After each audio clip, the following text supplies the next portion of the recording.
Hayes, she promptly responded, adjusting her flag pin and standing resolute. Hayes Borden. My father and I truly believe this reform will lead to a cleaner environment we can all get behind. Her eyes narrowed in an unnervingly calculating way. Can I expect your vote this coming Tuesday? She continued, golden hair tied back so tight it might rip off her scalp, navy blue suit bulking out her shoulders. I stuttered, glancing behind me into the manor. Sure, Miss Borden, I guess. Oh, well, you don't seem very certain. She tilted her feet toward me to show that she wasn't going anywhere. The campaign party continued on past her. Borden 2016, re-election for your protection, was splashed across countless banners. I fumbled. I'm just here for a few days. The millennial vote is very important to passing this bill. She folded her hands in front of her. Are you registered to vote in Nebraska? Well, no. I nervously glanced around, wilting under her stare. Oh, God, I'm so sorry. I'm not really into politics. She readjusted her stance, playing off her change of tactics casually and smoothly. Well, neither am I really. She leaned closer as if to make her next words a secret, but clearly projecting them for everyone to hear. My father's re-election is something I'm personally invested in, of course, but this environmental bill, the change it stands for, well, you don't need to be into politics to understand the good it will do. She smiled warmly, but my dread just grew. This wasn't some Greenpeace worker I could just casually walk away from. This was the freaking governor's daughter. I didn't even know what the heck bill she was talking about. She couldn't have been a day older than me, but she was clearly more mature. What was she, 17, 18? How the hell did people become so frighteningly adult? Right. I tried to seem at least semi-competent as I tried to weasel my way out and get her to continue on. Thank you, Hayes. Miss Borden. I totally agree. I'm sure your friends will as well. She nodded, gracefully stepping over my stumbles. Perhaps do some research about the bill and talk to them about it. I'm sure you understand the power your generation holds. And we will wield it just so correctly. I nervously laughed, cringing back. I will do that. Thank you. She cocked an eyebrow as if stifling a laugh. No amount of power behind a facepalm could have conveyed my embarrassment. Certainly, she smirked, as if genuinely amused by this. I suppose if you're staying in the manor as well, I'll be able to check in on you and see if you've done your research. I paled. Kidding, of course, she giggled, putting out a hand. Pleasure to meet you, John. I hastily shuffled to grab her hand, her skin unreasonably cold against my flushed and sweaty palm. Yeah, I nodded. Nice to meet you as well. Good luck with the campaign stuff. Hope the bill wins. I tensed, watching her again unsuccessfully stifle a chuckle before turning around and continuing down the road, shaking hands with more people and smiling. I collapsed against the metal railing, smacking my forehead repeatedly. The rest of the onlookers didn't seem very pleased with my actions either, dirty and confused looks being shot my way. Fuck, fuck, fuck! I harshly whispered to myself between each hit. Why the hell had I even come outside? I wasn't from Nebraska. Why would I bother to watch a rally for some governor go by? I continued to hit myself before sheepishly sinking away from the crowd and stepping into the lobby of the manor. Was that Hayes? A voice called to my right, a finely dressed woman coming into view as I turned my head. She slumped down behind a pile of luggage, phone in hand. Oh God, unfortunately. I shook my head, slugging over to her. Aunt Cheryl, I don't think I'm going to be able to visit you guys again. If her dad's reelected, first thing he's going to do is ban idiots like me from his state. She laughed, shaking her head. She can't expect you to be informed about policies in a state you're not from. But I'm not informed about policies anywhere, I slumped. I at least could have seemed intelligent about my ignorance. Oh, frickin' hell. Maybe she'll just forget. A lot of people out there, Cheryl chuckled. I doubt she'll remember you. Not like she'll ever see you again. Not if her family rented out a room here. I waved my arms. God, I gotta hide. What?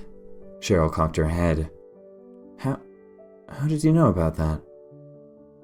Know what? I stopped. Wait, that she's staying here? I mean, she told me? Unless that was a joke. Uh-oh. Cheryl cocked an eyebrow. I don't think she's supposed to tell people that. I know I wasn't supposed to say anything. Her grin widened. Looks like she let it slip, she continued coyly, leaning forward. Someone must have left an impression. Ah, fuck. I grabbed at my head. Not a good one. And Cheryl, how long are they staying? 3 nights is what Mr. Borden's agent said. She looked up thoughtfully before snapping back to me and shaking her head. But you can't tell anyone that, okay? Right, I mean, security reasons, I guess, probably. I sighed. Well, it's a big manor. Lots of rooms with lots of different people. I'll be fine, unless I'm cleaning her room. Maybe, maybe not. Cheryl grinned before jutting to her feet as her phone went off. Yes? She answered hastily, walking towards the front door and haphazardly waving me goodbye. It's about time. Yes, of course there's a lot of luggage. Yes, I need both of you. I breathed out a sigh, walking heavily up the master staircase to the 2nd floor. I took a few seconds to marvel at the massive glass chandelier dangling precariously above the lobby, as I did every time I walked up the steps. Today, its grand, elegant form appeared particularly mocking.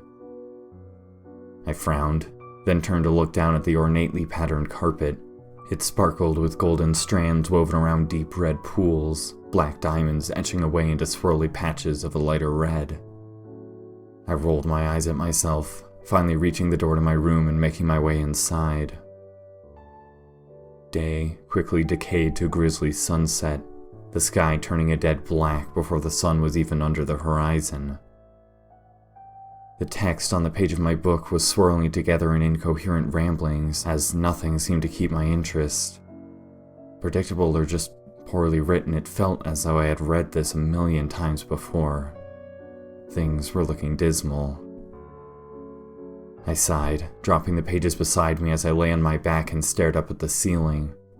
Several cracks used to crisscross the space, but they must have put a new layer of plaster since I had last been. The surface was now boring and smooth. I sat up with an exaggerated grunt, looking to the old wind-up clock.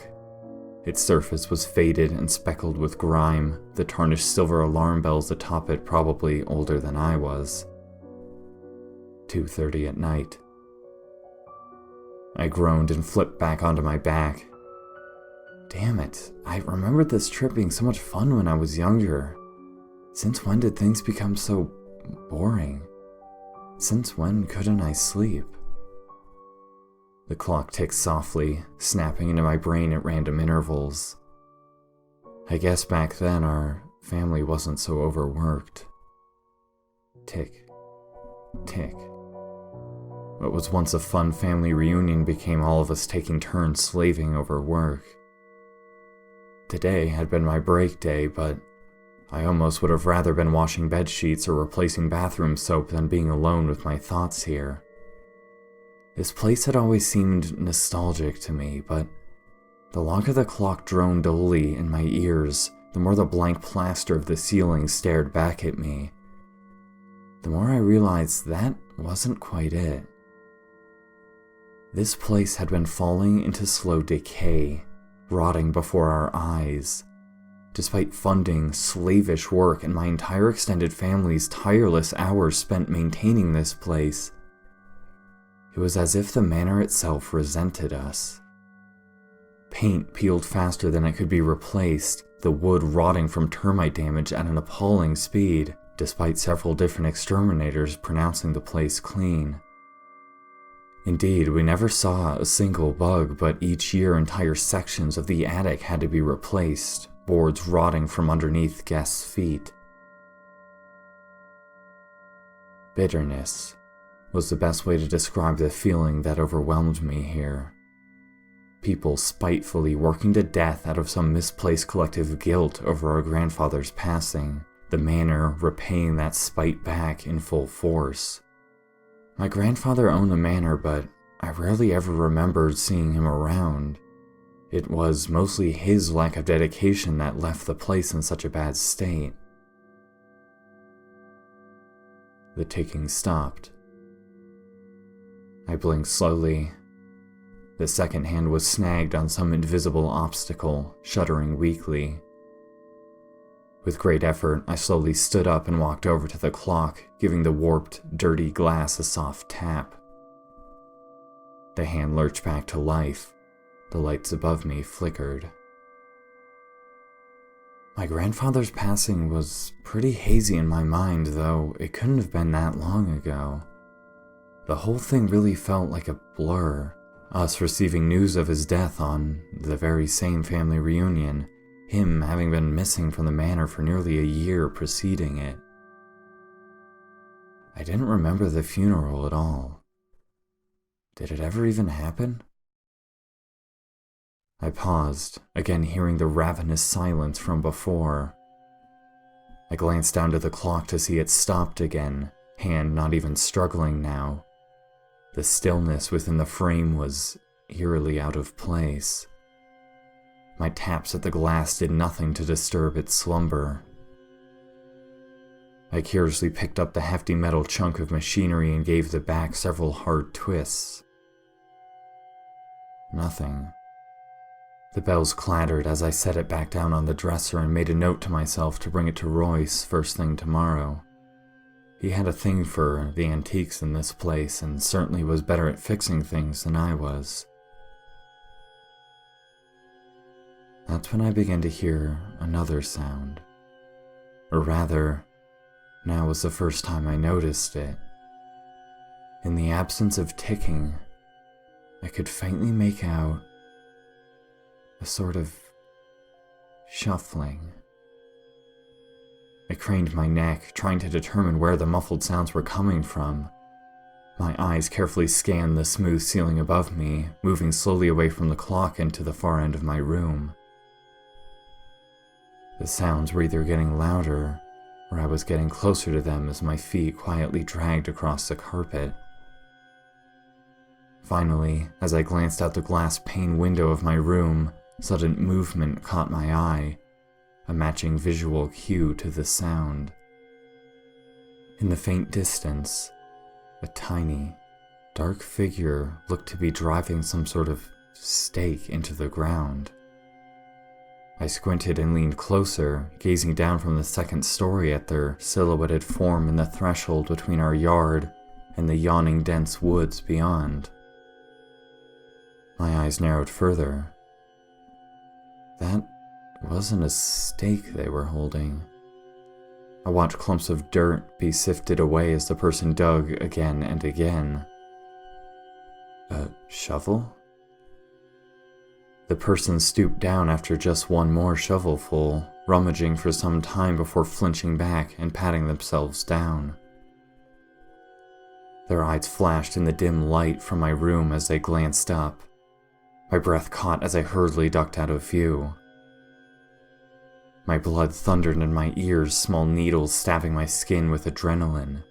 My thoughts swirled in a jumbled mess, my eyes staring in absolute stillness at the far wall of my room. Before I finally took a big breath, waited a few more seconds, and then peeked back over the sill of my window. The figure stared directly back at me, standing just below my window. Their eyes gazed up, unconcerned and unyielding, piercing directly into mine. I felt my heart rigidify, a horrified, awkward smile immediately breaking across my face as I flashed pale. The figure's coat billowed softly in the wind. An American flag pinned to her pocket, flickering faintly in the moonlight. Her steely retinas were colorless and dull, a well-practiced, confident smirk plainly on her pale face. Hayes. She held my gaze for several seconds, in total control and dragging it out as if to make a point of it. Finally, I couldn't do anything but put my hand up slowly and wave awkwardly, at least giving the decency of admitting I saw her. She, in turn, remained frozen in her expression, blinking slowly, before lifting the shovel from her side and walking away without a word. I breathed out heavily, dropping my head against the glass of the window. What the hell was that all about? What was she doing out? Where the hell did she get a shovel, and should I not have seen that? Fuck, was some kind of Nebraskan Secret Service gonna kill me or some shit? I quickly pushed these thoughts out of my head, unable to keep from laughing slightly to myself at the absurdity of it all. Jesus, of all the people and things to get mixed up in. If Hayes didn't remember me before, she would definitely have a vendetta for me now. The lights above me flickered again, water running through pipes overhead with an eerie scuttle. I slumped back down onto my bed with an exhausted sigh, closing my eyes tight and trying to block out my fuck-ups of the day. The room was deathly silent without the clock's white noise, sleep eventually splotching out my thoughts.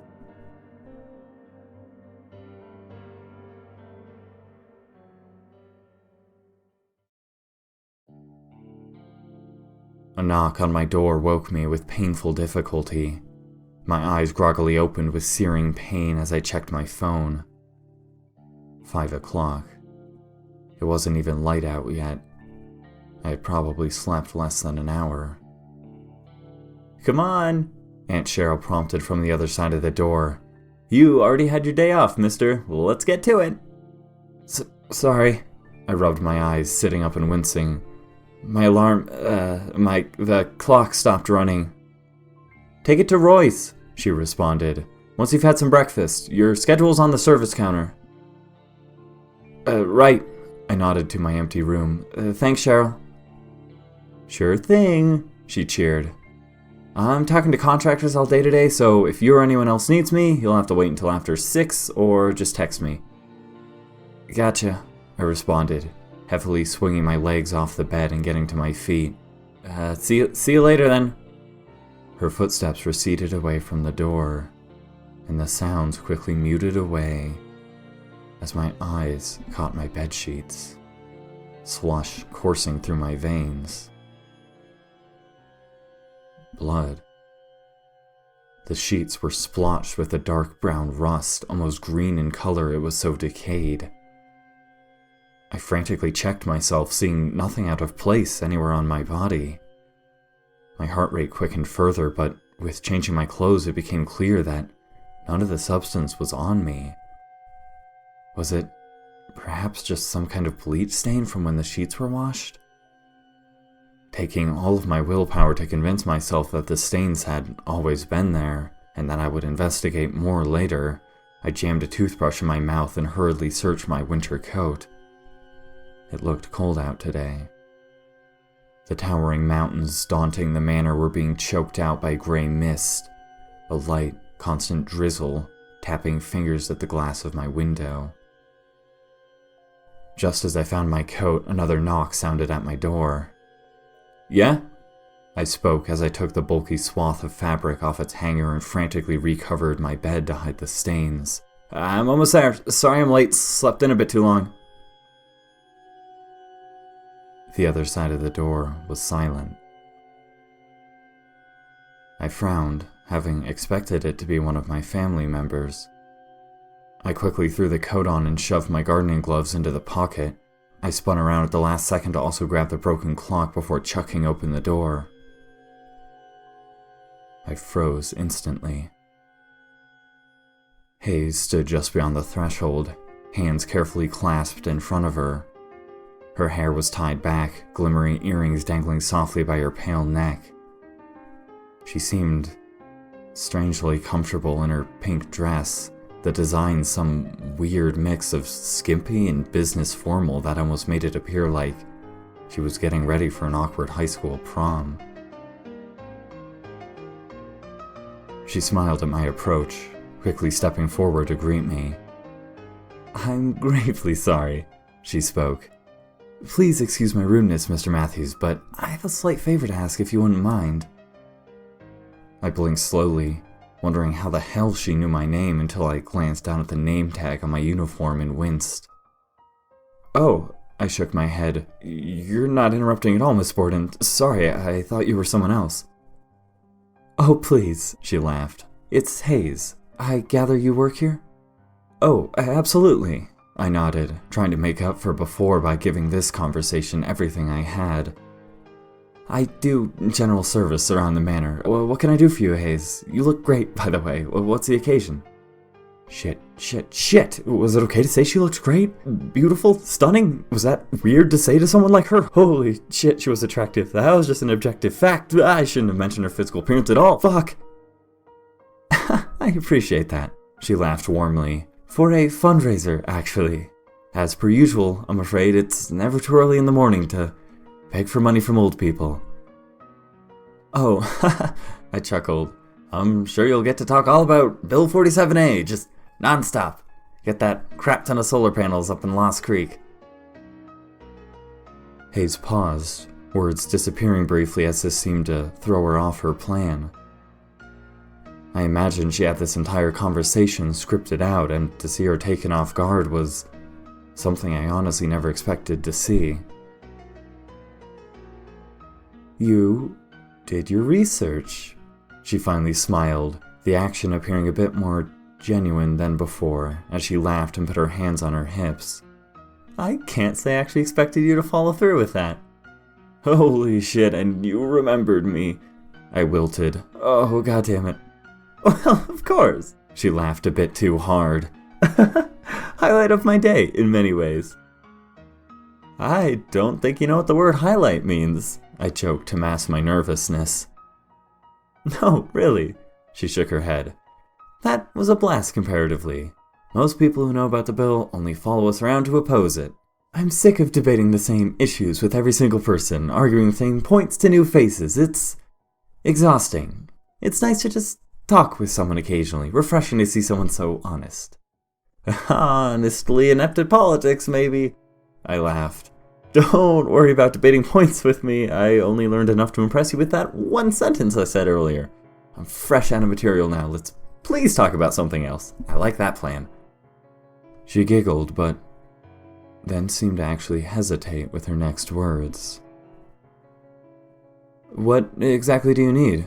I followed up for her. "I'm more than happy to help, especially now that I'm not petrified of you thinking I'm a horrible blotch on planet Earth." "Right." More warm laughter bubbled from her lips. Well, that's just it, actually. The request is rather strange. I'm sorry if it seems out of line." "Oh, not at all, I'm sure." I shook my head. "Really, absolutely anything I can do for you." As I said that, I found the night before playing back in my head like grainy video footage.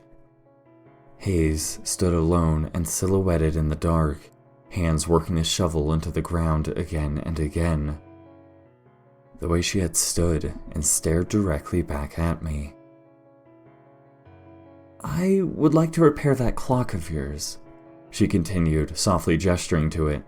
"If you don't mind, of course." I paused, not even realizing I had been bracing for impact. That wasn't at all what I expected. "My clock?"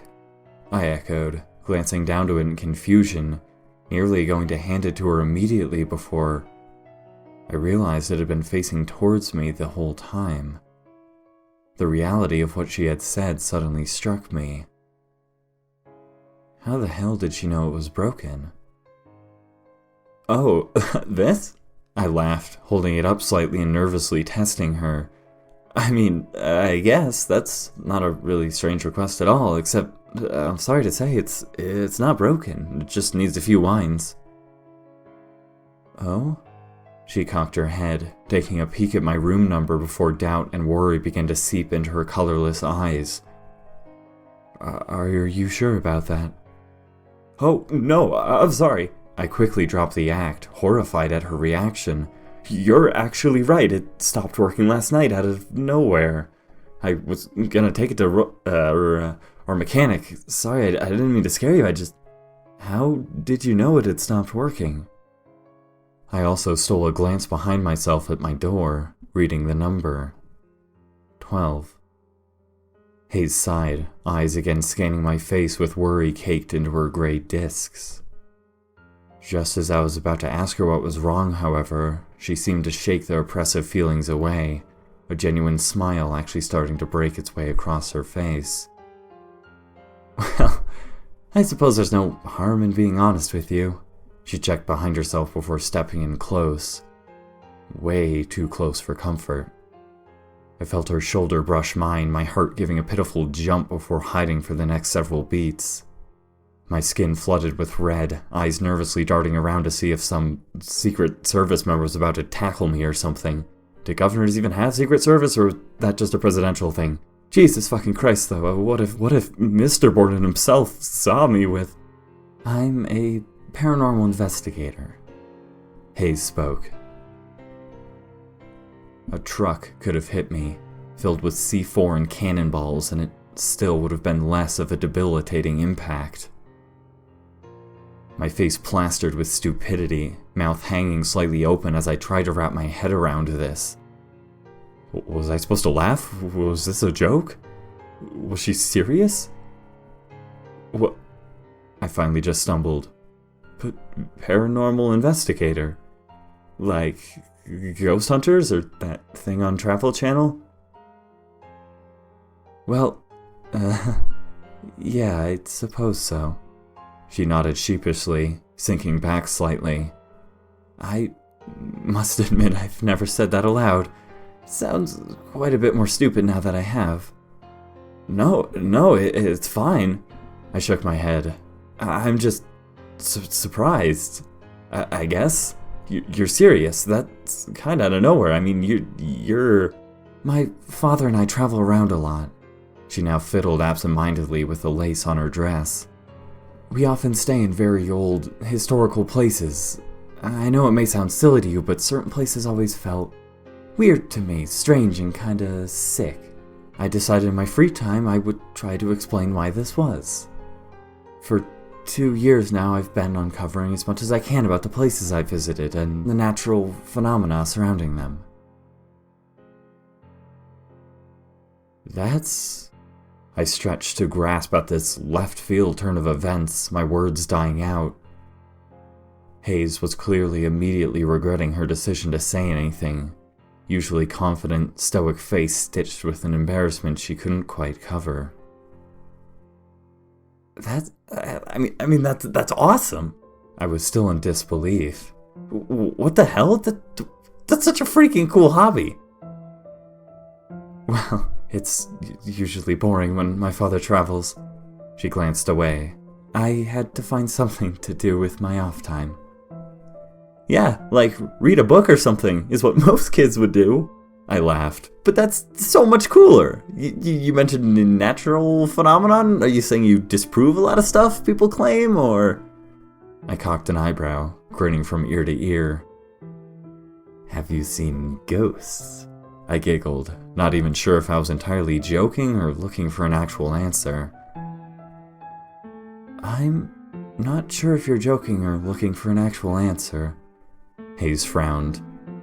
I kind of feel like you're being a dick, but I also believe you think it's interesting. I was again shut straight up. I think I'm being serious, I finally croaked out. But the governor's daughter just called me a dick, so... I think I probably got some life choice reconsidering to do. The governor's daughter would sensibly call you uninformed or set in your ways. Hayes shook her head. I, Hayes, called you a dick because you were being a dick. See the difference? I think I like the governor's daughter better, I contemplated. But both of them seem to be avoiding the question, the one I asked in a non-dickish and genuine way. Her cold, colorless eyes narrowed. Also, I continued far more nervously, just let me know when this playful banter actually lands me in trouble. I'm not really sure if this is mutual, this thing we're doing now. I tried to read her face, coming up with nothing at all. My voice continued to rise in octaves as I dug myself deeper into a hole. You can have the clock, I finally continued, positively horrified now. I'll just tell him I dropped it, out the window or something. To watch time fly, she spoke deadpan, reaching forwards and grabbing it softly. What? I didn't hear her last quip. Never mind, I assume the clock is to aid in your stuff? Is this place haunted? It was doing some pretty spooky things last night. How again did you know it had stopped? You'll see. She cocked her head. Okay, that's kinda ominous and not helpful. I laughed quietly. Oh, actually, she suddenly paused. As much as I enjoyed this conversation and variations of it, I wanted to try something else with you. Again, it may seem strange, but it might be helpful. Please don't laugh. Sure? Wait, what?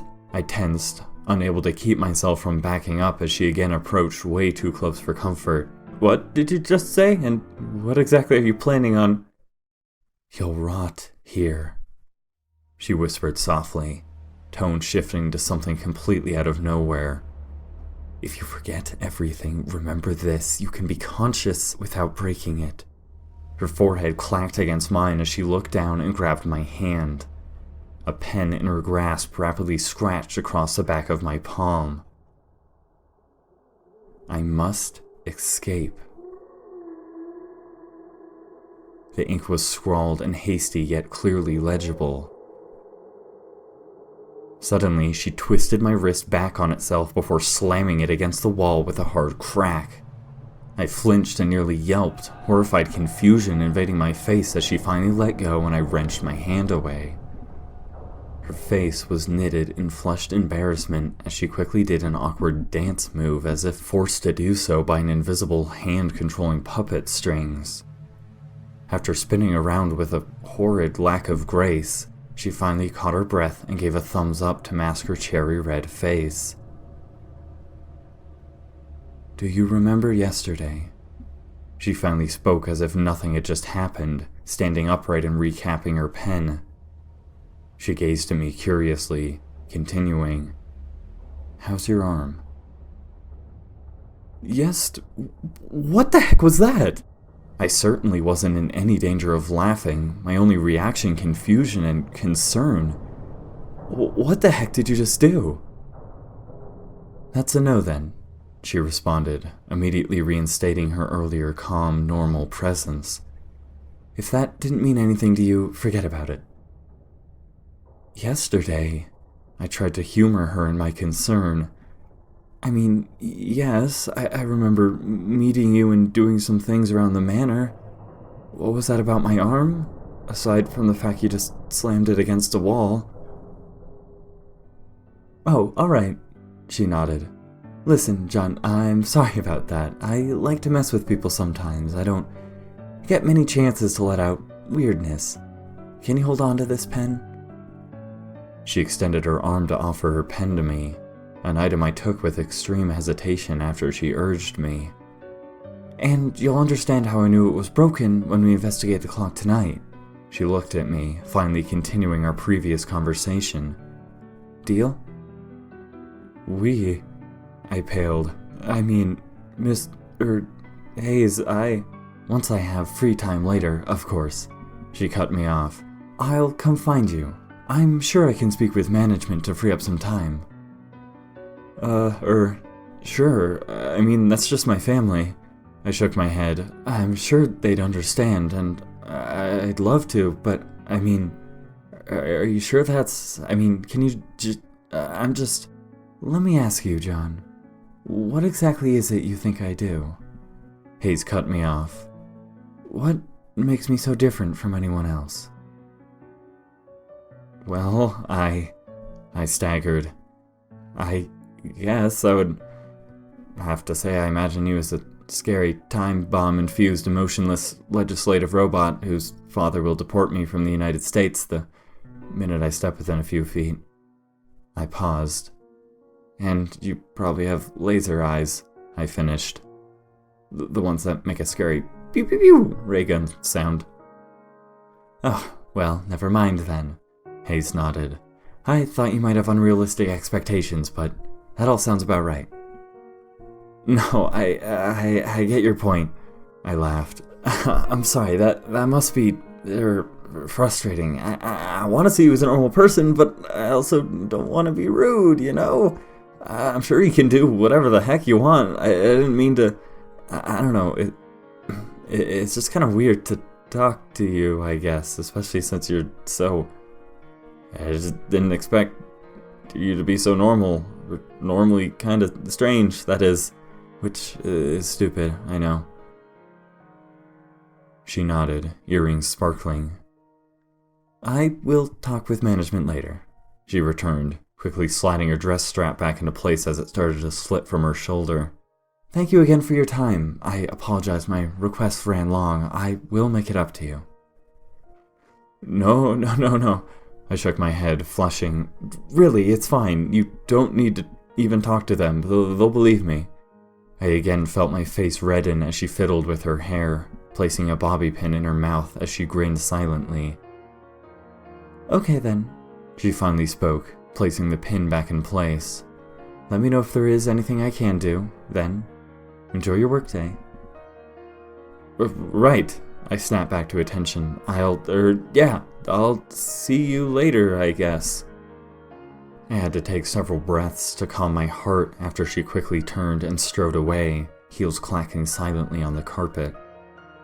She's a ghost hunter. I had to mutter to myself as I shook my head. Of course she is. Why not? I took another deep breath before hurrying down the main staircase. Clanking dishes met me as I jumped through the sliding door, flinging my hat off the rack and onto my head. Sorry, I flailed, catching several gazes. Miss Borden had some questions for me. I didn't realize it was this late. Miss Borden? Roy slid into view from around the corner, tossing me a single hard-boiled egg. Holy shit, what kind of questions? The embodiment of trailer trash, Royce's trucker hat sat lazily atop his ruffled head, denim jacket torn at the sleeves, while his name tag made him look more like a gas station worker than someone I really trusted to fix anything. His appearance at first glance hardly did him justice, however. The nicest, most selfless guy I'd ever met, not only was he one of the best mechanics in the state, he also showered far too often to fully own his look. One of my younger cousins at 28, he was also one of my best friends during my winters here. Classic excuse. Sylvia waved her soapy hands, clutching steel wool as her pot splashed into the hot water. I don't buy it, cuz. Sylvia was another exception to the general mass of family members I hardly knew. Again, one of very few close to my age. At 18, she was younger than me by a little less than a year. Her deep, green eyes always seemed to carry the heavy weight of worry around with them, her dark black hair straight as an arrow as it fell to her shoulders. A first cousin like Royce, she was closer to me in the sense that she only visited the manor during the winters, while Royce and most of the others were year-round employees. What kind of questions? I hesitated as I caught the egg sloppily and my gloves dropped to the floor. I'm not sure. It quickly occurred to me that Hayes almost certainly didn't want me spouting off about her strange hobby to anyone else. It was strange enough for her to just tell me. Had she really never admitted it to anyone else? Sure, it was kind of weird, but to see her so embarrassed about her own hobby was rather heartbreaking. She was just, general room stuff. I shrugged my shoulders. Trouble with the heater and whatnot, I guess, but it's good now. Jesus, well, glad you made it through that. Royce gave a sneering look to Sylvia, who returned it with worry. I probably wouldn't have been able to keep my cool. I hope she doesn't talk to me. She sunk down. God, I can't wait until they just leave. I can't believe Cheryl agreed to let him stay here. Royce nodded. Are we really that much of sellouts? Whoa, wait, huh? I blinked, stepping closer as I cautiously swallowed a bite of the egg. What do you mean? What's wrong with them being here? Well, not them. Sylvia sighed. You're right. I guess it's just her. Hayes? I replied carefully. I still don't get it. I mean, I don't know anything about her, but she seemed, nice. Royce looked at me in a way I had never seen before. A sort of confused betrayal that nearly knocked me off my feet. John? Dude? He shook his head. I can't tell if you're joking. Whoa, wait, what? I quickly retracted my last claim. I mean, she seemed a little, I don't know, I don't understand. What's wrong? What's wrong? He raised an eyebrow. You really don't know anything about Nebraska, do you? Her father has taken a ton of flack because of her. Sylvia slowly picked up her dish. She's kinda, heartless witch? Is the least mean thing I can say, I guess? Of course, no one can really prove anything, but anyone with eyes can see she's a compulsive liar. I mean, the things she's done are disgusting. Disgusting? I felt betrayed, trying to wrap my head around this sudden turn. What the heck do you mean?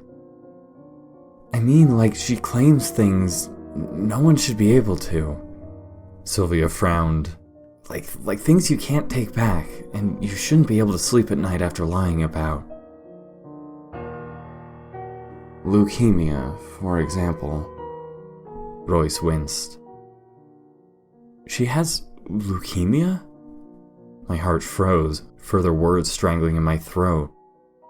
No, she really doesn't, Sylvia hissed. And that's the thing. They won't make the test results public, and it was pretty fucking convenient timing. I can't believe you guys. My mouth fell open. What the hell is the matter with you? She doesn't need to prove it. No one should need to prove something like that. What is this, some conspiracy theory? There's nothing convenient about blood cancer, Jesus Christ. John, man, it's okay. Royce stepped in. You're right. Obviously, no one can be sure one way or the other. It's unfair of us to demand proof, and maybe she is telling the truth. His eyes again glanced nervously to Sylvia. But the fact that they don't make the test results public after being asked to is pretty telling on its own. He looked downtrodden, as if telling me a puppy had died. And she's been proven to have lied about things like that in the past. That's all we're saying.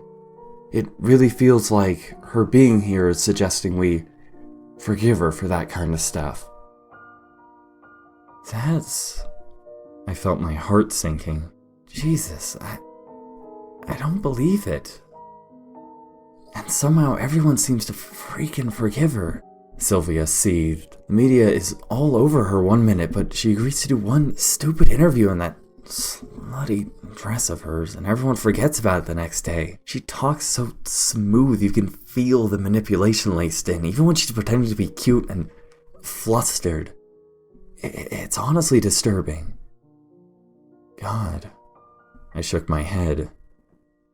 I don't know what to say. I didn't get any of that from talking to her, but I guess I don't really know her either. I didn't know her. My heart slipped further downwards. Well, either way, Royce tried to lighten the mood. You'll be happy to know Mark got started on the hedges earlier this morning, so your work is already partially done. Cool, then you can help me in here sooner. Sylvia grinned. Too many people using too many dishes in this place. Right. I feigned a smile and polished off the egg. Thanks, Royce. See you soon, Sylvia. I was again alone with my thoughts as I stepped out of the kitchen and into the main lobby. Aunt Cheryl sat on a pile of luggage in my peripheries, clacking away at her phone. I put up my hand to wave before quickly losing the drive. My hand sunk back down as I reached the heavy front doors of the manor. I felt chilling wind rush inside to greet me as I put my whole body weight against the wooden slabs. Snow dotted the outside air, my breath curling out like fog. All was eerily silent, the world wrapped in a suffocating shroud of mist and frost. Only my footsteps dared penetrate the void, crunching softly behind me as I made my way around the property. I rounded the side of the manor only to feel exasperation and then concern grip me. Gnarled, overgrown tendrils of hedges had begun to splay out in every direction, the ground littered with dead branches now overtaken by live roots. I blinked in confusion. It looked like these plants hadn't been trimmed in years. How the hell was I the first one to do this?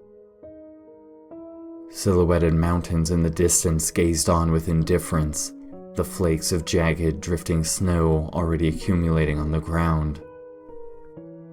As I gripped my hedge clippers in disbelief, my eyes followed one flake, all the way from the inky sky to the frozen ground where it settled upon some upturned dirt. My memory immediately flashed back to Hayes last night. I looked up to the manor, seeing the window to my room. Was this the place she had been digging? I began walking closer to the churned dirt, wondering why she had made no effort to hide the location, until a voice suddenly caught me in my tracks. "John!" it cried, dark green eyes barely visible beneath her black hair as her winter hat bounced on her head. "Hey!" I turned to watch Sylvia approach, waving softly before she was finally within speaking range. She bent over to catch her breath, hot, wet air curling in front of her face like vapor. "Sorry," she panted with rosy cheeks. "Gosh, it's cold out here." "A little bit," I nodded, glancing around and nervously stepping back from the hole in the ground. "What's up, Sylvie?"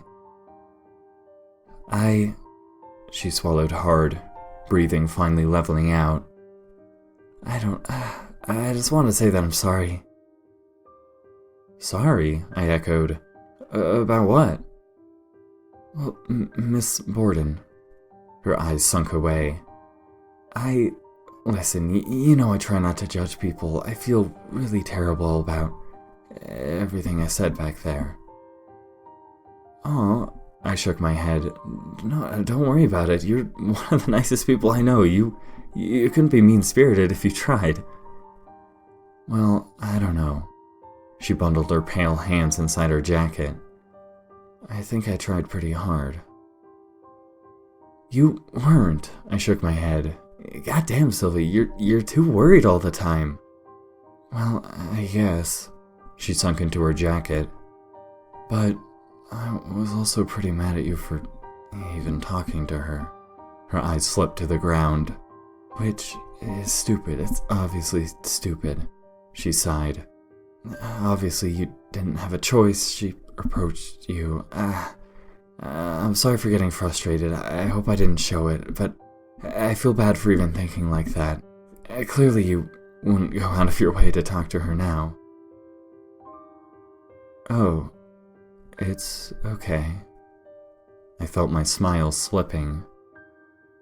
"So I just wanted to apologize for acting unfairly before," she continued, face flushing. I know you thought she was okay, and I don't want you to think less of me for saying otherwise. You know it's not easy for me to hold grudges. I feel dirty hating anyone." "Oh, of course not."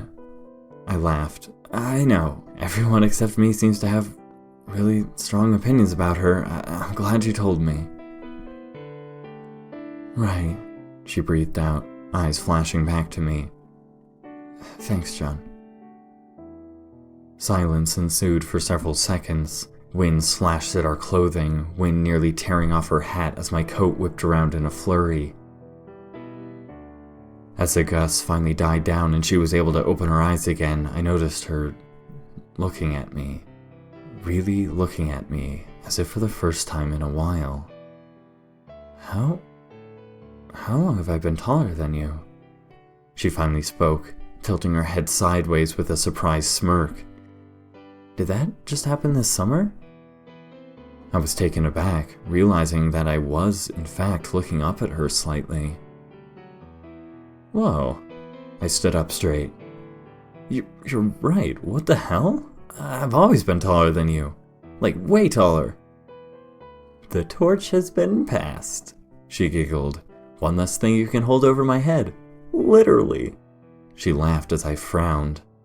You actually look younger than me now, she continued, going to pat my head. You look like you haven't changed at all since last winter. Since when have you had such a baby face? Oh, very funny. I narrowed my eyes as her hand tapped at my hair. Someone self-conscious of their own old age. Ouch, Sylvia cackled. I'm 18, you ass. I just raised an eyebrow. Cut some frickin' hedges, she hid her smirk. You're not getting paid to stand around antagonizing your youthfully beautiful cousin. I'm not getting paid at all, I rebutted, pulling a giggle from her. Speaking of Ms. Borden, she might have a thing or two to say about these illegal work conditions. I glanced back down to the hedge clippers, the cold metal beaded with jagged frost. You think I get paid? Sylvia laughed. You're preaching to the choir, cuz. I wasn't really listening anymore. A bitter feeling rising in my stomach. Was all that stuff about Hayes really true? Sylvia and Royce had no reason to lie. I just still couldn't believe it was that clean cut. My eyes again drifted to the disturbed ground, now cleanly covered in soft snow. Was she really manipulating me by making stuff up? Pretending to be flustered about admitting a weird hobby? I shook my head. That didn't make any sense. She didn't need anything from me. Why spend all that time when I had nothing to give her? I winced. The clock. I had given her the clock. No questions asked. I again shook this off. There was no reason for her to be so elaborately manipulative. Surely she knew I would have given it to her regardless. I clenched the hedge clippers tighter, resolving to believe against all evidence that she had been telling the truth. Sylvia's voice slowly faded back into view as my thoughts ebbed away. Hello? She waved her hand, pointing at the dirt. John? Dude, you awake? What? I shook my head. Sorry. I said, what is that? She again pointed to the hole just behind me. Did you dig that? I turned around to look at it, flinching. No. I quickly stammered. It was just like that. I was actually going to check it out before you ran outside. I don't know how it got that way. I think Joyce was complaining about missing a shovel this morning. Sylvia's deep eyes brimmed with murk, gaze flicking to me. Why would someone dig out here? This isn't anywhere near the power lines. Was someone doing maintenance? Maybe? I contemplated, peering down into the snow. But you're right, we're not near any gas lines either. No one comes back here except us. Must be for some reason. I checked her reaction nervously, watching as she nodded softly in agreement. We stood in relative silence after that, the wind seeming to die down further, being replaced by what could only be described as a soft drone. As if the air itself had begun to softly vibrate, the longer I looked down into the crater, the more nauseous I felt. Hello? Sylvia pushed forward. John, dude, you always zone out this much? What? I shook my head. Sorry. I asked you where your gloves are, she repeated, pointing again to my hands. Aren't you freezing? Oh, I frowned, looking down, having forgotten entirely. It took me several seconds to rack my brain before coming up with the answer. Shit, I continued. I think I dropped them in the kitchen. I began walking back towards the manor, partially to retrieve them, but more so to try and lure Sylvia away from the hole, still fearing what might be inside. She took one last nervous glance before beginning to walk beside me, smiling curiously. "You've seemed a bit scatterbrained recently," she laughed, though I could tell there was some genuine concern laced in, as if this was a test question. "Something going on with you?" "Nah," I tried to match her smile. "Just a lot on my mind, I guess. Plus, my stupid alarm broke this morning, didn't really give me a chance to wake up." "Jesus, again?" she questioned, stepping back as I pried the front doors to the manor open with great effort. "That thing sucks. Has it ever worked? That's like the 8th time this week." What? I cocked an eyebrow, letting her into the lobby before following behind. "I don't think so. It just stopped for the first time yesterday." "I'll grab them," Sylvia nodded over my remark as she jumped slightly ahead. "Do you know where you left them?" She bustled straight past Aunt Cheryl, who sat in the lobby on a pile of luggage. "I think I dropped them," I called after, by the sink." As I tried to keep up, Cheryl caught my gaze, looking up to me and smiling. 3 nights is what Mr. Borden's agent said." She looked up thoughtfully before snapping back to me and shaking her head. "But you can't tell anyone that, okay?" "Huh? What?" I slowly came to a stop. "Right, I mean, security reasons, I guess, probably." I sighed. "Well, it's a big manor, lots of rooms with lots of different people. I'll be fine, unless I'm cleaning her room." "Maybe, maybe not." Cheryl grinned before jutting to her feet as her phone went off. "Yes?" she answered hastily, walking towards the front door and haphazardly waving me goodbye. "It's about time. Yes, of course there's a lot of luggage. Yes, I need both of you." I breathed out a sigh, walking heavily up the master staircase to the 2nd floor.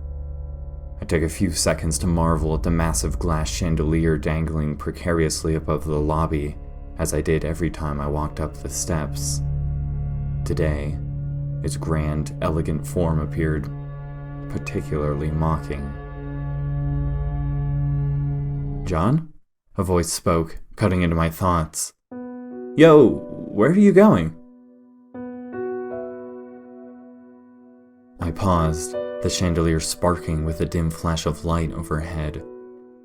I turned back to look down the steps. Sylvia stood at the base of them, gloves cradled in her hands. "Found them," she called up. "What are you doing? Did you forget something else?" "Oh," I shook my head, walking back down the steps hastily. I'm not sure. Sorry, I think I just got distracted." "Jesus, you've got to stop this." Her smiling eyes twinged with unease. "Those hedges look pretty bad. Not sure what Royce was talking about when he said your work was partially done. I guess I probably can't expect you until after dinner." "Right, well, I'll try and go fast." I hurried my pace to reach her before slowly grasping my gloves from her. "Thanks, Sylvie." "No problem." Her eyes scanned me in depth. "Take care, I'll see you later. Please try to focus a little more. You're kind of scaring me now." She pried at the front doors and held them briefly open for me. "I'm sorry," I nodded, laughing. "But is it even possible for you not to worry? You could try another emotion sometimes. I hear it's kind of what the edgy kids are doing nowadays." She rolled her eyes. "No, really, thank you." I nodded back as I stepped outside. "I'll be fine. You're too nice. I'll see you later." The snowstorm had mutated into a blizzard, my hands immediately flying up to shield my face from the biting sideways needles of frost. I was barely able to make out any features more than a foot in front of me, my body angled towards the howling wind to keep me upright.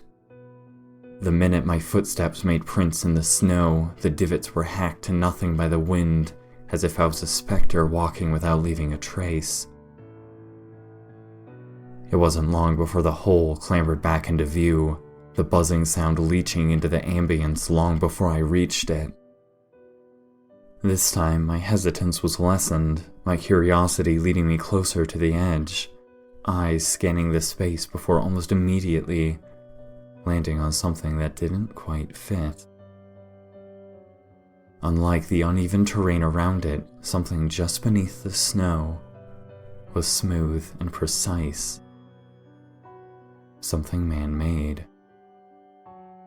It appeared slightly cylindrical, perhaps a length of tube, maybe exposed piping.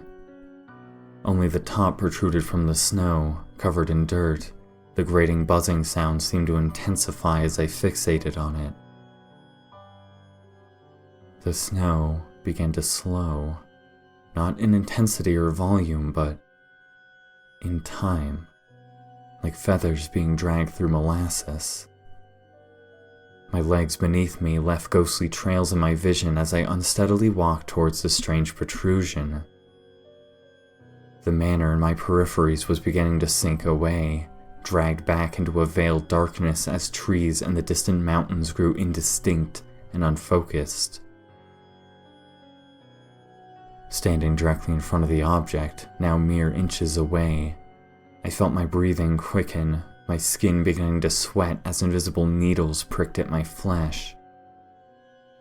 More nausea rose in my throat, and it was far too late by the time I realized all of these symptoms potentially pointed to one thing as I reached down to brush the snow off and pick it up.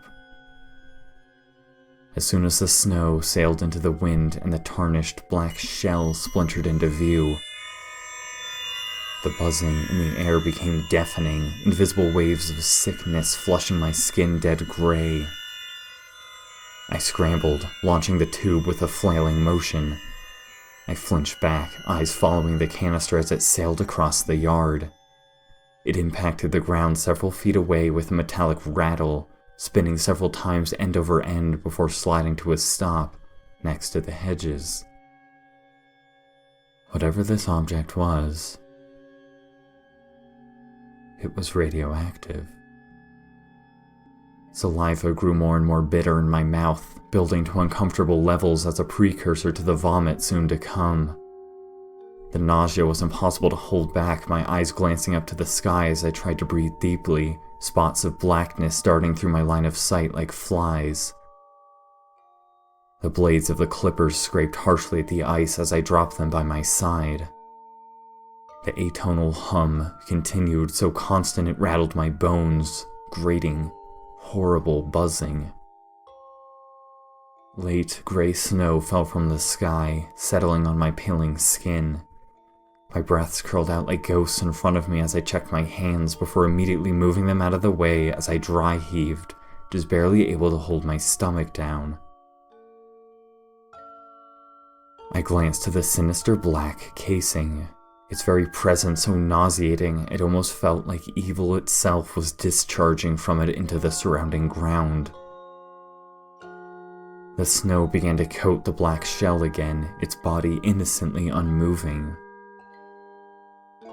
Just as I was about to be sick again, a howling gust of wind again dislodged the snow from the object's surface, and it only took half a rotation of the canister before the locked latch came into view, a serial number written just below it. 00385 STYX. There was something inside this thing.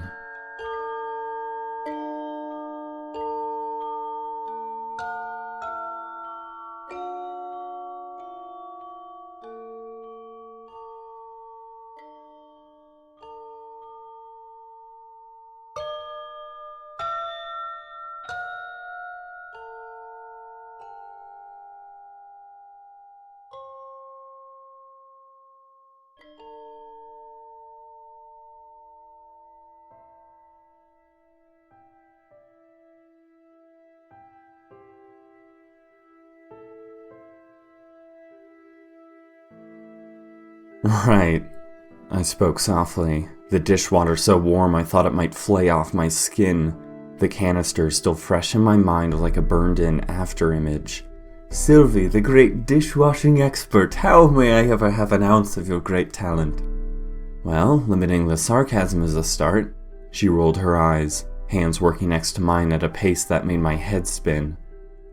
Also, her eyes narrowed on a mug in the drying rack, green eyes flashing to me as she cocked an eyebrow. Also, actually washing them is another go-to plan that can't fail. She held up the mug before dunking it back in the water. What? I flailed. That was so clean!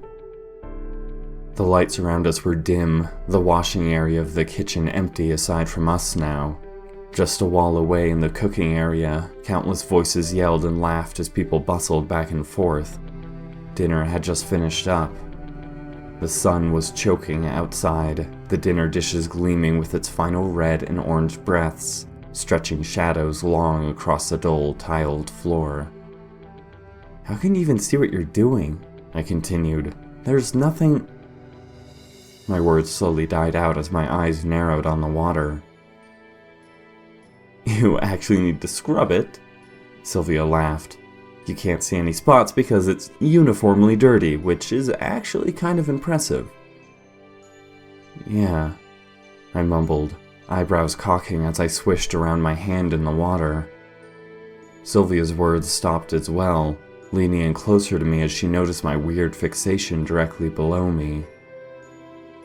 Thin wisps of brown were expanding slowly outwards, the water surface slowly tinting the same rusted color. Oh God.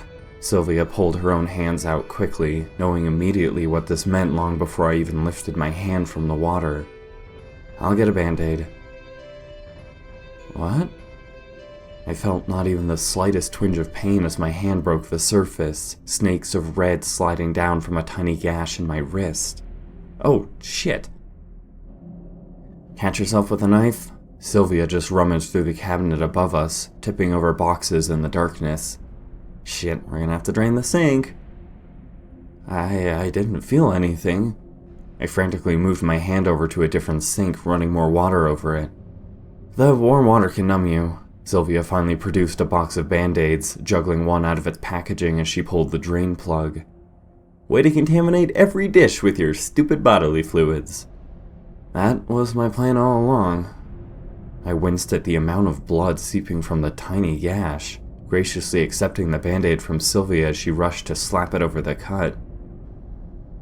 Kidding, of course, she breathed, before frowning slightly and actually thinking. Well, partially, that actually is a huge health risk. My bad. I wiped away water and tried to smooth the Band-Aid down, still looking on in confusion as I didn't feel the slightest stinging despite the rapid decaying of the Band-Aid's white color to a suffocating brown. It's alright, Sylvia shook her head, laughing. But if you wanted to get out of helping me, that's certainly one way. I got it from here. No, it's alright. I flicked my hand to dry it off. I'll just use my other hand, you don't have to do that. Really, I got it, she protested, leaning against the sink as she doused it with cleaning fluid before refilling it with steaming water.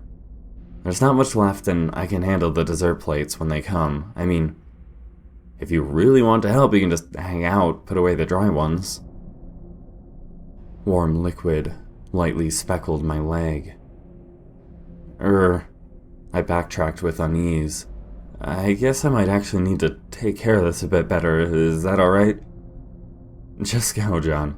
She rolled her eyes with a smile. Take care of yourself for a sec. You're doing spot cleaning on 3rd floor when dessert gets out, right? You can't be bleeding all over the place for that, so make it fast and hurry back. Yep, gotcha.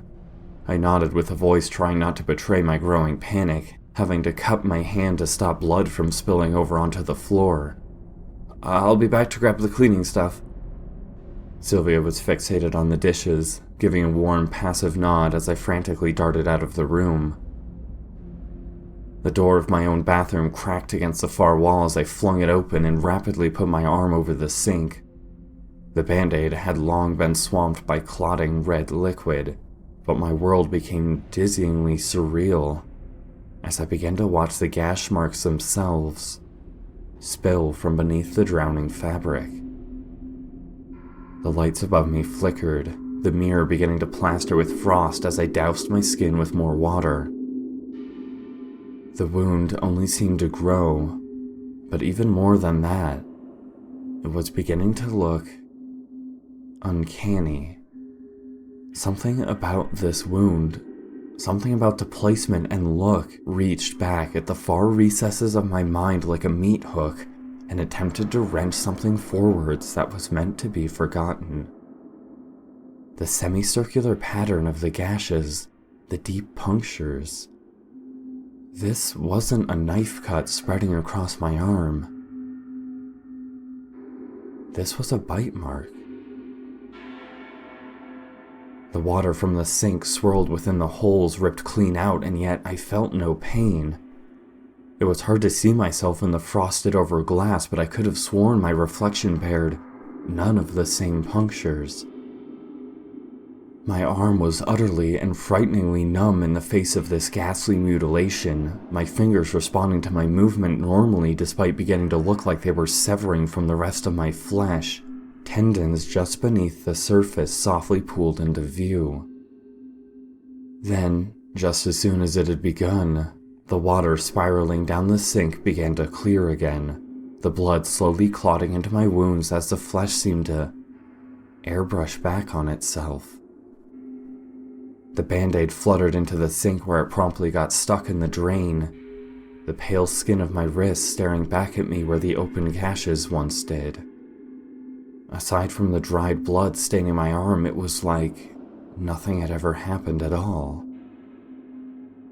Suddenly, 3 knocks on my door. A muffled voice called in. My eyes split wide, and I hurriedly rushed out of the bathroom to think of an excuse to tell the door. Hello? I staggered, frantically realizing that I hadn't locked it. Give me a sec. It's Aunt Cheryl, the voice responded. Your room's 32 through 40, alright? We're running a little bit behind. I grabbed your supplies from the kitchen. You ready? I can't really hear you. She tried the handle. No! I hastily shouted out, rushing to my bed and using the covers to wipe away the blood. I'm not ready. Just give me a... She busted through the door as I flailed to throw the comforter over the stained sheets. Ready? She repeated with a smile as if unaware doors were invented for a reason. Your room's 32 through 40. Yeah, gotcha. I sighed. Leave the stuff here. I'll get right on it. Well, please hurry, she cheered. Guests are gonna want to use their room soon. The lights flickered. Yeah, gotcha. I sighed. Leave the stuff here. I'll get right on it. Well, please hurry, she cheered. Guests are gonna want to use their room soon. The lights flickered. Yeah, gotcha. I sighed. Leave the stuff here. I'll get right on it. Well, please hurry, she cheered. Guests are gonna want to use their room soon. Yep. I snuck a glance at my arm to make sure it looked okay before stepping forwards to grab a towel from her nervously. Thanks, Aunt Cheryl. No, thank you, she smiled, quickly turning around and calling over her shoulder in a playful tone. I can't tell you whose room is whose, but maybe you can guess. I was genuinely confused for several seconds before it hit me what she was implying. Wait, is one of them the governor's? I flailed, hissing under my breath. Aunt Cheryl, I'm not sure that's a good idea. She was long gone. My brow furrowed before I quickly remembered I had bigger problems. I took the time to hold my arm up to the light, my eyes drifting along its surface with intense fixation. Especially with the blood wiped away, it was hard to even convince myself that there had ever been an injury there at all. I pressed my finger against the flesh of my wrist, hard, then harder, almost frustrated with its lack of symptoms or evidence. Finally, after beginning to actually feel pain from attempting to stab my finger through my artery, I gave up and let my hand slide away. Had I just had some kind of psychotic episode? Everything had looked so real at the time, or maybe that wasn't quite it. My mind fought against numbness as I tried to recall the fever dream-like episode I had just experienced in the bathroom. Maybe it wasn't that the blood seemed real, more like everything had seemed incredibly fake.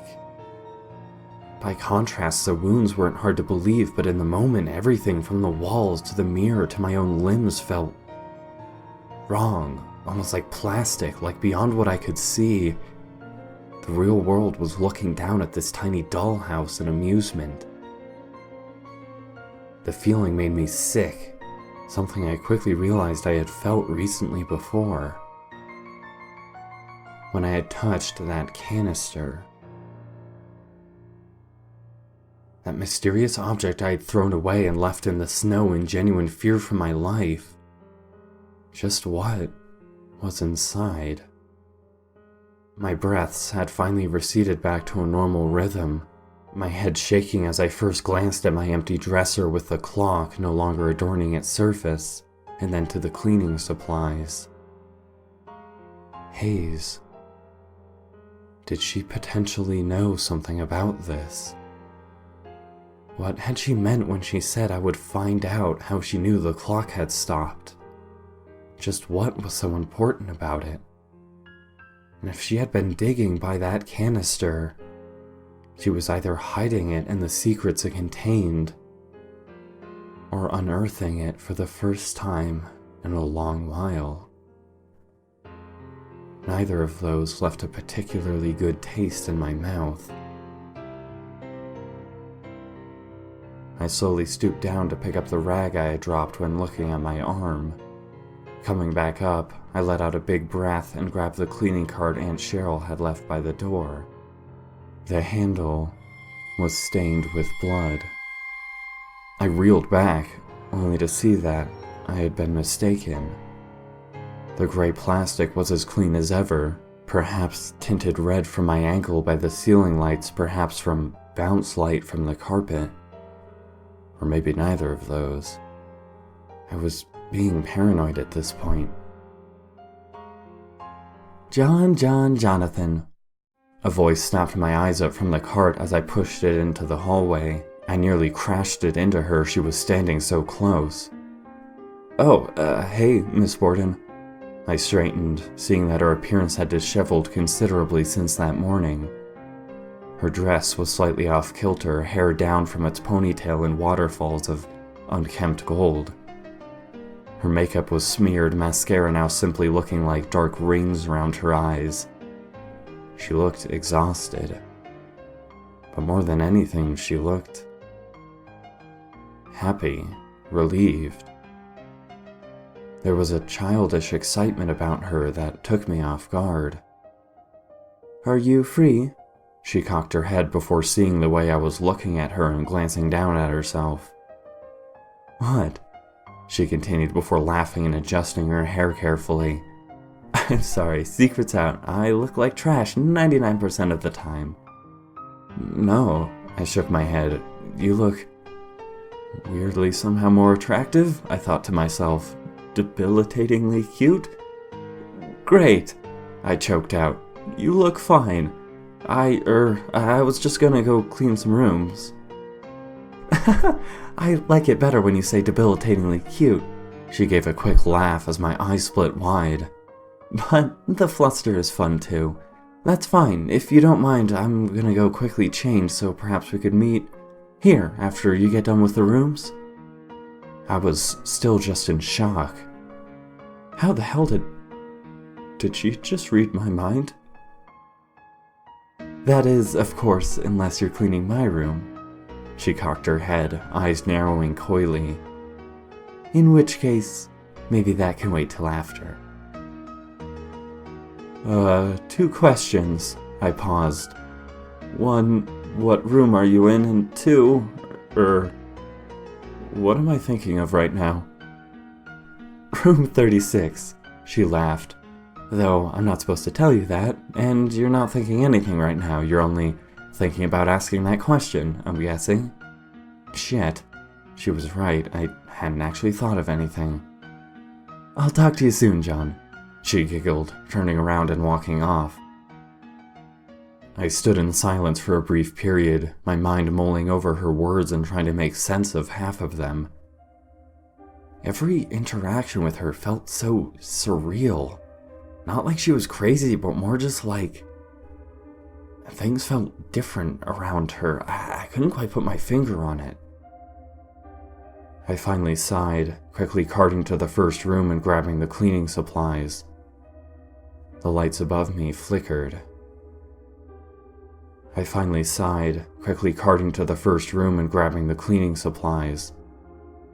I wasn't sure how long it would take Hayes to change, but she would definitely beat me if I wasn't fast. The first 3 rooms went by without a hitch, but as I hesitantly carted past room 36, hearing nothing but dead silence within, I couldn't help but think back to what Sylvia and Royce had talked about earlier. About Hayes. Was there a way to bring those things up without accusing her? I wanted so badly to believe they weren't true. The next rooms went by fine as well up until the last 2. I was hastily changing out soap in the bathroom container when a knock suddenly sounded on the open door to the room. Housekeeping, I called out. So sorry, be done in a minute. Silence. Hayes? I nervously called again. Is that... Why would you assume her? Sylvia laughed, peeking into the bathroom and smiling. You doing okay? Oh, I flinched, fumbling at the soap container before steadying it and trying to act casual. Yes, sorry. I don't know, I just have a constant fear she'll come back to harass me again, I guess. I'm doing fine. How'd the dishes go? She paused for a brief second as if this question was somehow unexpected. Good, I guess. She thought hard. Yeah, not too bad. Lovely, I nodded, screwing back on the soap cap and tossing it into the cart before beginning to make my way out of the bathroom. Sylvia stepped aside to make space, following as we made our way to the last room. Any problems? She continued as I fiddled with the key and finally swung the door open. Heater in 33 was busted last time I checked. No, I don't think so. I overturned the sheets of the bed, shrugging. I didn't check, but the room felt the same temperature as everything else. It's all seemed fine. Awesome, she nodded, walking over and doing the same to the other bed. That's good, I guess. Maybe Royce got to it. Probably. I moved back to the cart to grab the disinfectant spray. You waiting on the cart? Don't think I'd be helping you otherwise, she jeered with a smirk. We finished the rest of the room with surprising speed, closing the door behind us as I handed the keys to Sylvia. Cheryl said the elevator was a little shaky. I handed off the cart as well, when she brought the cart up here, but you probably won't die. Seeing as how I'll definitely die taking it down the stairs, she half laughed, half sighed. I think I'll take my chances. She suddenly paused as she turned around to cart it down the hallway. Oh, by the way, she spun slightly. After our shifts, Joyce, Chris, and... Her words drowned out in my head as the door to 36 down the hall suddenly rattled. My limbs froze, legs kicking into action as I immediately nodded and half pushed, half walked with Sylvia towards the elevator. Uh-huh, I nodded and picked up my pace, frantically seeing Hayes emerge from the room. Right. Sylvia cocked an eyebrow, going to look where I was before I hastily brought back her attention by waving my arm for no reason. So, Joyce, Chris! I grinned through clenched teeth. Cool, what fantastic people! Right. She frowned. Okay. But anyway, as I was saying, if you wanted to come along after my shift in like 30 minutes, we're just... I would! I nodded excitedly, slamming the elevator button several times and practically shoving Sylvia and the cart inside as my toothy smile reached my ears. But I've kind of been feeling like death lately, getting a little sick, I think, I might just head to bed, but I'll let you know. Oh, okay? She was being thrown for a complete loop as I just smiled hysterically and prayed for the doors to close. I'm sorry, I hope you feel better soon. Oh yeah, probably just a cold. I nodded way too eagerly, reaching in and jamming the door close button. Haha, no biggie. Have fun, you guys. I'll just be up here not doing anything you would disapprove of. Okay, wait, what? She cocked her head. What the heck are you talking about now? Okay, talk to you tomorrow.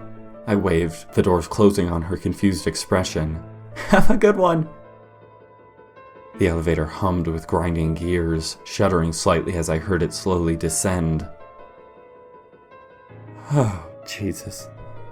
I sighed, taking a second to curl over and catch my breath. She doesn't like me. Hayes leaned against the railing behind me, startling me out of my skin. I whirled around before again having to catch my breath, putting my hand over my heart. Oh, hey there. Hey there, she repeated, cocking an eyebrow. She now wore something I'd never expected to see, a regular pink t-shirt and shorts. Her hair was still down, though now intentionally so, long and elegant.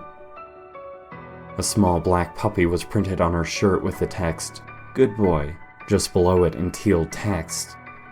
She still wore her high heels. For as quirky and frazzled as the outfit was, it still had a strange air of put together I couldn't imagine anyone else in the world pulling off. Her left hand slowly extended towards me as she grinned widely. In her delicate grasp were 2 Cheetos. Celebratory. She looked genuinely excited. Go on, take one. I tried to pick the same length. These are some of the last pieces of food left in this place. This might just be the best Cheeto you've ever had. Alright. I laughed. Are you sure? I think there's maybe some food in the kitchen, perhaps, but I appreciate it. I love a good singular Cheeto on occasion. I meant it to be a joke, but I quickly realized how seriously she was offering it to me, as if this really actually meant something to her. I quickly smiled, reaching and selecting one of the tiny orange lumps. Thanks. I nodded, looking at it in my hand. What's the occasion, exactly? You'll see. She gave a toothy grin, popping the Cheeto into her mouth and starting down the hallway to her room. Come on. I nervously followed, glancing at the Cheeto in my hand one more time before carefully putting it in my mouth. It tasted like a regular Cheeto.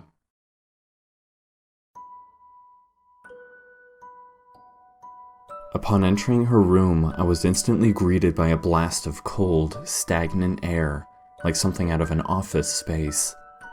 A printer beeped softly in the corner, several binders worth of paper loosely scattered around the central table in the common space. A small dog collar was lying crumpled atop a leather armchair. One of the rooms inside was clearly the governor's, a pressed suit lying unused atop his bed, which also seemed untouched, the covers pristine and unruffled. The other room, however, was a cluster of strange and unrelated items.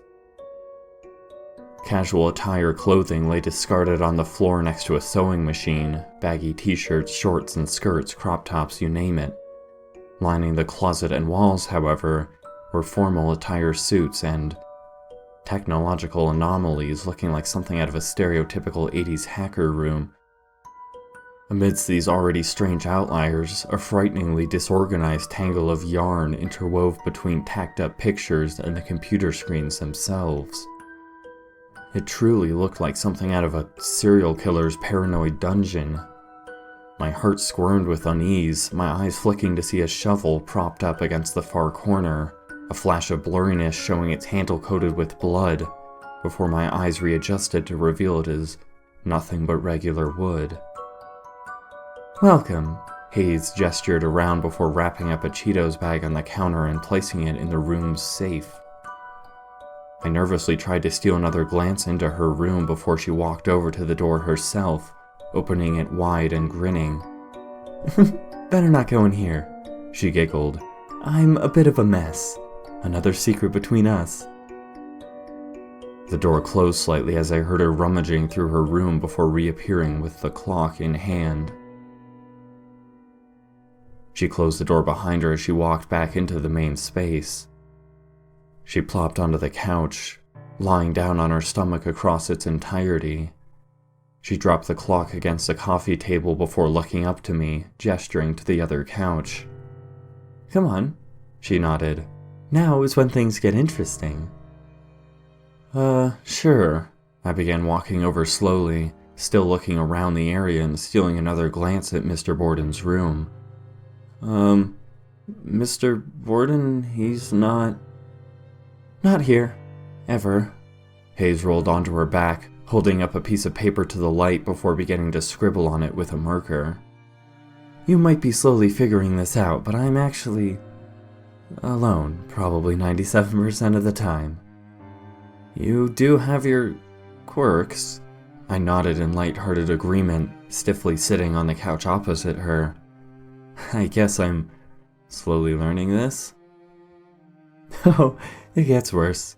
She giggled to herself at my response, looking to me and smiling before sliding the paper down to the table. She moved the clock to sit on top of it. "So that's why the whole paranormal thingy?" I questioned, slowly leaning forwards to look at the paper.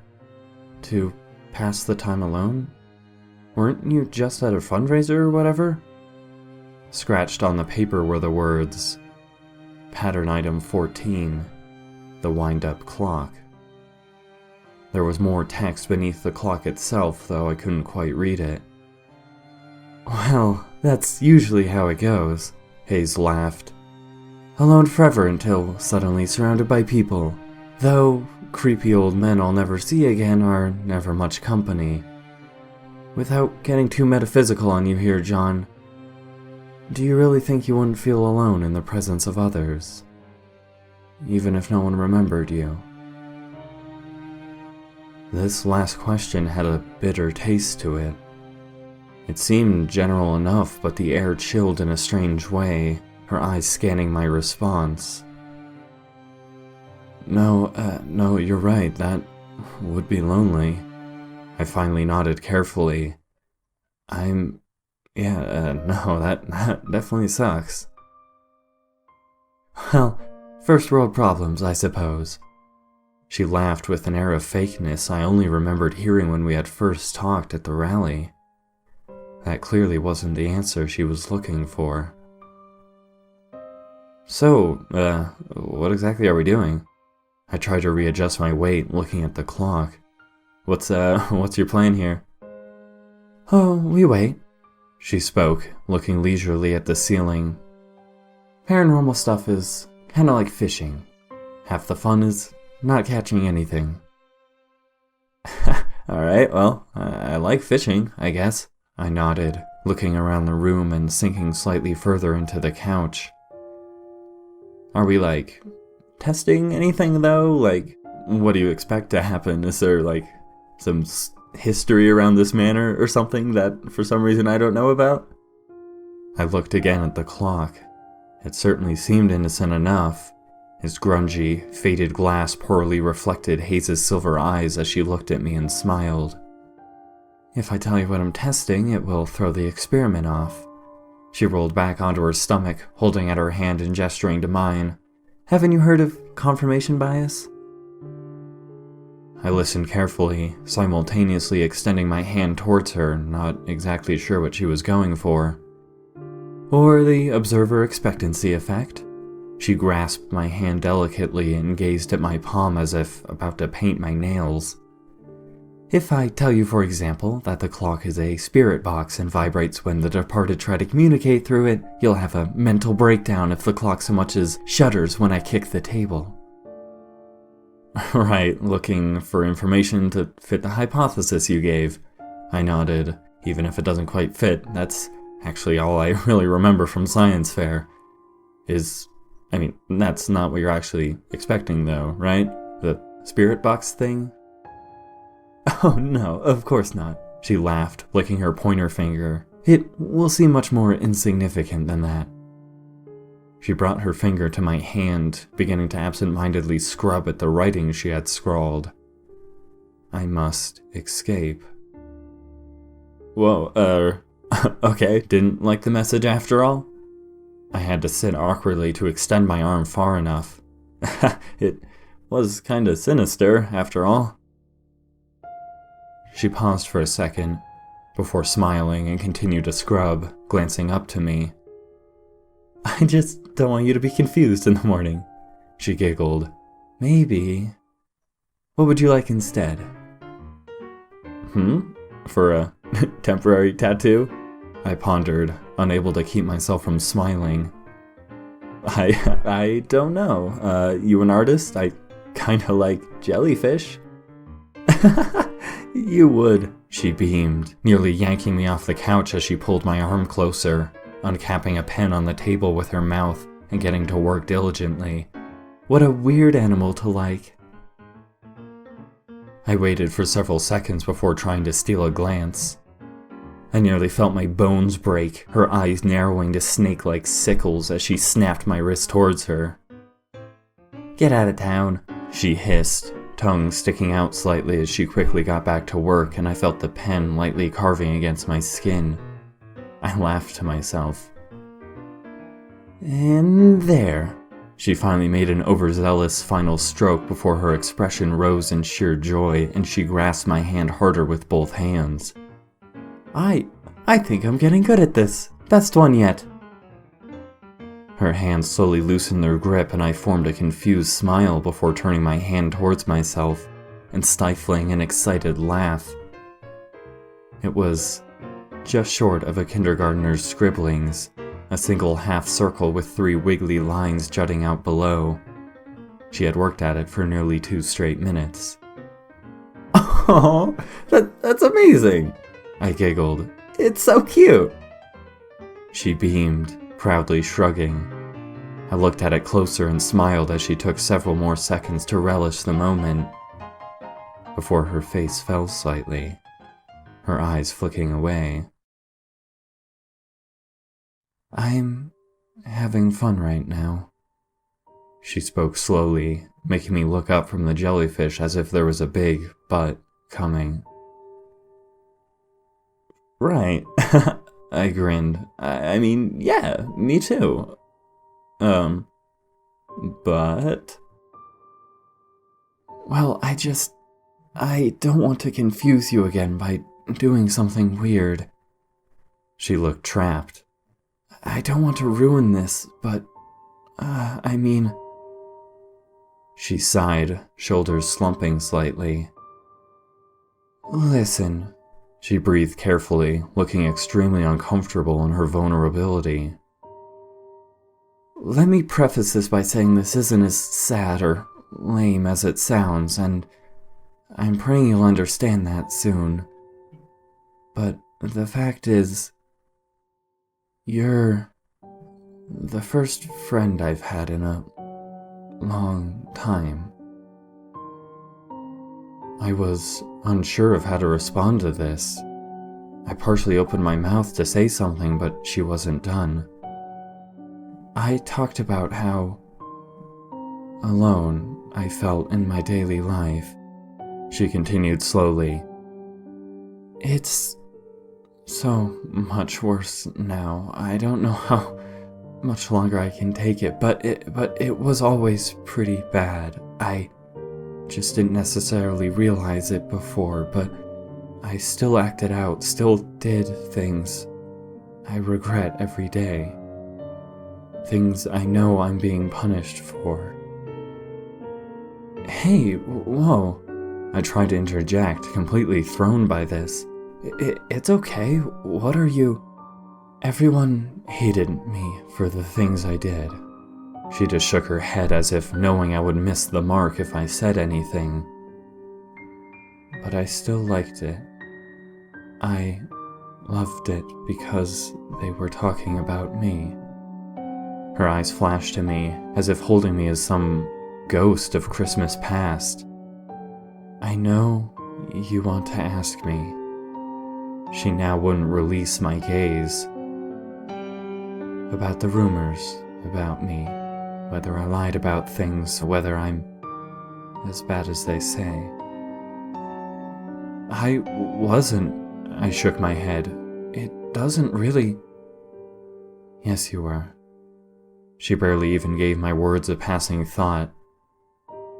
Unfortunately, you can't lie to me. I know what you're going to say before you do.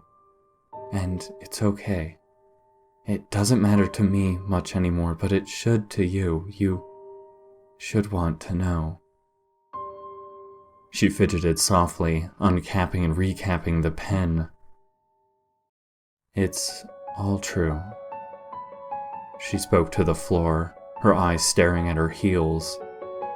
Everyone hates me, and I am pathetic. I've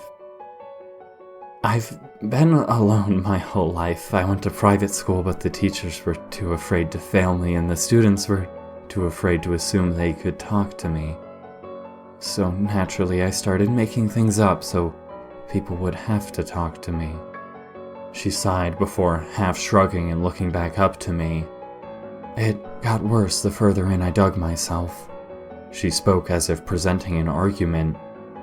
My initial cry for attention and sympathy when I was a kid soon became attention for the wrong reasons when I got older and people realized I had been lying, but to me it didn't really matter. I would take anything over the loneliness, and soon I was almost expected to have a new scandal every week. People love to hate me, and I love to be on people's minds.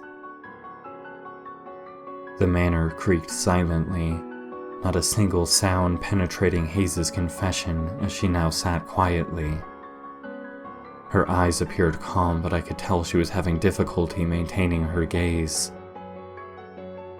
So that's my understanding of myself I've come to, she finally finished off. That's the whole story. I have nothing else to say in defense. I hope I answered any questions you might have. I stuttered, blindsided by this. Oh, also, I'm sorry, she quickly intercut.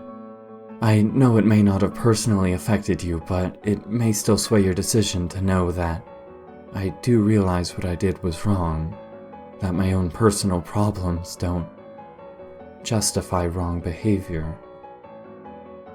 I was silent for several more seconds, watching her again almost interject before thinking better of it and simply waiting nervously.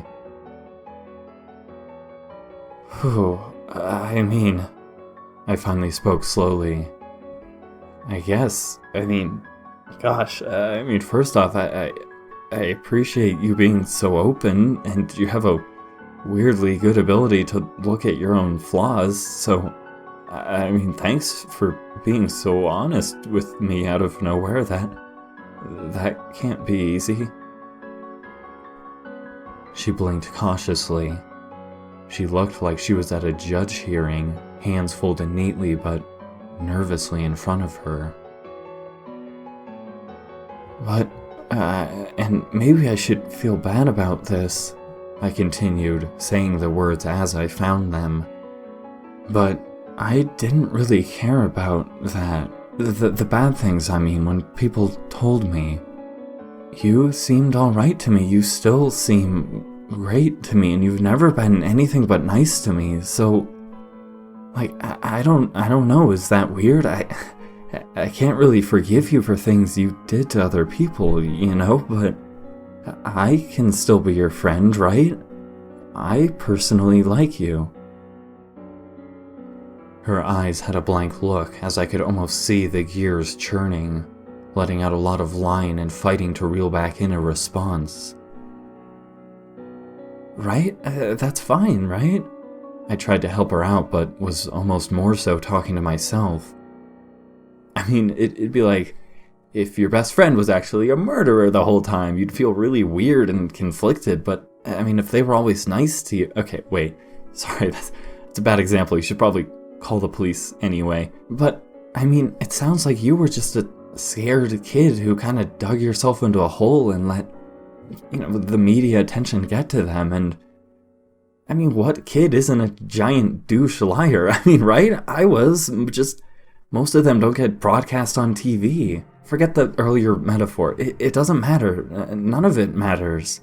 I believe that you're sorry. I mean, that's a dick move to people who actually have leukemia, for example, but I just can't hate you. I'm having fun with you, and maybe it's selfish of me, but that's really all I care about. That, and, I mean, probably don't do stuff like that again, obviously. I mean, are you okay? I guess I forgive you. It doesn't matter to me. Haze's eyes looked at me, and if she was capable of showing true emotion, I imagine there might have been something groundbreaking there. And indeed, there might have been. A true smile brighter than anything she felt comfortable expressing, cancelled out by guilt, may have been exactly what I was looking at, as she simply looked at me straight-faced and nodded slowly. After a strangely long and even more strangely comfortable period of eye contact, I finally looked back down to the jellyfish on my hand. So, I guess that's everything on my end. I slowly put out my hand for the pen. I don't really know where that puts us, but would you like an animal as well? I don't know if I can make it something quite as good as this beauty, but I'm willing to give it a shot. Naturally, she smiled, slowly placing her hand into the one I had extended for the pen, before suddenly looking as though she had been shot and lurching back. I flinched as well, watching her nervously read my reaction between frantic eye darts to her wrists as she again licked her finger and scrubbed furiously at her own skin. She did this to both her wrists. Sorry, she tried to save face as her fingers smudged with black ink. I write notes to myself, motivational quotes, checklists, things I won't say that are way more embarrassing than either of those two examples. She flushed before grinning and lowering her hand back into mine. No need for you to see that, she snickered, pressing the pen into my other hand and leaning over the table uncomfortably far before frowning. She huffily blew a wisp of hair from her face before half rolling, half crawling over the table, the clock shuddering beneath her. Oh, okay, alright, I laughed, moving aside as she slumped beside me. What do you want? Jellyfish as well? Pacific sea nettle are pretty cool looking, actually. Dragon. Her eyes lit up, smile reaching her ears. A big old toothy one. Make it eating a lion. Alright. I chuckled, cocking my head and turning her hand a few different directions. I'm not exactly sure if there's enough room for... It can be a small lion, she shrugged. So long as the dragon is big comparatively. Her eyes sunk slightly then, fingers curling. And thank you, she muttered almost under her breath, face flushing.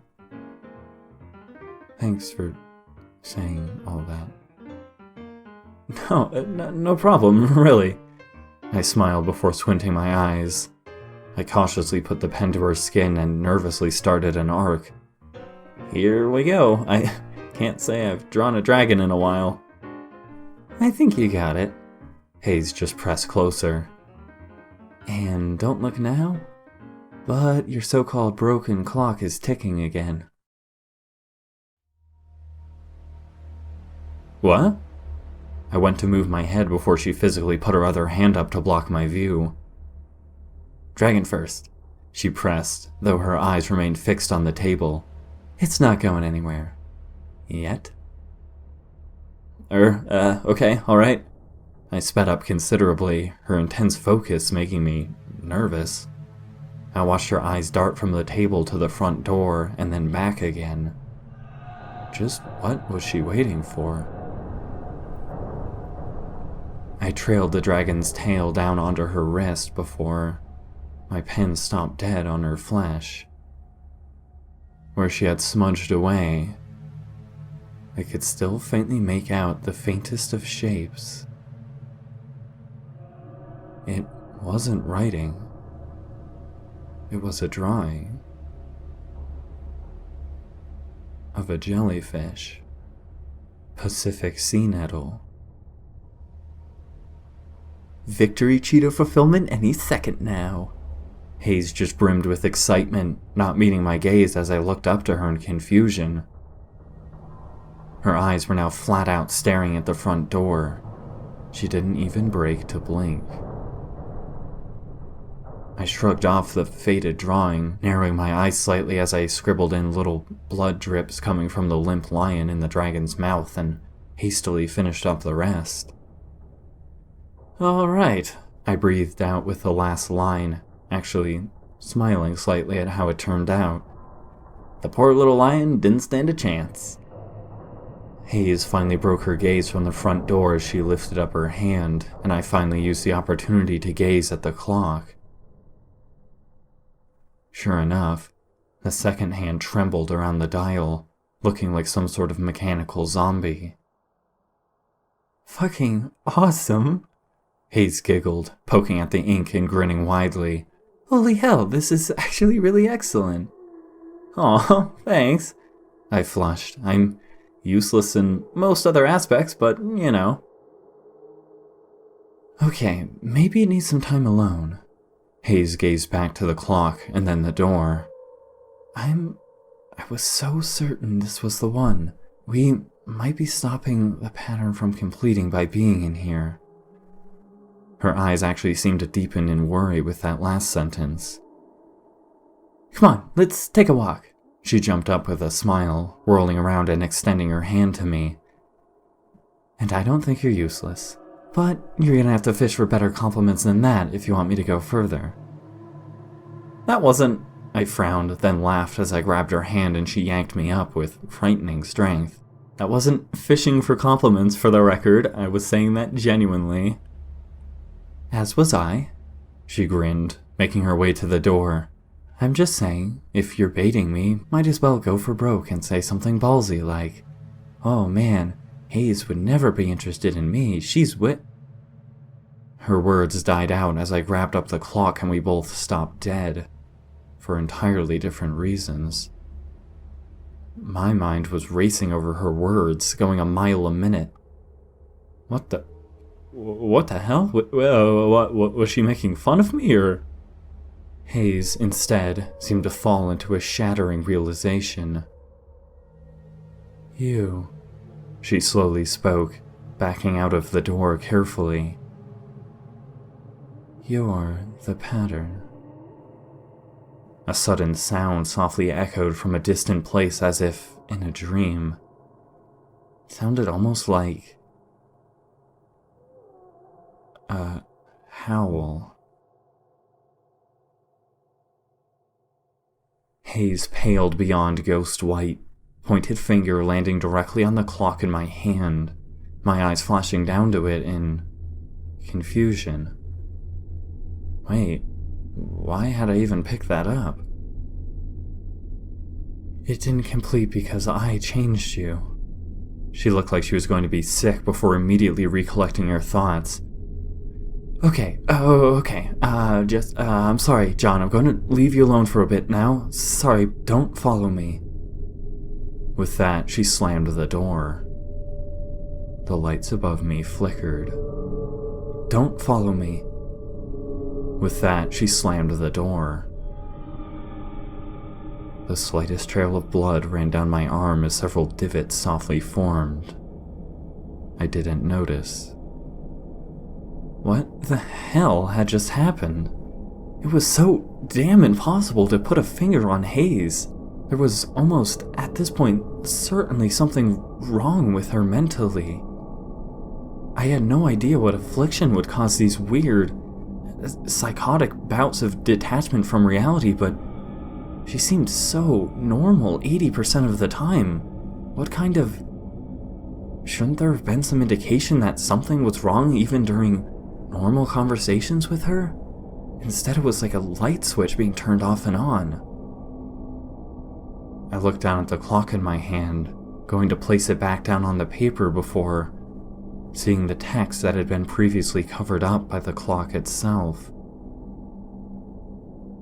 There should be a metal wind-up clock from room 12 on top of this sheet of paper. It read in impeccable handwriting. If there is not, pattern cycle 2 has started. Return to B5. What the? My eyes flashed back to the closed door of her room, remembering the jumble of strings and similarly styled papers that had been lining the walls. I nearly took a step towards it before stopping myself, hesitating and looking at the clock in my hands again. Jesus Christ, this was crazy. There was something seriously wrong here, something seriously wrong with Hayes. Maybe I should check if she was truly staying alone here, obsessed with these delusional patterns or whatever. Just how far off the edge was she? Was she going to be a danger to herself? I shakily stepped forward, not even sure if I had convinced myself I was doing it for a noble cause or was just too damn curious. Her door loomed ahead, my hand softly resting on the cold knob.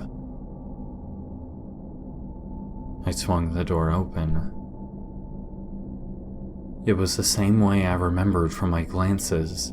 Countless paper scraps sourced from the living room making up strange letters and numbers, some connected by red string, others blank with large question marks beside them with sticky notes. Some string paths extended to several computer screens taped to the glass itself, though the monitors were off.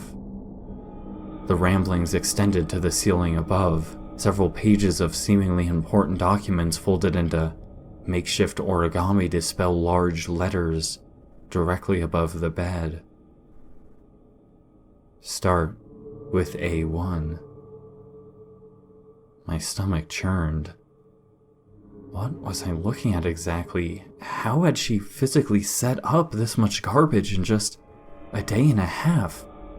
This setup looked like it took years. I looked around the room to finally catch the combination A1 physically scratched above the left wall. Everything seemed to be catalogued like this. Look for patterns. Do not break.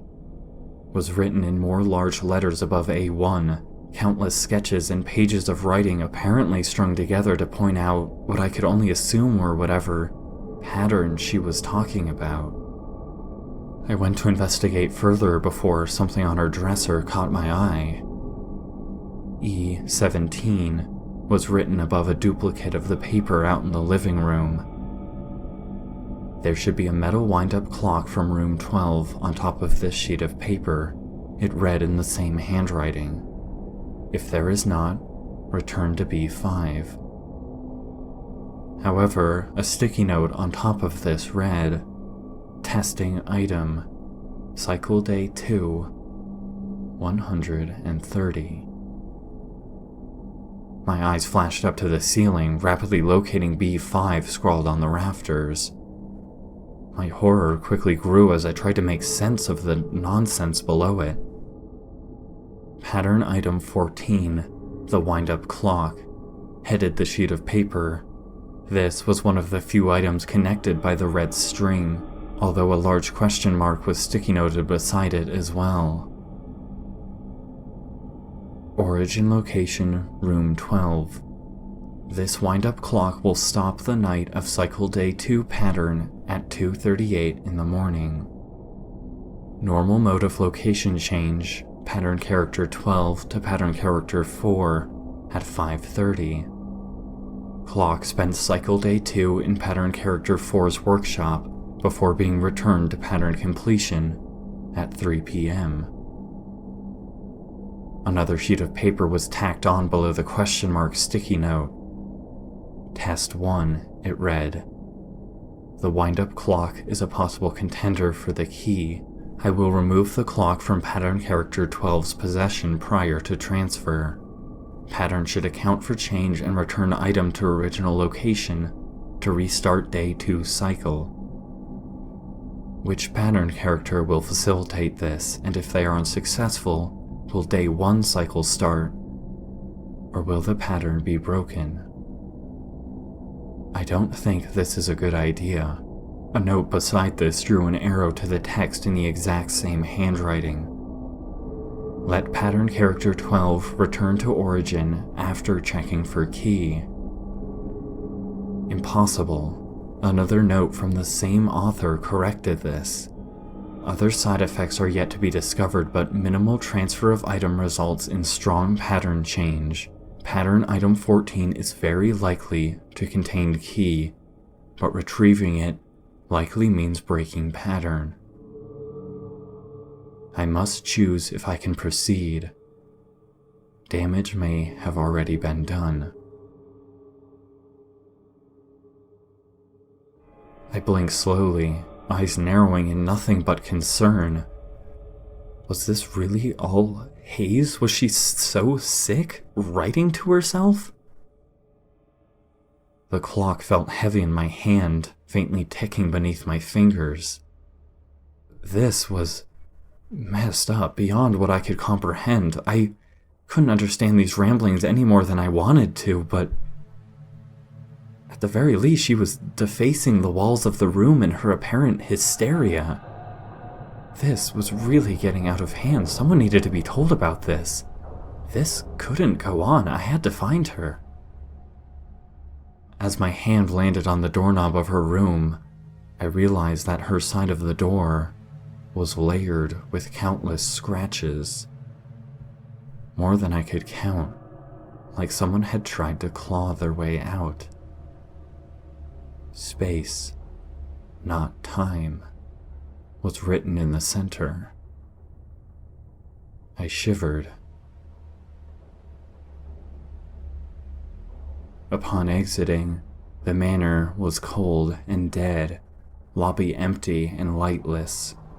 Whatever patrons may have been there seemed altogether absent. The lights above shimmered slightly. A speck of blood dotted my shoe as I walked, it barely registering in my mind that my arm had begun to bleed yet again. Thankfully, Aunt Cheryl was sitting in the middle of the lobby behind a pile of suitcases, turning around at my approach. Her lonely form was out of place and haunting in the darkness, her paper-pale skin almost appearing gray if it weren't for the ghastly tear marks beginning to leave her midsection to spill gore to the ground. Her crusted eyes were ringed with dead black, her tired gaze filled with death. 3 nights is what Mr. Borden's agent said. She looked like she was trying to remember, mouth unhinged as if broken. But you can't tell anyone that, okay? Huh? What? I slowly came to a stop, limbs faltering as I felt a weight relieve itself from my right side. Oh, right. I mean, security reasons, I guess, probably. I sighed. Well, it's a big manor, lots of rooms with lots of different people. I'll be fine, unless I'm cleaning her room. My arm slopped to the ground with a loud squelch, stretched elastic skin splitting like ribbons at the bite mark. Maybe, maybe not. Cheryl grinned, a smile that ruptured past her broken face, before jutting to her feet as her phone went off. Yes? She answered hastily. Her torso began to slide from her lacerated midsection, massive bite marks like a great white shark revealing themselves as blood speckled to the floor. The dead skin of her wrist flayed like paper in the wind, her ghastly bones breaking through the rotting flesh. Phone not even in her hand as she walked towards her front door and haphazardly waved me goodbye. It's about time. Yes, of course there's a lot of luggage. Yes, I need both of you. I breathed a sigh, walking heavily up the master staircase to the 2nd floor. I took a few seconds to marvel at the massive glass chandelier dangling precariously above the lobby, as I did every time I walked up the steps. Today, its grand, elegant form appeared. particularly mocking. The clock in my pocket ticked softly.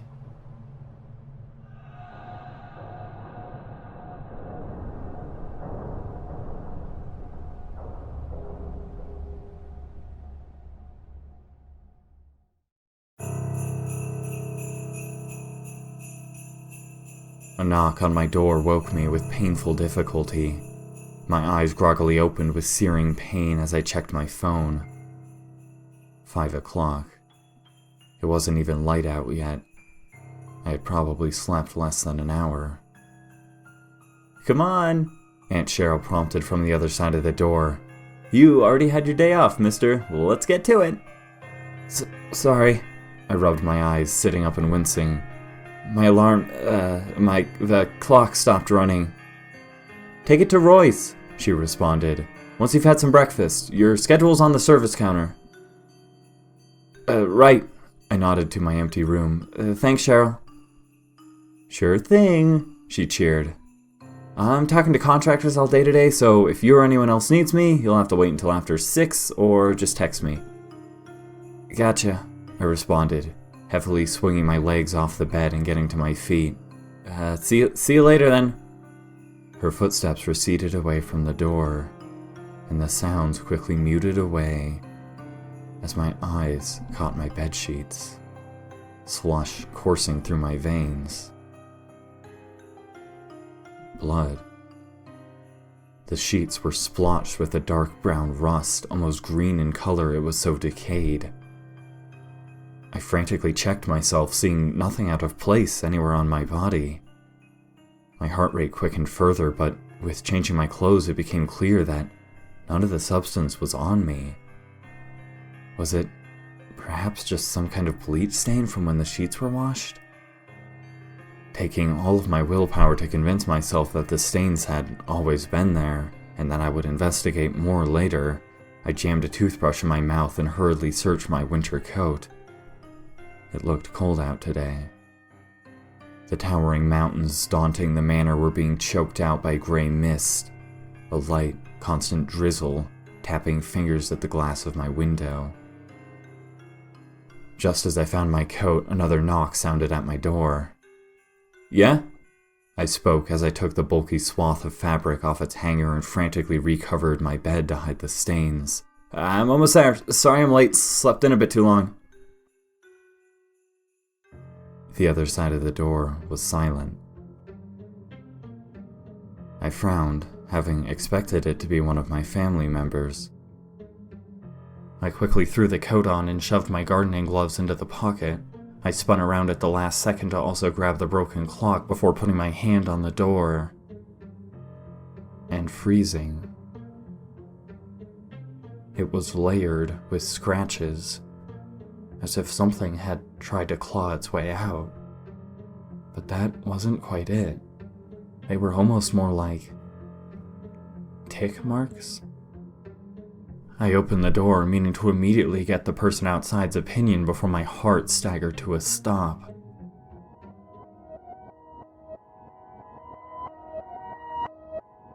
Hayes stood just beyond the threshold, hands carefully clasped in front of her. Her hair was tied back, glimmering earrings dangling softly by her pale neck. She seemed strangely comfortable in her pink dress, the design some weird mix of skimpy and business formal that almost made it appear like she was getting ready for an awkward high school prom. She smiled at my approach, quickly stepping forward to greet me. "I'm gravely sorry," she spoke. "Please excuse my rudeness, Mr. Matthews, but I have a slight favor to ask if you wouldn't mind." I blinked slowly, wondering how the hell she knew my name until I glanced down at the name tag on my uniform and winced. "Oh," I shook my head. "You're not interrupting at all, Miss Borden. Sorry, I thought you were someone else." "Oh, please," she laughed. "It's Hayes. I gather you work here?" "Oh, absolutely," I nodded, trying to make up for before by giving this conversation everything I had. "I do general service around the manor. What can I do for you, Hayes? You look great, by the way. What's the occasion?" Shit. Was it okay to say she looked great? Beautiful? Stunning? Was that weird to say to someone like her? Holy shit, she was attractive. That was just an objective fact. Should I not have mentioned her physical appearance at all? Fuck. I appreciate that. She laughed warmly. Now, do you mean that in a politically correct way, or do you actually find me attractive? My words turned to ash in my throat as it closed up. I gagged. I mean... Just messing with you. She tilted her head and grinned. I've just always been curious at that part. You seem to have difficulty saying what you want to. Holy shit, and you remembered me, I wilted. From the rally? Oh, goddammit. Well, of course. She laughed a bit too hard. That's always the fun part. I don't think you know what fun part means, I joked to mask my nervousness. No, really, she shook her head. That was a blast compared to what usually happens.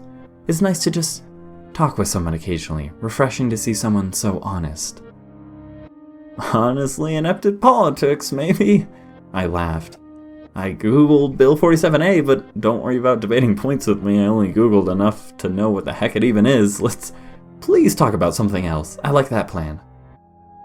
She giggled, but seemed to actually hesitate with her next words.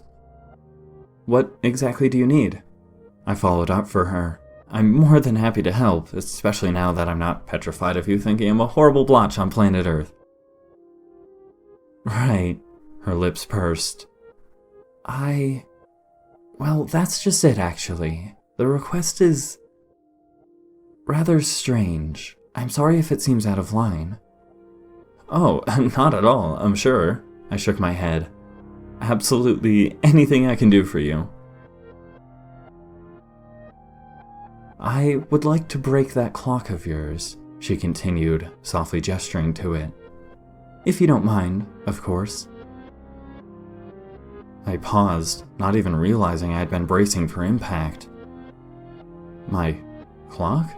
I echoed, glancing down to it in confusion, nearly going to hand it to her immediately before I realized what she was saying. Why the heck would she want to do that? Oh, this? I cocked an eyebrow. I mean, I guess, well, obviously I would prefer if you didn't, though, but you can. Is there a reason? It actually stopped working last night. Oh? She cocked her head, taking a peek at my room number before smiling. Sorry to hear that. I guess, if I tell you my reason, will you promise not to laugh? Sure. I quickly straightened back up. I guess? I'm not really sure what to expect. Oh, actually, she suddenly paused. As much as I enjoy this conversation and variations of it, I wanted to try something else with you. Again, it may seem strange, but it might be helpful. Sure. Wait, what? I tensed, unable to keep myself from backing up. She approached way too close for comfort. What did you just say? And what exactly are you planning on? You have my pen, she spoke softly, pointing to where a pant pocket may have been on her dress. My eyebrows cocked, my hand moving to mirror her movement and check my pant pocket. I reached inside with growing confusion to produce a small black ink ballpoint pen. You'll rot here, she whispered softly, tone shifting to something completely out of nowhere. If you forget everything, remember this: you can be conscious without breaking it. Her forehead clacked against mine as she looked down and grabbed my hand. A pen in her grasp rapidly scratched across the back of my palm. I must escape.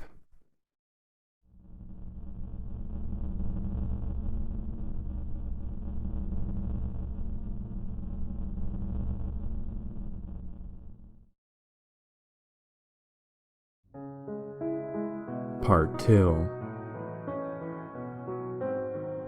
A knock on my door woke me up with painful difficulty. My eyes groggily opened with searing pain as I checked my phone. 5 o'clock. It wasn't even light out yet.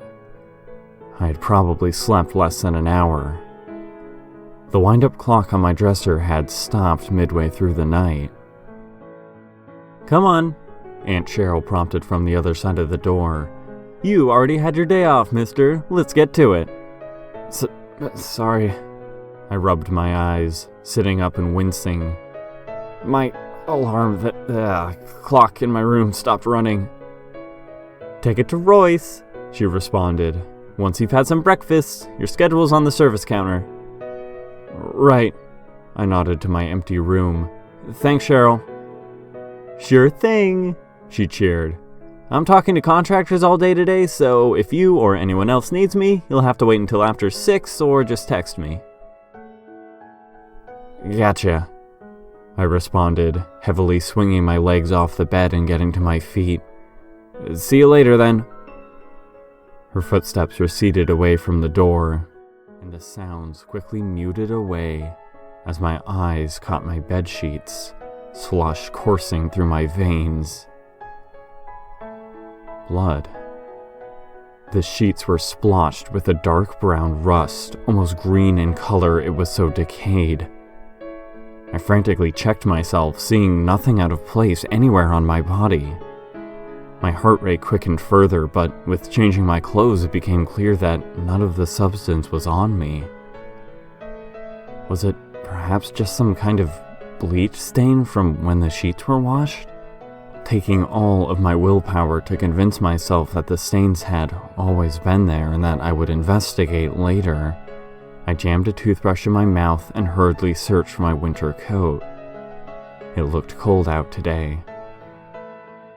The towering mountains daunting the manor were being choked out by a gray mist, a light, constant drizzle tapping fingers at the glass of my window. Just as I found my coat, another knock sounded at my door. "Yeah?" I spoke as I took the bulky swath of fabric off its hanger and frantically recovered my bed to hide the stains. "I'm almost there. Sorry I'm late. Slept in a bit too long." The other side of the door was silent. I frowned, having expected it to be one of my family members. I quickly threw the coat on and shoved my gardening gloves into the pocket. I spun around at the last second to also grab the broken clock before grabbing the door. And freezing. It was layered with scratches, as if something had tried to claw its way out. But that wasn't quite it. They were almost more like tick marks? I opened the door, meaning to immediately get the person outside's opinion before my heart staggered to a stop. Hayes stood just beyond the threshold, hands carefully clasped in front of her. Her hair was tied back, glimmering earrings dangling softly by her pale neck. She seemed strangely comfortable in her pink dress, the design some weird mix of skimpy and business formal that almost made it appear like she was getting ready for an awkward high school prom. She did, however, have a super awesome drawing on her hand, some kind of dragon eating a lion. She smiled at my approach, quickly stepping forwards to greet me. "I am gravely sorry," she spoke. "Please excuse my rudeness, Mr. Matthews, but I have a slight favor to ask if you wouldn't mind." I blinked slowly, wondering how the hell she knew my name until I glanced down at the name tag on my uniform and winced. "Oh," I shook my head. "You're not interrupting at all, Miss Borden. Sorry, I thought you were someone else." "Oh, please," she laughed. "It's Hayes. I gather you work here?" "Oh, absolutely." I nodded, trying to make up for before by giving this conversation everything I had. "I do general service work around the manor. What can I do for you, Hayes? You look great, by the way. What's the occasion?" Shit. Was it okay to say she looked great? Beautiful? Stunning? Was that weird to say to someone like her? Holy shit, she was attractive. That was just an objective fact. Should I not have mentioned her physical appearance at all? Fuck. "I appreciate that." She laughed warmly. Now, do you mean that in a politically correct way, or do you actually find me attractive? My words turned to ash in my throat as it closed up. I gagged. I mean, just messing with you. She tilted her head and grinned. You seem to have difficulty saying what you want to around me. Holy shit, and you remembered me, I wilted. From the rally? Oh, goddammit. Well, of course. She laughed a bit too hard. That's always the fun part. I don't think you know what fun part means, I joked to mask my nervousness. No, really, she shook her head. That was a blast compared to what usually happens. It's nice to just talk with someone occasionally. Refreshing to see someone so honest. Honestly inept at politics, maybe, I laughed. I googled Bill 47A, but don't worry about debating points with me. I only googled enough to know what the heck it even is. Let's please talk about something else. I like that plan. She giggled, but seemed to actually hesitate with her next words. Well, what exactly do you need? I followed up for her. I'm more than happy to help, especially now that I'm not petrified of you thinking I'm some horrible blotch on planet Earth.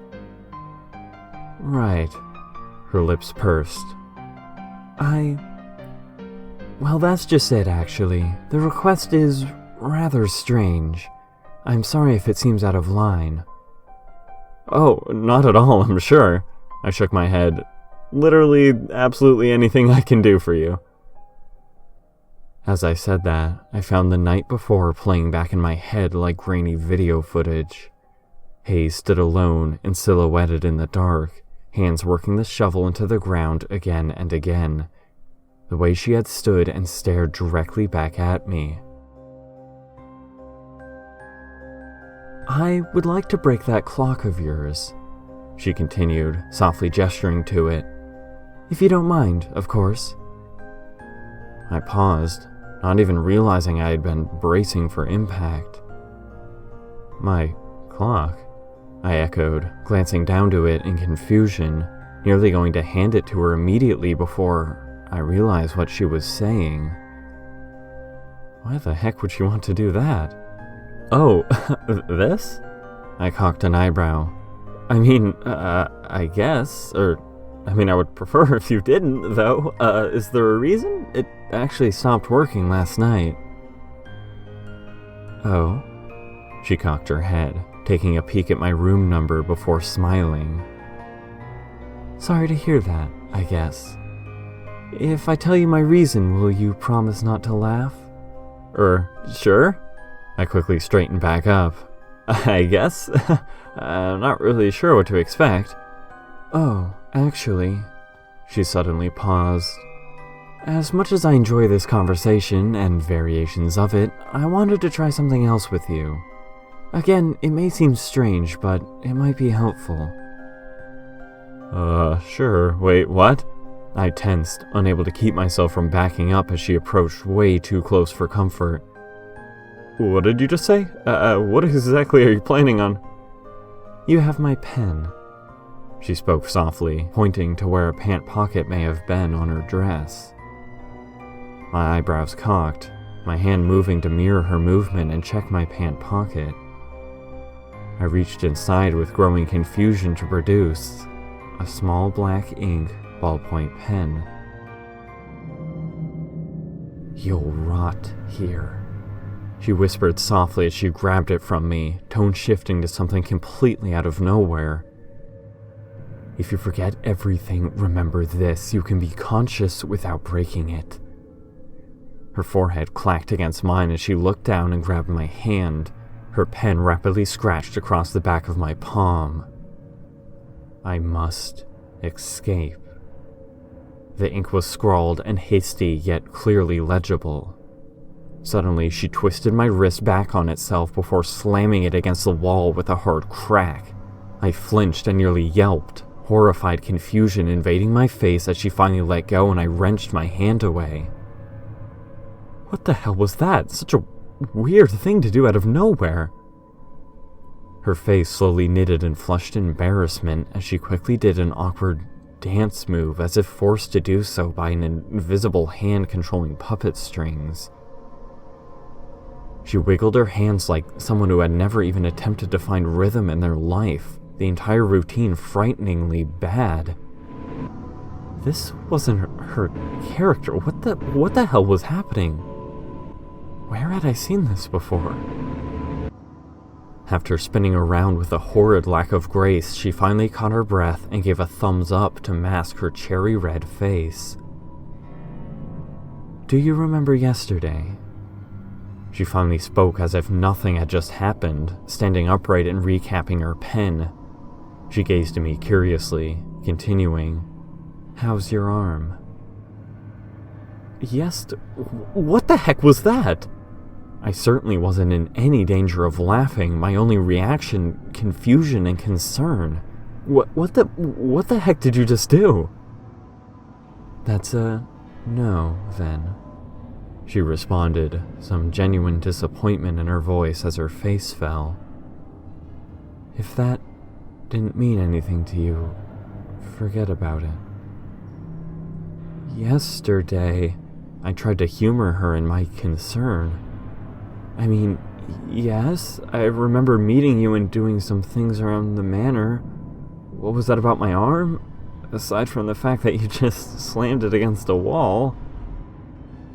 Oh, all right. She nodded solemnly. Listen, John, I'm sorry about that. I like to mess with people sometimes. I don't get many chances to let out weirdness. Can you hold on to this pen? She extended her arm to offer it to me. I stared at the ballpoint pen, a prickling sensation itching at the back of my eyes. The lights above flickered. How did I have that before?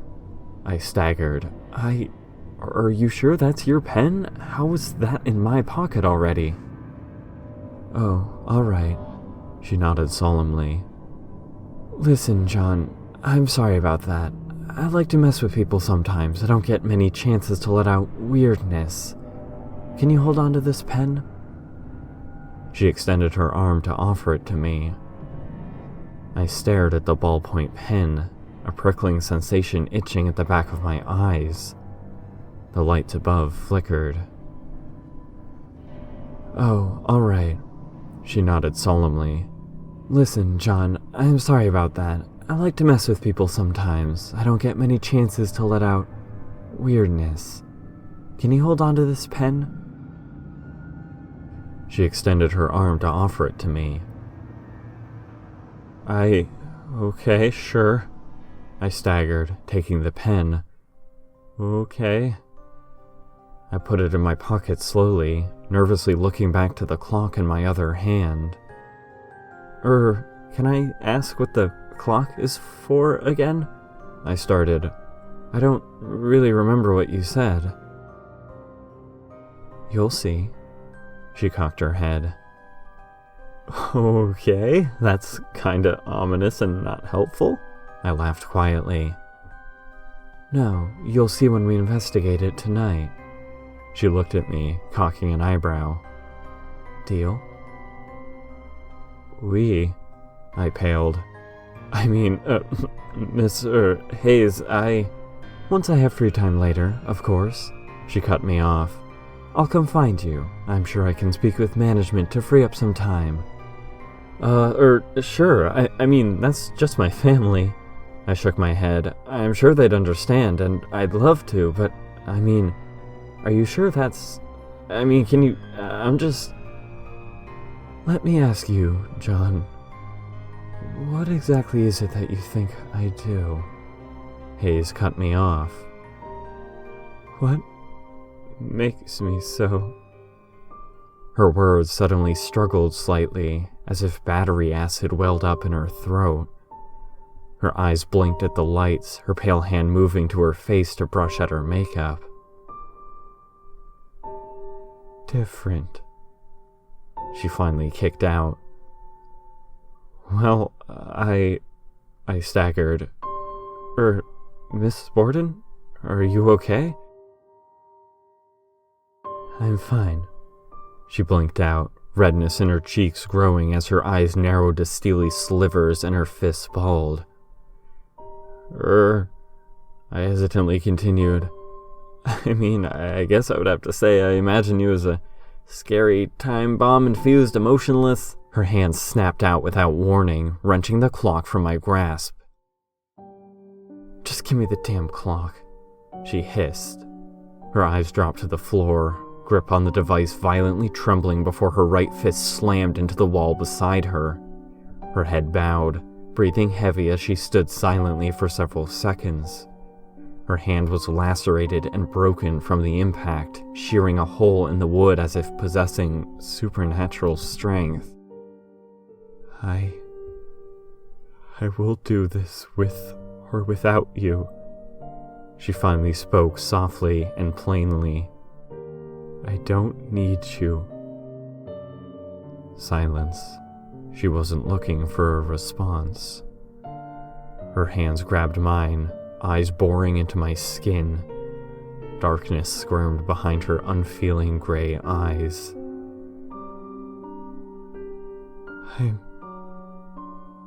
I'm scared, she whispered. Her hands squeezed the life from mine as a howl sounded in the distance, flooding her skin with ice. The lights flickered. I hesitantly continued.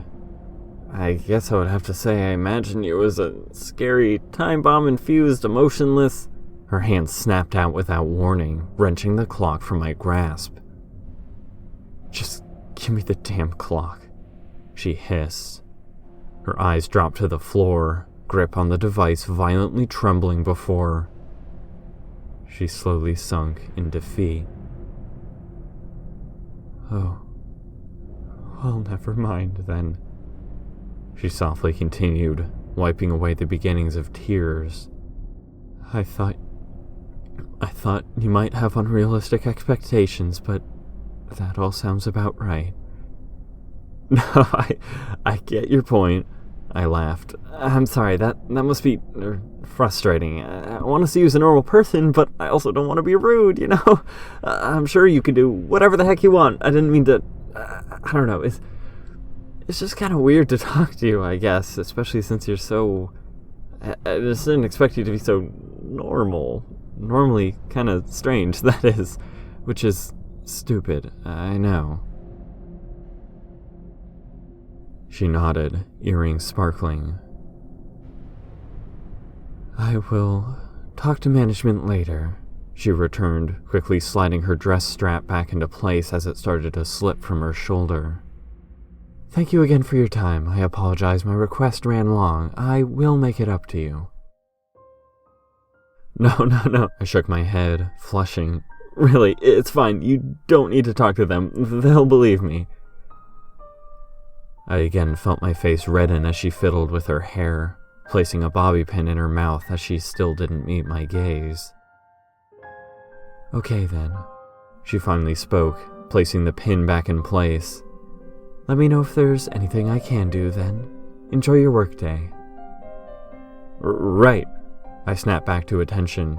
I'll see you later. I had to take several breaths to calm my heart after she quickly turned and strode away, heels clacking silently on the carpet. She's a ghost hunter. I had to mutter to myself as I shook my head. Of course she is. Why not? I took another deep breath before hurrying down the main staircase. Clanking dishes met me as I jumped through the sliding door, flinging my hat off the rack and onto my head. Sorry, I flailed, catching several gazes. Miss Borden had some questions for me. I didn't realize it was this late. Miss Borden? Roy slid into view from around the corner, tossing me a single hard-boiled egg. Holy shit, what kind of questions? Classic excuse. Sylvia waved her soapy hands, clutching steel wool as her pot splashed into the hot water. I don't buy it, cuz... What kinds of questions? I hesitated as I caught the egg sloppily and my gloves dropped to the floor. I'm not sure. Just general room stuff. Trouble with the heater and whatnot, I guess. Jesus, well, glad you made it through that. Royce gave a sneering look to Sylvia, who returned it with worry. I probably wouldn't have been able to keep my cool. I hope she doesn't talk to me. She sunk down. God, I can't wait until they just leave. I can't believe Cheryl agreed to let him stay here. Royce nodded. Are we really that much of sellouts? Whoa, wait, huh? I blinked, stepping closer as I cautiously swallowed a bite of the egg. What do you mean? What's wrong with them being here? Well, not them, Sylvia sighed. You're right. I guess it's just her. The lights of the room snuffed out as if encroached over by a dense fog. Hayes? I replied carefully. I still don't get it. I mean, I don't know anything about her, but she seemed, nice. Royce looked at me in a way I had never seen before, a sort of confused betrayal that nearly knocked me off my feet. His eyes were unfocused and dim, the lacerations across his skull spilling tendons to the murky floor. John, dude? He slurred, limp jaw barely able to hold in his rotting tongue. I can't tell if you're joking. Whoa, wait, what? I quickly retracted my last claim. I mean, she seemed a little, I don't know, I don't understand, what's wrong?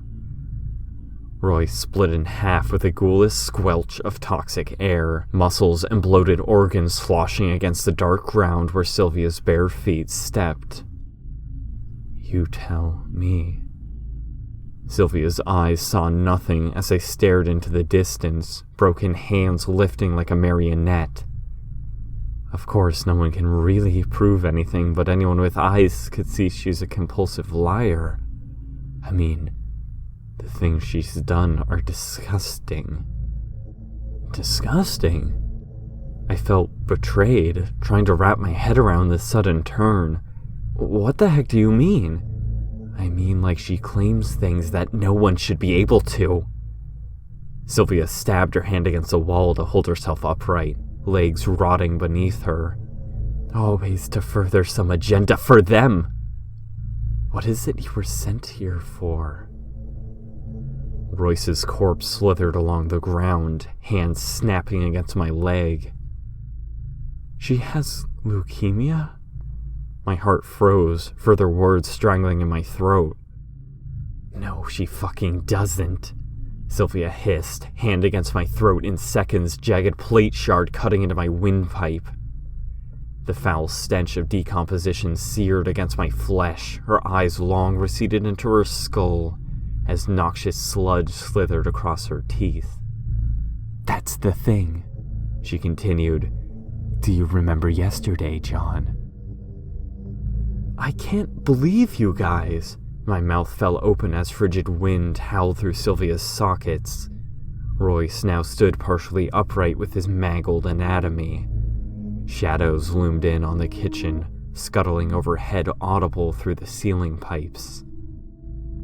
What the hell is the matter with you? I continued. She doesn't need to prove it. No one should need to prove something like that. What is this, some kind of conspiracy theory? There's nothing convenient about blood cancer. Jesus fucking Christ. Sylvia stepped back, teeth baring as black fur brushed past her legs just out of view. The tension in the air was palpable. Sylvia's distorted hand gripping the plate shard so hard what was left of her flesh flaked away like paper. Without another beat, her broken form slashed forward. The world blurred with red and black as the shards scraped along the inside of my skull, pile driving my head into the wall behind me. Do you remember yesterday, John? She repeated, slowly twisting the object. bone grated against bone, my vision bulging and warping with the movement. Pale hands peeled back ceiling tiles, howling faces pressing grinning smiles through the woodwork. Silence ensued. No one blinked. Slowly, Sylvia's face split open with a large grin at my continued silence. My mistake. Her words slithered out.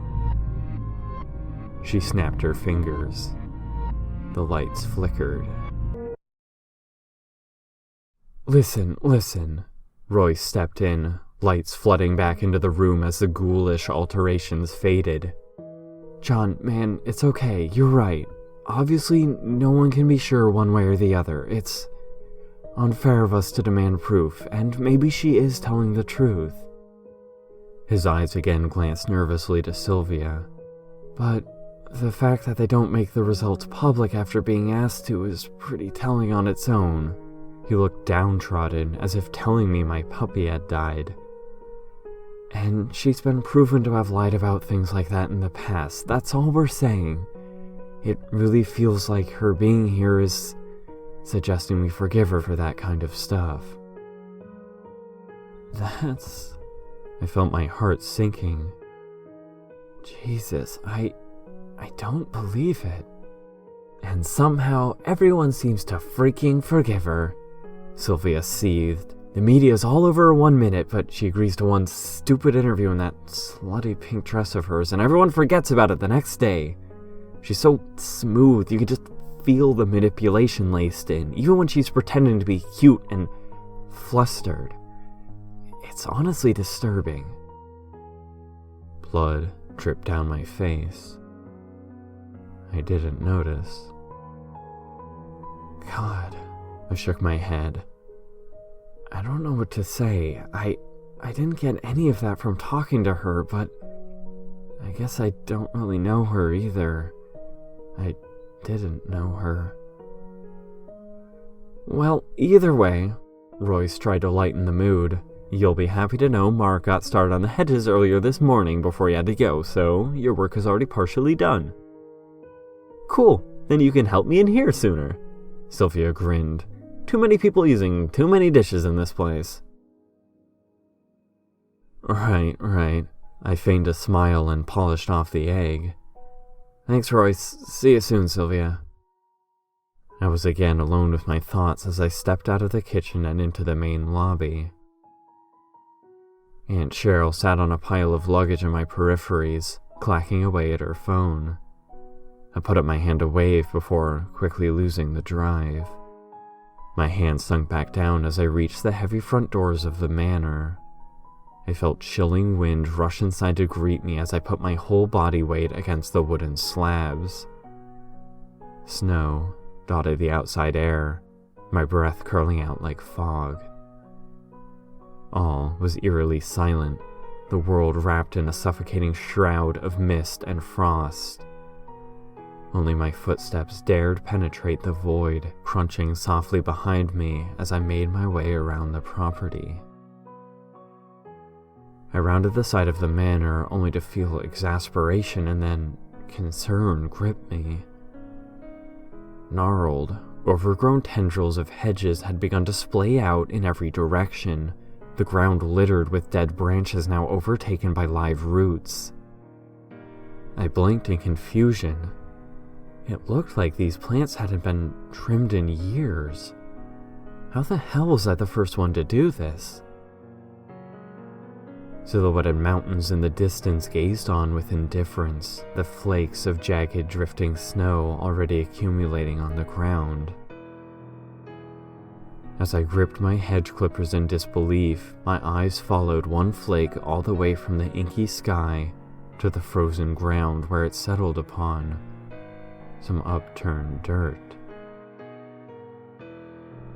What the hell was that?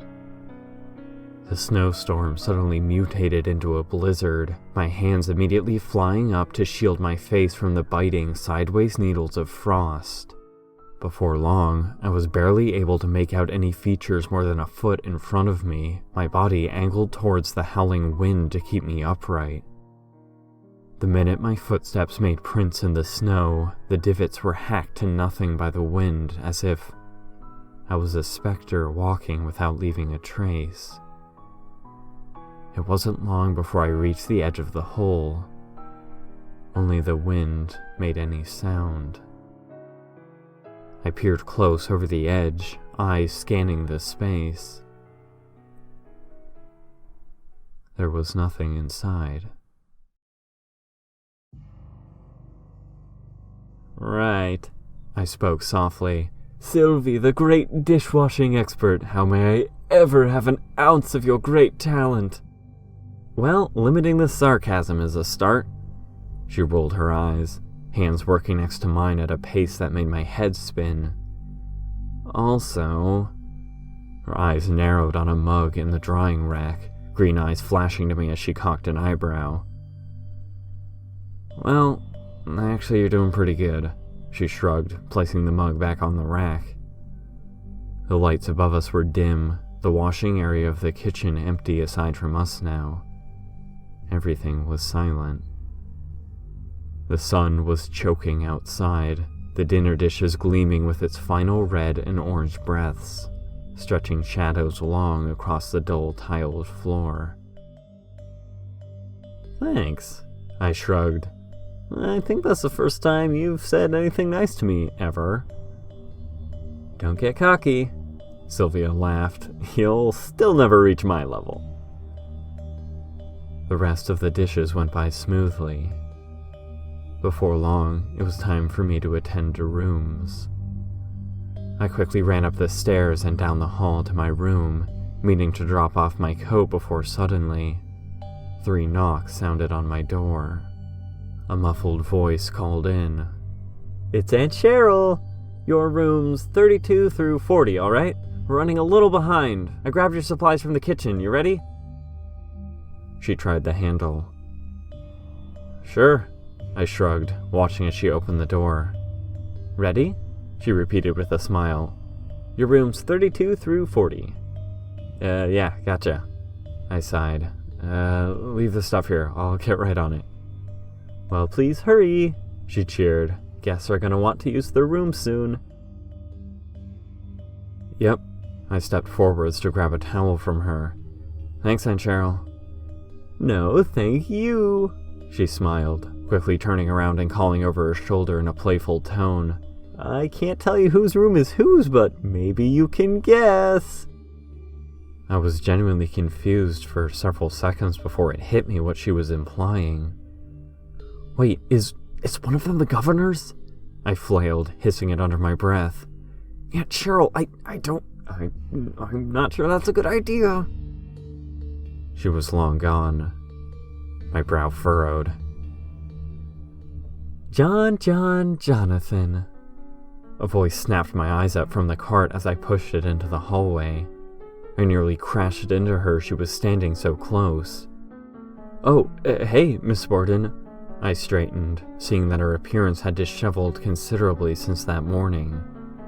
Her dress was slightly off kilter, hair down from its ponytail in waterfalls of unkempt gold. Her makeup was smeared, mascara now simply beginning to look like dark rings around her eyes. She looked exhausted. A plate shard was embedded in her left eye, bloody makeup and tears dried in streaks down her face. But more than anything, she looked horrified, in serious agony. There was an anguish about her that took me off guard, lacerations on her body suggesting some form of horrific torture. "Are you free?" She cocked her head with great effort before seeing the way I was looking at her and glancing down to herself. "What?" She winced before faking a laugh and adjusting her hair with splintered nails, some seemingly torn from the nail bed. "I'm sorry, secret's out. I look like trash 99% of the time." "No," I shook my head. You look..." The lights flickered. Are you free? She cocked her head before seeing the way I was looking at her and glancing down to herself. What? She continued before laughing and adjusting her hair carefully with clean, perfect hands. I'm sorry, secret's out. I look like trash 99% of the time. No, I shook my head. You look weirdly somehow more attractive, I thought to myself. Debilitatingly cute? Great, I choked out. You look fine. I was gonna go clean some rooms. I like it better when you say debilitatingly cute. She winced. But the fluster is fun too. That's fine. If you don't mind, I'm going to quickly change, so perhaps we could meet right here after you get done with the rooms? I was still just in shock. How the hell did she just read my mind? That is, of course, unless you're cleaning my room. She cocked her head, eyes narrowing. In which case, maybe that can wait until after. 2 questions. I paused. 1, what room are you in? And 2, what am I thinking of right now? Room 36, she spoke dryly.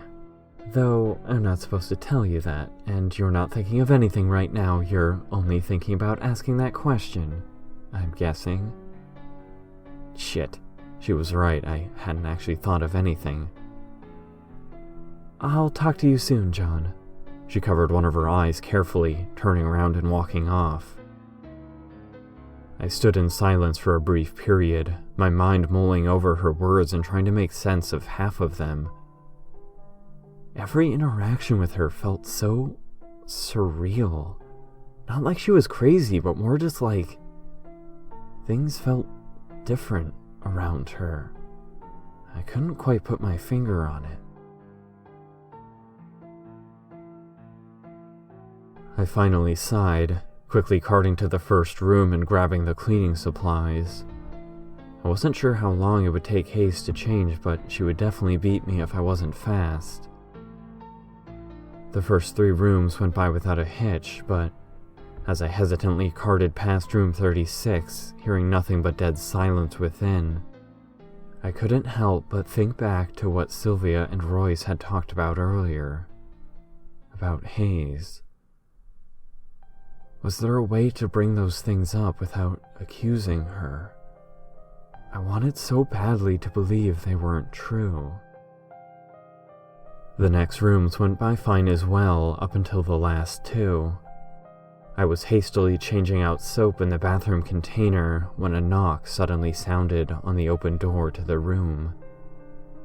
Housekeeping, I called out. So sorry, be done in a minute. Silence. Hayes? I nervously called again. Is that... Why would you assume her? Sylvia's voice slithered out, her broken form peeking into the bathroom and smiling. You doing okay? Her hands were splattered with blood, a plate shard firmly in her grasp. Flesh was stuck to it as if ripped out of something. An optical nerve dangled limply from the blade as she staggered forward.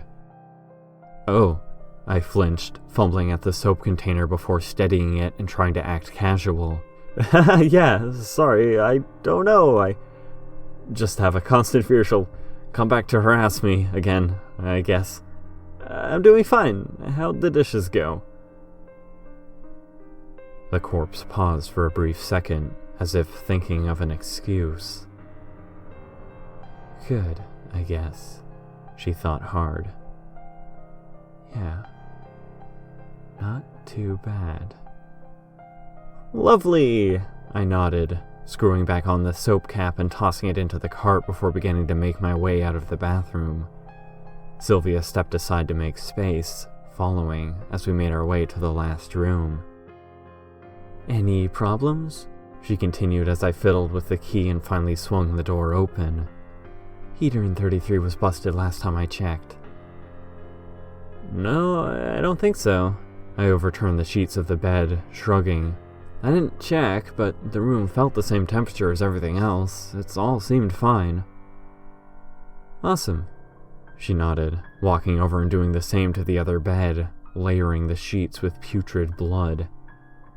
That's good, I guess. Maybe Royce got to it. Probably. I moved back to the cart to grab the disinfectant spray that swam with brown decay. You waiting on the cart? Don't think I'd be helping you otherwise, she jeered with a smirk. We finished the rest of the room with surprising speed, closing the door behind us as I handed the keys to Sylvia. Cheryl said the elevator was a little shaky. I handed off the cart as well, when she brought the cart up here, but you probably won't die. Seeing as how I'll definitely die taking it down the stairs, she half laughed, half sighed. I think I'll take my chances. She suddenly paused as she turned around to cart it down the hallway. Oh, by the way, she spun slightly. After our shifts, Joyce christened. Her words drowned out in my head as the door to 36 down the hall suddenly rattled. My limbs froze, legs kicking into action as I immediately nodded and half pushed, half walked with Sylvia towards the elevator. Uh-huh, I nodded, frantically seeing haze emerge from the room and picking up my pace. Right. Sylvia cocked an eyebrow, going to look where I was before I hastily brought back her attention by waving my arm for no reason. So, Joyce, Chris, I grinned through clenched teeth. Cool, what fantastic people. Right. She frowned, limbs creaking as lacerations slithered across her skin. Okay, but anyway, as I was saying, if you wanted to come along after my shift in like 30 minutes, we're just... I would! I nodded excitedly, slamming the elevator button several times and practically shoving Sylvia and the cart inside as my toothy smile reached my ears. But I've kind of been feeling like death lately, getting a little sick, I think, you know? I might just head to bed, but I'll let you know. What is going on? Sylvia's hand suddenly fished for the plate shard as I just smiled hysterically and prayed for the doors to close. You're acting strange, John. Oh yeah, probably just a cold. I nodded way too eagerly, reaching in and jamming the door close button. No biggie, have fun you guys, I'll just be up here not doing anything you would disapprove of. Enough! Her hands slammed into the closing elevator doors, prying them open as her neck cracked sideways. Don't think I don't see what's going on. An alarm clock suddenly rang out. Sylvia paused, arms locked against the churning doors as her eyes flashed down the stairwell. At the bottom, the wind-up clock rang faintly, jumping up and down as the metal hammer blurred back and forth. That's when a crack of force slammed Sylvia to the ground, causing the elevator to shear slightly off alignment as her hands buckled. The doors pressed against her crumpled form before the entire structure hummed with grinding gears, slowly descending. Sylvia thrashed, a high heel pressed against her neck, stabbed through the rotting flesh and pinning her upper half to the ground outside the elevator, as her legs kicked within. The structure bowed upon encountering her midsection, the weight alone shearing her already putrid, decomposing flesh in half. Expired blood gushed onto the carpet and spilled out into the elevator. Oh, Jesus, I breathed, taking a second to curl over and catch my breath. She doesn't like me. Haze lifted up her heel, leaving the severed body to thrash like a detached lizard tail. I think she's the one who gave me the stink eye on the way in. Fuck. I whirled around before again having to catch my breath, putting my hand over my heart. Oh, hey there. Hey there, she repeated, grimacing. One of her eyes was nowhere to be seen, mangled flesh leaving a bundle of nerves to spill from her socket. She wore something I never expected to see. A regular pink t-shirt and shorts, Her hair was still down, though now intentionally so, long and elegant. A small black puppy was printed on her shirt with the phrase, "Good boy," just below it in teal text. She still wore high heels, one of them now splattered with gore. For as quirky and frazzled as the outfit was, it still had a strange air of put together I couldn't imagine anyone else in the world pulling off. She quickly bent down and tied a strip of cloth around Sylvia's eyes while keeping her face down. The corpse continued to fight every movement, clawing and scratching at Hayes' arms. Somewhere distant, something howled. Hayes' left hand quickly snapped around mine, yanking me down the hall. "No victory, Cheeto, tonight," she hissed.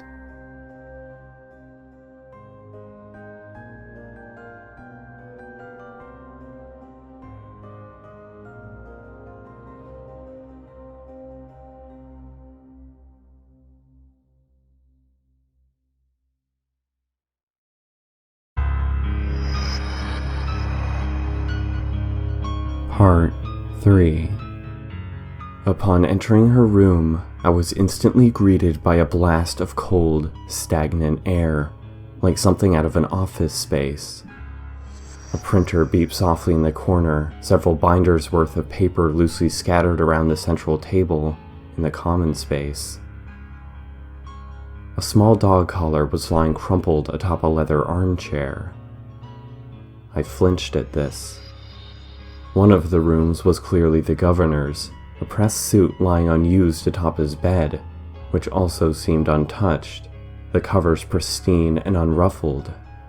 The other room, however, was slightly less empty. Casual attire clothing lay discarded on the floor next to a sewing machine, baggy t-shirts, shorts and skirts, crop tops, you name it.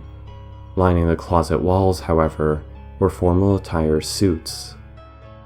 My eyes flashed to see a vacuum cleaner propped up against the far corner. "Welcome," Hayes gestured around. I nervously tried to steal another glance into her room before she walked over to the door herself, opening it wide and grinning. "Better not go in here," she giggled. "I'm a bit of a mess. Another secret between us." The door closed slightly as I heard her rummaging through her room.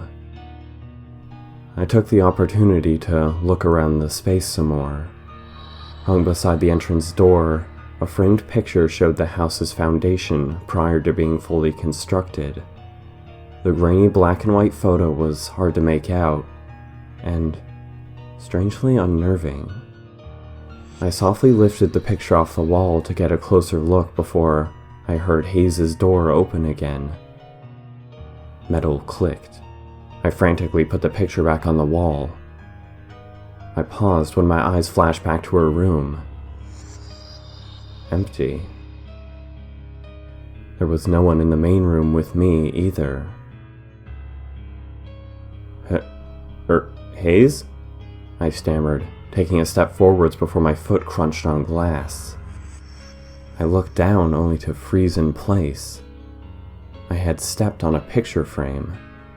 The one I could have sworn I had just placed on the wall. The glass was shattered, one of the shards clenched in my hand like a knife. The wall was empty. I stared at this for a few long seconds before returning to my hand, feeling waves of confusion and nervousness wash over me. Why was I holding this shard? And why did I feel like I was about to need it? Why did everything suddenly feel wrong? "Hayes?"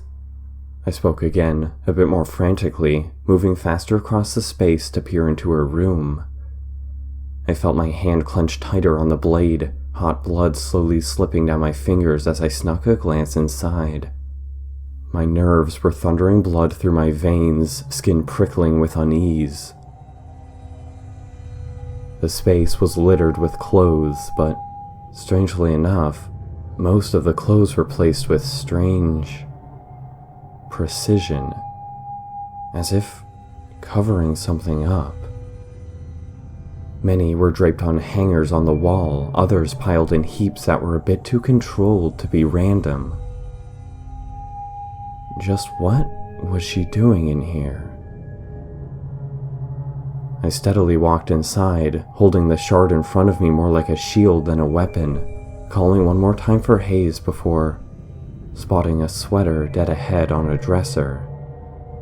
A piece of paper poked out just beneath it. My hand cautiously reached forward to lift up the clothing. My eyes narrowed as I pulled back the fabric, seeing that the paper was littered with text, as if a message to, "You're not going to attack me with that, are you?" Hayes spoke calmly, directly behind me. I jumped, whirling around and barely even realizing I had slashed the shard forward before Hayes caught it with her wrist, wincing as blood speckled her face. The glass stopped inches from her forehead. Oh shit! I immediately fell pale, letting the shard drop to the ground and backing up in terror. Oh fuck, I'm so sorry. It's alright.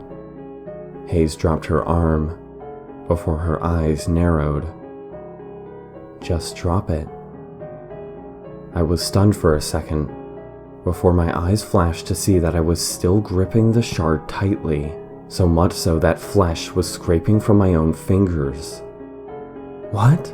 I flinched, again splaying my fingers to let the object fall, shaking my hand in panic. The glass was stuck in my skin, flesh stretching like putty yet refusing to release the embedded object as blood rushed down it. My movements grew frantic before, crack, Hayes spun to kick with unreal force, my hand splitting backwards as her heel snapped against it. I rolled to the ground like a rag doll, the shard impacting the far wall as bone fragments speckled the carpet. I didn't mean to, I gasped, rolling in agony. What the fuck is happening? Hayes lowered her leg, steely eyes narrowed in distrust. From her pocket, she brought up a dog collar, the same one from the chair in her living room. She looked at me as if this was supposed to mean something. I just continued gasping for air, blinking heavily before finally catching a bit of breath and trying to curl back my fingers. What the hell is that? I gagged, staying on the floor as I watched the leather collar swing back and forth. Okay, good. She finally released her chilling gaze, letting out a relieved exhale. You're back. Back? I shuddered, getting back to my feet with ungodly amounts of effort, careful not to get too close to her. What just... I'm so sorry, I almost... You just broke my hand. Don't touch anything. Hayes just nodded, strolling out of the room. Let's talk. I nervously followed after a long pause, the world still swimming through my vision as my hand burned with agony. Despite the immense pain and ghastly bruising, my fingers appeared to function just fine, and the more I looked, the less I seemed to notice the discoloration. Hayes plopped onto the living room couch as I stepped outside, laying down on her stomach across its entirety. She dropped the collar against the coffee table before looking up to me, gesturing to the other couch. Come on, she nodded. Stay a while, will ya? Now is when things get interesting. I'm not so sure. I began walking over slowly, still looking around the area and stealing another glance at Mr. Borden's room. I really don't know. I swear I didn't break that picture on purpose. This was all a misunderstanding. I have no idea what the hell just happened. No one ever does. Hayes rolled onto her back, holding up the collar to the light before throwing it back into the armchair. But I believe you didn't mean to. You might be slowly figuring this out, but I'm actually alone probably 97% of the time. You do have your quirks. I nodded in light fear, stiffly standing by the couch opposite her. I guess I'm slowly learning this. You just jujitsu'd my hand across the room. Oh, it gets worse. She giggled to herself at my response, looking to me and smiling. That's not comforting. I hesitantly spoke, still standing awkwardly. Why are you acting so nonchalant about all this? Does stuff like this usually happen or something? I mean, what the fuck? Weren't you just at a normal fundraiser or whatever? I'm not crazy, right? Well, that's how it usually goes. Hayes laughed. Alone forever until suddenly surrounded by people. Though creepy old men I'll never see again are never much company. Without getting too metaphysical here, John, do you really think you wouldn't feel alone in the presence of others? Even if no one remembered you? This last question had a bitter taste to it. It seemed general enough, but the air chilled in a strange way, her eyes scanning my response. Was that directed at me? Was I supposed to remember something? No, you're right, that would be lonely. I finally nodded carefully, sitting down watchfully. No, that definitely sucks. The pain in my hand was all but gone. Well, first world problems, I suppose. She laughed with an air of fakeness I only remembered hearing when we had first talked at the rally. That clearly wasn't the answer she was looking for. In regards to your hand, she rolled back onto her stomach, holding out her hand and gesturing to mine. Can I see it? I paused, carefully extending my hand towards her, not exactly sure what she was going for. Do you even remember what you're talking about? She grasped my hand delicately and gazed at my palm as if about to paint my nails. Or are you going to start talking about the observer expectancy effect? Right, looking for information to fit the hypothesis you gave, I nodded. Even if it doesn't quite fit, that's all I remember from science fair. Well, that's not what you're actually expecting though, right? The spirit box thing? Oh, but it is. Her eyes dropped as she licked her pointer finger. It's something like that. She brought her finger to my hand, beginning to absent-mindedly scrub at the writing she had scrawled. I must escape. Whoa, okay. Didn't like the message after all. I had to sit awkwardly to extend my arm far enough. It was kinda sinister, I guess. She paused for a second before choking back tears and glancing up to me. I just don't want you to be confused in the morning. She wiped at her eyes with her other hand. Maybe... What would you like instead? For a temporary tattoo? I pondered, unable to keep myself from smiling. I don't know, you an artist? I kinda like jellyfish. You would. She sniffled, nearly yanking me off the couch as she pulled my arm closer, uncapping a pen on the table with her mouth and getting to work diligently. I waited for several seconds before trying to steal a glance. Her hand pressed against my head, weakly pushing me away as she bit her lip. Get out of town. She blinked away hot tears, slowly getting back to work. I laughed to myself. There, she slumped. This one isn't very good. Her hands slowly loosened their grip, and I formed a confused smile before turning my hand towards myself and stifling an excited laugh. Goodbye, was scrawled in poor handwriting. "Aw, that's amazing!" I giggled. "It's so cute!" Hayes just stared at the floor, teeth clenched. "I'm going to miss this," she spoke slowly, making me look up. "Right?" I grinned. I mean, yeah, me too. But... "Shut up, you fucking pattern!" She gritted her teeth. "This was always my favorite part. The first time we sat in this room together, I felt... I don't know. This is one of the only happy memories I have.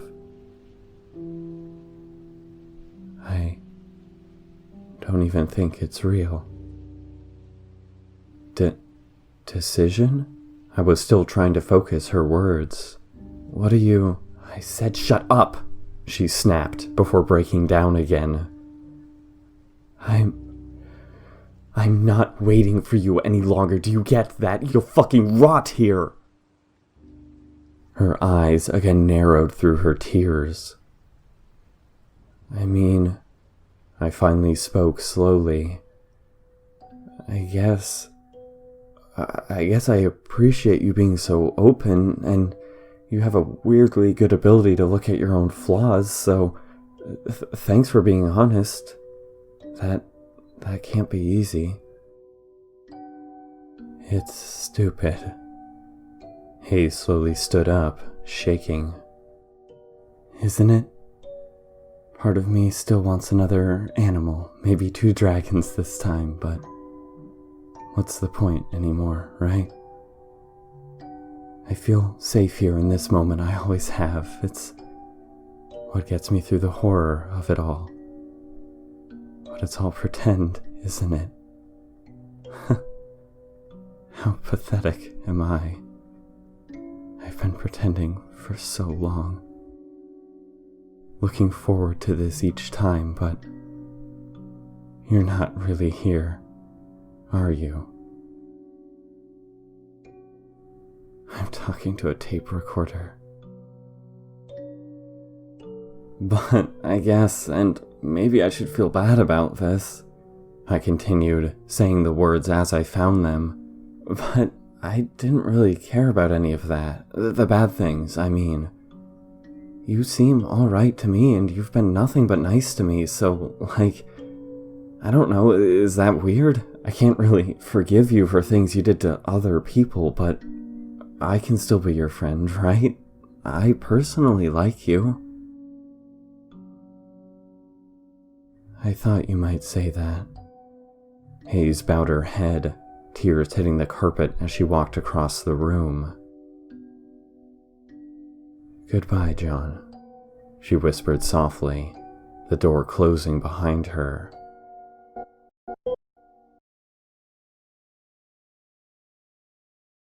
So, I guess that's everything on my end?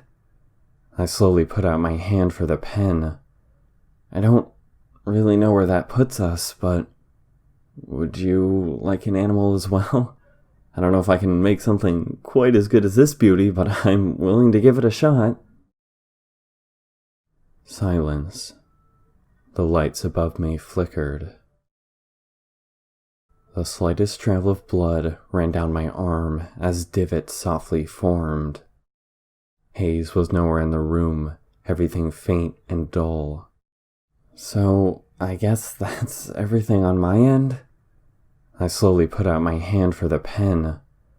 I don't really know where that puts us, but would you like an animal as well? I don't know if I can make something quite as good as this beauty, but I'm willing to give it a shot. The lights above me flickered. The slightest trail of blood ran down my arm as several divots softly formed. Hayes was nowhere in the room, everything faint and dull.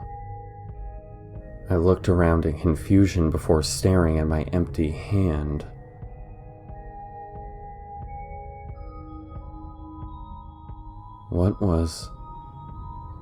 Something wasn't right. Something had shifted. Something that couldn't be replaced. My stomach knotted up, my legs softly bringing me up from the couch as I blinked heavily.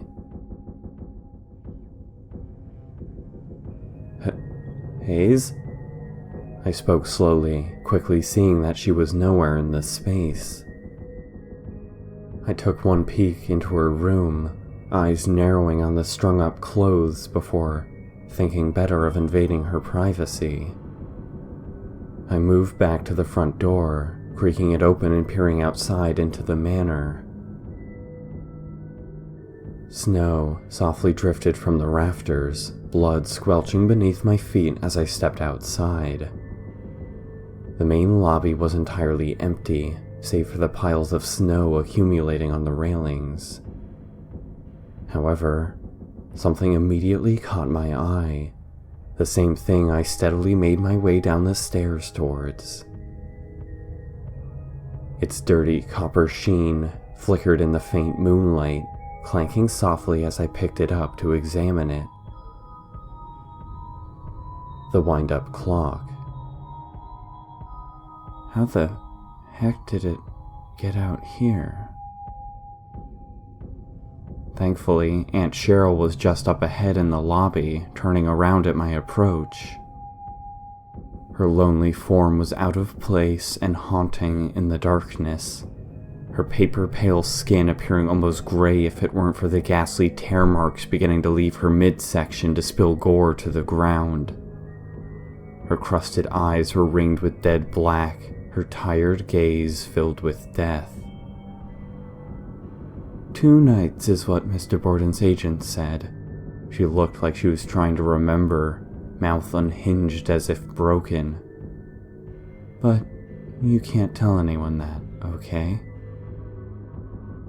Huh, what? I slowly came to a stop, limbs faltering as I felt a weight relieve itself from my right side. Oh, right, okay. I mean, security reasons, I guess, probably. Well, it's a big manor, lots of rooms with lots of different people. I'll be fine. Unless I'm cleaning her room. My arm slopped to the ground with a loud squelch, stretched elastic skin splitting like ribbons at the bite mark. Maybe not. Cheryl grinned, a smile that ruptured past her broken face before jutting to her feet as her phone went off. Yes, she answered hastily. Her torso began to slide from her lacerated midsection, massive bite marks like a great white shark revealing themselves as blood spilled to the floor. The dead skin of her wrist flayed like paper in the wind, her bones breaking through the rotting flesh, phone not even in her hand as she walked towards the front door and haphazardly waved me goodbye. It's about time. Yes, of course there's a lot of luggage. Yes, I need both of you. I breathed heavily, walking up the master staircase to the 2nd floor. I took a few seconds to marvel at the massive glass chandelier dangling precariously above the lobby. As I did, every time I walked up the steps. Tonight, its grand, elegant form appeared particularly mocking. The clock in my pocket ticked softly.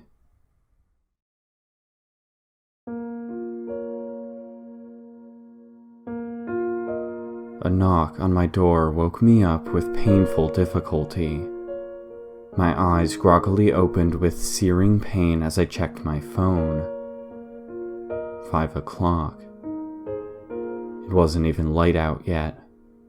I had probably slept less than an hour. The wind-up clock on my dresser had stopped midway through the night. "Come on," Aunt Cheryl prompted from the other side of the door. "You already had your day off, mister. Let's get to it." Sorry, I rubbed my eyes, sitting up and wincing. My alarm, the clock in my room stopped running. Take it to Royce, she responded. Once you've had some breakfast, your schedule's on the service counter. Right. I nodded to my empty room. Thanks, Cheryl. Sure thing, she cheered. I'm talking to contractors all day today, so if you or anyone else needs me, you'll have to wait until after 6 or just text me. Gotcha, I responded, heavily swinging my legs off the bed and getting to my feet. See you later, then. Her footsteps receded away from the door, and the sounds quickly muted away as my eyes caught my hand. Goodbye was scrawled across it in poor handwriting. I hesitated to stare at this for some time, turning it every which way to figure out if I remembered putting it there. Taking all of my willpower to convince myself that it must have been Sylvia or Royce and that I would ask them later, I jammed a toothbrush in my mouth and hurriedly searched for my winter coat. It looked cold out today. The towering mountains daunting the manor were being choked out by a gray mist, a light, constant drizzle tapping fingers at the glass of my window. I had plenty of time to grab my coat, placing my gardening gloves into my pocket before casually strolling towards the door. At the last minute, I also grabbed the clock, nodding to myself as a congratulations for remembering it. I went to open the door before pausing. It was layered with scratches, as if something had tried to claw its way out. But that wasn't quite it. They were almost more like tick marks. Hundreds, maybe thousands of them. I paused for several seconds of sheer silence before blinking heavily to watch them disappear. I frowned, rubbing my eyes in disbelief and glancing around the room to see if something was wrong with my vision. After confirming to myself I had apparently just experienced a strange temporary blurriness, I cautiously turned back to the door and opened it. The hallway was empty. But more than that, it somehow felt cold.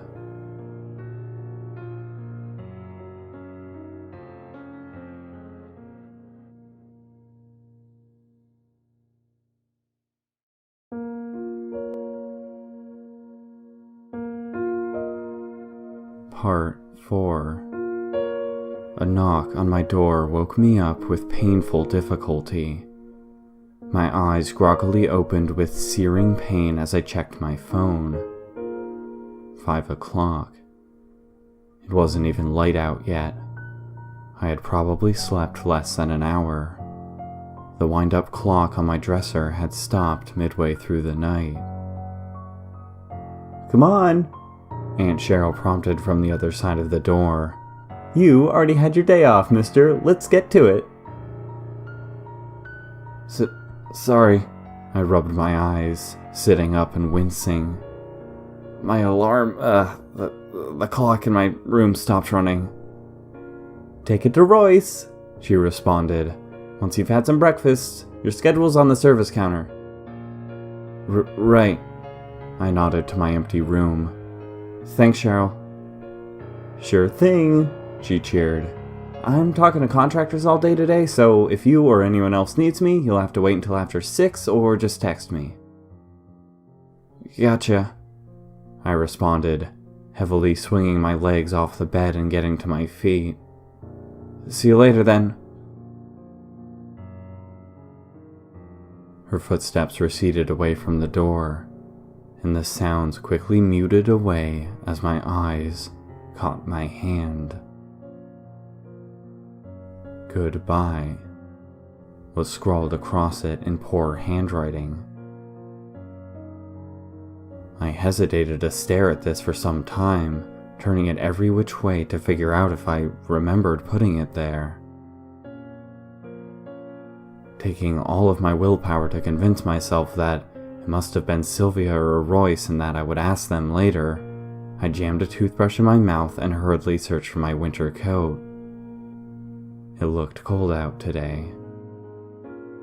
The towering mountains daunting the manor were being choked out by a gray mist, a light, constant drizzle tapping fingers at the glass of my window. I had plenty of time to grab my coat, placing my gardening gloves into my pocket before casually strolling towards the door.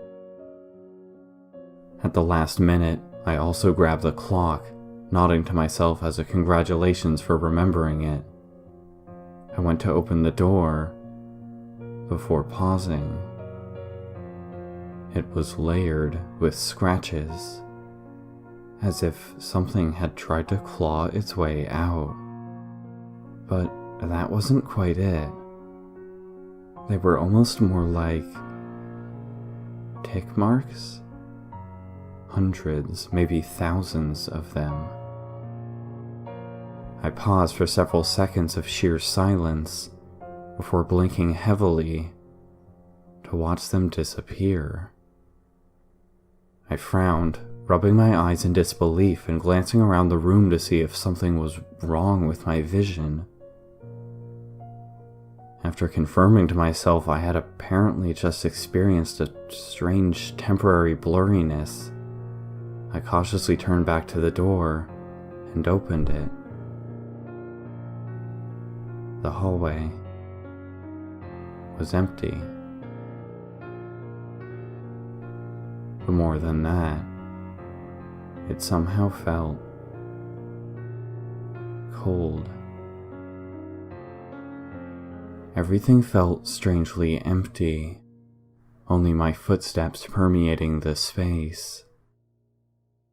"Okay, one last time, you fuck," a voice suddenly spoke.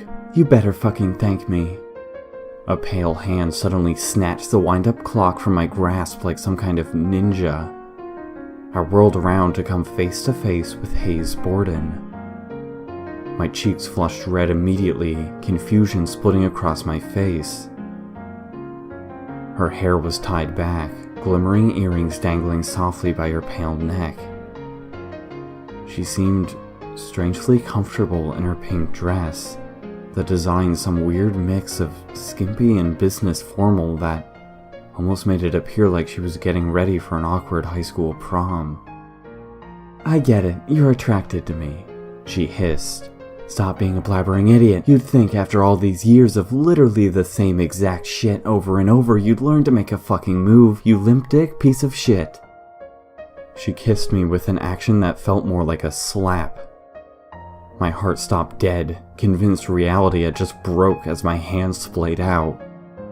"Don't think about that too hard," she followed up with a snap. "I get that moved fast for you, not like I give a shit. As much as I enjoy this conversation and variations of it, I wanted to try something else with you. Again, it may seem strange, but it might be helpful." Wait, Miss Borden?" I tensed, unable to keep myself from backing up as she approached way too close for comfort. This is some kind of setup, right? What the actual fuck is... "You have my pen," she spoke softly, pointing to where a pant pocket may have been on her dress. My eyebrows cocked, my hand moving to mirror her movement and check my pant pocket.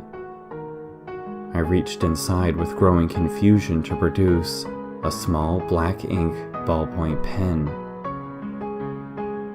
"You'll rot here," she whispered softly as she grabbed it from me, tone shifting to something completely out of nowhere.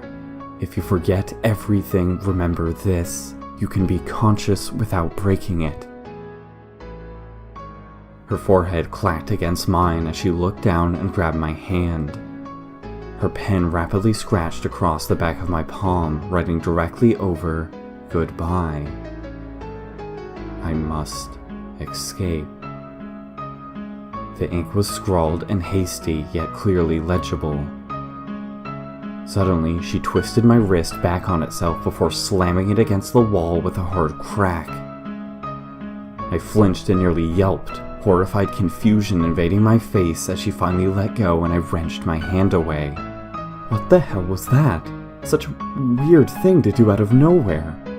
Her face slowly knitted in flushed embarrassment as she quickly did an awkward dance move, as if forced to do so by an invisible hand controlling puppet strings. She wiggled her hands like someone who had never even attempted to find rhythm in their life, the entire routine frighteningly bad. This wasn't her character. What the hell was happening? Where had I seen this before? After spinning around with a horrid lack of grace, she finally caught her breath and gave a thumbs up to mask her cherry red face. "Do you remember yesterday?" She finally spoke as if nothing had just happened, standing upright and recapping her pen. She gazed at me curiously, continuing, "How's your arm?" "Yes, what the heck was that?" I certainly wasn't in any danger of laughing, my only reaction confusion and concern. What the heck did you just do? What is happening? I was definitely having some sort of psychotic episode. Was I still dreaming? "Come on," Hayes responded, face slowly giving way to despair. "Not after all that." "Yesterday," I tried to humor her in my concern. "I mean, yes, I remember meeting you and doing some things around the manor. What was that about my arm? Aside from the fact you just slammed it against a wall." "John, please." She looked like she was about to break. "I came back for you even after I promised I wouldn't. You have to give me this." Something in the distance howled. She extended her arm to offer the pen to me, holding her ground as her grip tightened in fear. I stared at the ballpoint pen, a prickling sensation itching at the back of my eyes. The lights above flickered. How did I have that before?" I staggered. Are you sure that's your pen? How was that in my pocket already?" "Oh, all right," she nodded solemnly. "Listen, John, I'm sorry about that. I like to mess with people sometimes. I don't get many chances to let out weirdness. Can you hold on to this pen?" She extended her arm to offer it to me. I stared at the ballpoint pen, a prickling sensation itching at the back of my eyes. The lights above flickered. "You already offered me," I staggered. Are you sure that's your pen? How was that in my pocket already?" "Oh, all right," she nodded solemnly. "Listen, John, I'm sorry about that. I like to mess with people sometimes. I don't get many chances to let out weirdness. Can you hold on to this pen?" She extended her arm to offer it to me. "You gave that to me yesterday," I staggered. Are you sure that's your pen? How was that? You already did this." "We already did all of this."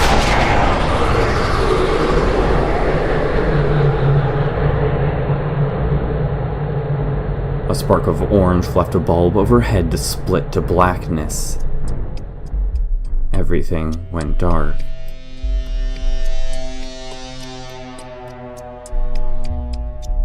Silence reigned for what felt like an eternity before a hideous sound cut through the darkness, like shattering bone. The room fluttered, blood speckling my shoe before I glanced to my arm in horror. A ghastly wound had spread up my arm as if punctured by a great white shark. Blood dripped down to my shoe just like before. before.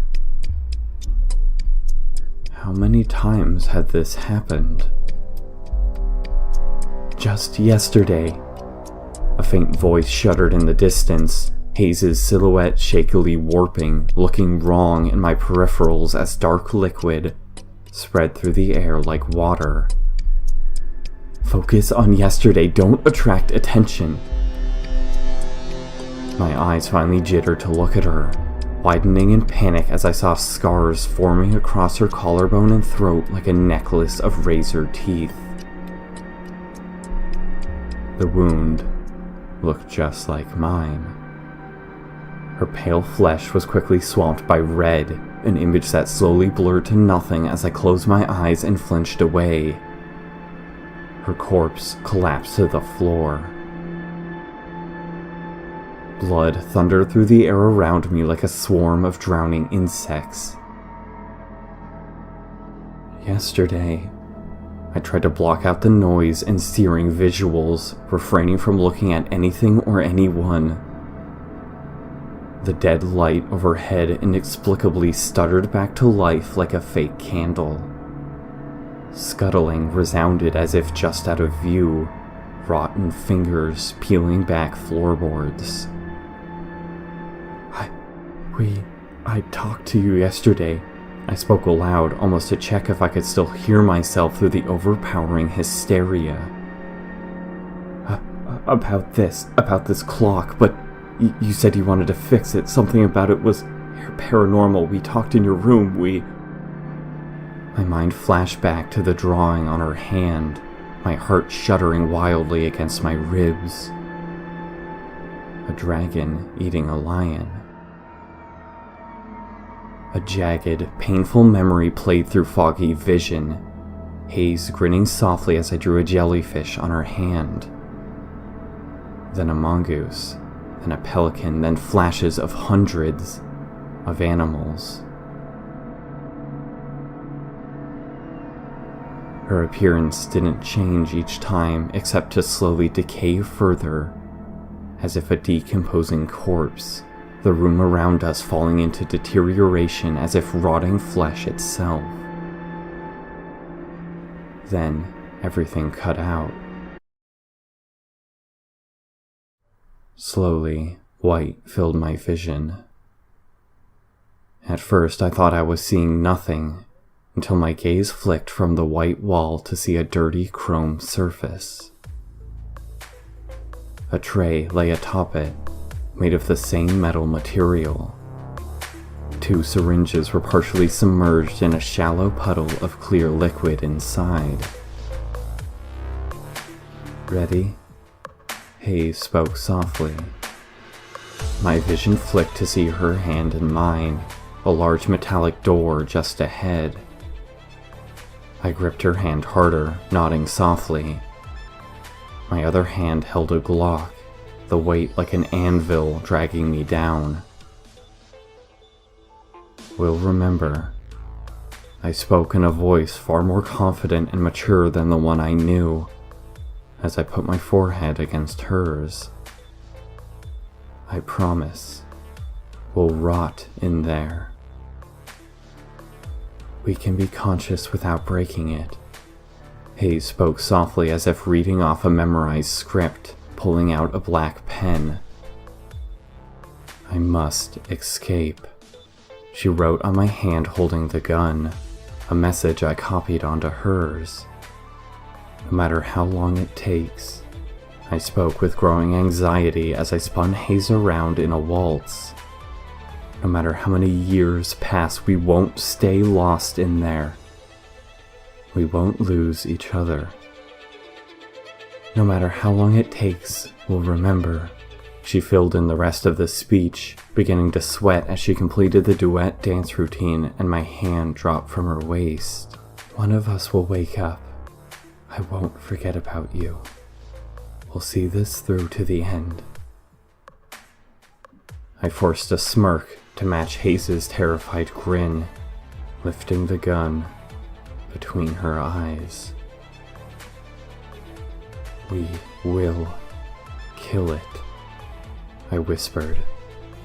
If If it's the last thing we ever do, we'll do it together. I slammed the trigger back.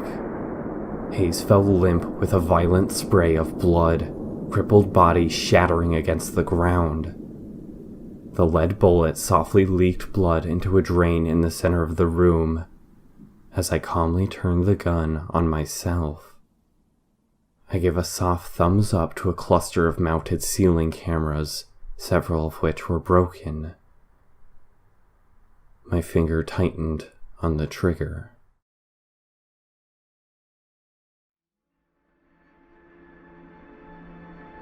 I snapped to the manor to find that no time had passed at all. Hayes' corpse was standing again, my body staggering as her hands clasped around my back in a hug that knocked the wind out of me. Memories still flashed like distant light bulbs, but most of them were far too elusive and faint. All I knew was that this routine here had happened before. All of it.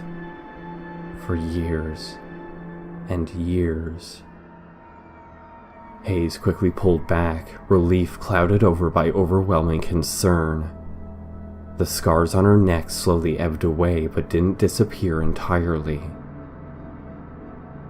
"How much do you remember?" She hastily spoke, standing rigid and stiff as if afraid of moving. "What is your name?" What the hell is... I was having trouble breathing. I don't remember anything I saw. We were in some room, some white room. I've seen all of this before. "Your name," she just repeated, forcing my hands against my sides to stop me from waving them. My name?" I shook my head. John Matthews, what do you mean? What the fuck is happening?" "No," she flinched. "Elle. Your name is Elle Dahmer. What is mine? How did we die, Elle?" "My name is John," I fought back. What the hell are you talking about? I've never seen you, but I remember a gun. Some kind of gunshot." "That's wrong." Hayes shook her head. "You're remembering wrong. We don't have time for this. Do you remember our conversation yesterday?" No, I shot you," I corrected as I fought to grab back the memory. I remember clearly that then I killed myself. I don't know why, but I knew you a long time ago."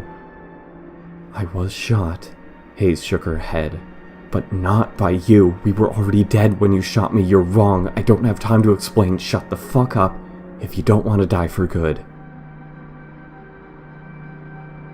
I noticed the dark, rotten hallway behind Hayes stretching into oblivion, mangled and twisted like an optical illusion. It almost appeared to be made out of flesh, gnarled silhouettes draping down from the ceiling like peeling wounds. "If you break a pattern, something horrible will happen." Hayes' voice was inexplicably deathly quiet and afraid. A churning sound slithered in my peripheries, almost like fur roiling in a blender. "The day must play out exactly as before." Hayes kept her eyes on the floor. "If you slip up or say something out of line, it will know. Remember your lines, avoid suspicion, and wait for the time when we meet again in this pattern. I wish I had more time to explain, but you have to trust me until then. Things are about to change. Forever." Her face leaned close, lips practically pressed against my ear as she whispered, "There is something watching us."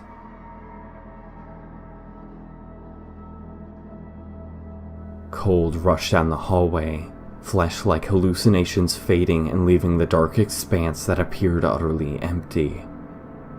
No light emanated from the cobweb-encrusted lamps.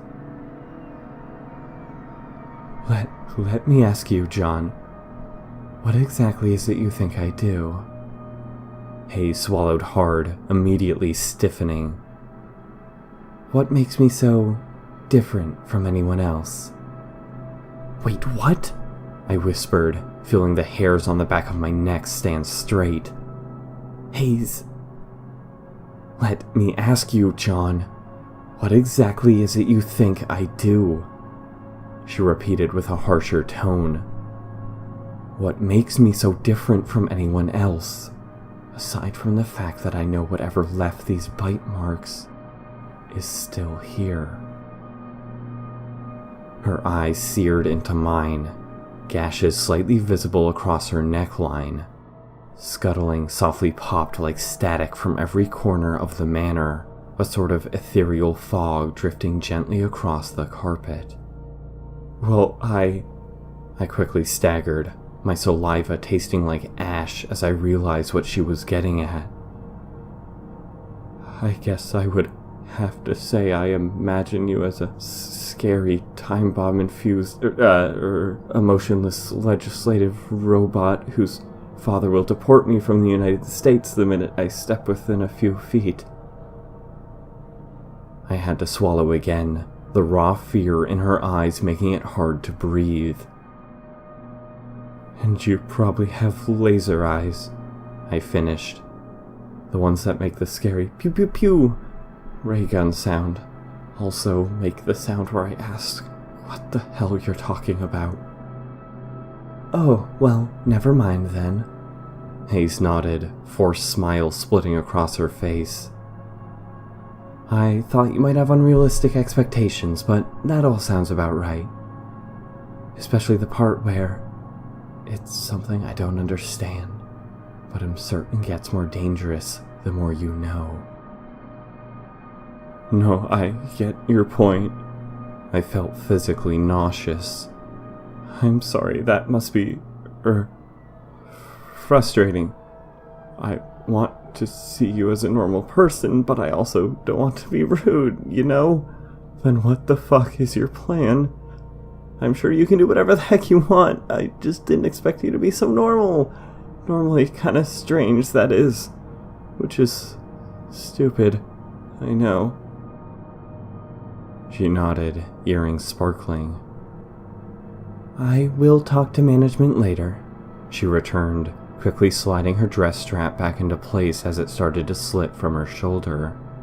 Thank you again for your time. I apologize my request ran long. I will make it up to you when I tell you that even I am a pattern and can only recall up to 3 cycle days before my memory begins to fade. I write down what I need to remember, but the more I know, the more dangerous it is to reteach myself everything that I forget. It's also harder to pretend I don't know. No. I shook my head, flushing. Really, it's fine. You don't need to talk to them. They'll believe me. Believe me about how I saw your walls of information and that you thought the clock was a key to something. What is it a key to? I felt nothing but fear as she fiddled with her hair, placing a bobby pin in her mouth and grinning through clenched teeth. Okay then, she finally spoke, placing the pin back in place. Let me know if there is anything I can do, other than tell you that the key is to a black canister outside. Something that holds the answers. Enjoy your workday where you may be tortured to see if you're still in a pattern. They will be checking to see if you keep going with the pattern or break. If you break, if you scream, cry, do anything, we both die. Right, I snapped back to attention. I'll see you later, right? Right? Can you not say anything else after this point, since you didn't talk last time? What am I supposed to do if I'm in a situation I don't remember? What happens if I break a pattern I don't know? She quickly turned and strode away, heels clacking silently on the carpet. She was shaking. She's a ghost hunter, I had to mutter to myself as I shook my head. Oh, fuck. Oh, fuck.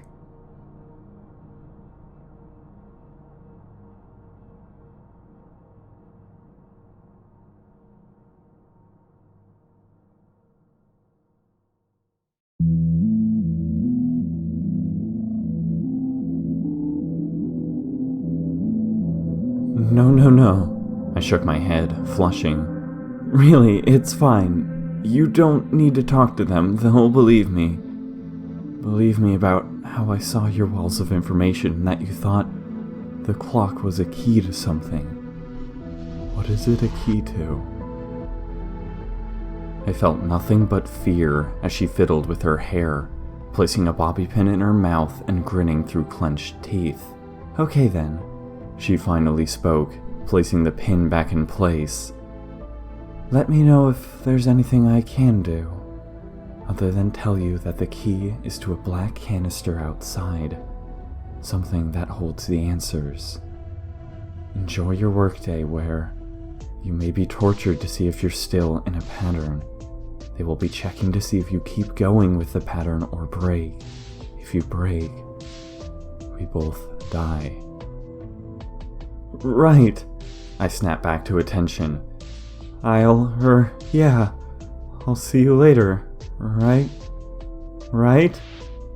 Can you not say anything else after this point since you didn't talk last time? What am I supposed to do if I'm in a situation I don't remember? What happens if I break a pattern I don't know? She quickly turned and strode away, heels clacking silently on the carpet. She was shaking. She's a ghost hunter, I had to mutter to myself as I shook my head. Oh fuck.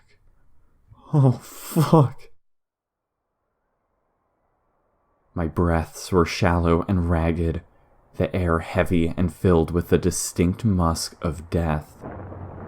The main staircase appeared twice as long as usual, either the world distorted into a nightmarish alternate reality, or finally revealing its true self. The gray carpet beneath may have once been adorned with elegant patterns and bright hues, but now kicked up dust and grime as I hesitantly began to walk. The ceiling above me softly whistled with wind, snowflakes drifting down from rotted rafters exposing the sky above. The floorboards beneath my feet creaked and bowed, ravenous rot smelling like an entire city of decay lay beneath them. Clanking dishes met me as I hesitantly peered through the sliding door, my eyes falling on my hat on the hat rack. The fabric was worn and rusted, caked in blood. I nervously reached out to grab it. Sorry. I turned to the rest of the kitchen, my gaze dropping as only some of the patrons within met my gaze. They all looked like haunted specters, creaking limbs working them through the motions of upkeeping a kitchen despite absolutely nothing getting done. Frostbitten, gnarled hands scraped at broken plates with sponges that crawled with bacteria and fungus. They all bared horrific bite marks like something partially digested, some of them with empty hands clearly meant to be clutching at food that had long since rotted away. Hayes's Cheeto flashed in my mind. One of the last pieces of real food left in this place.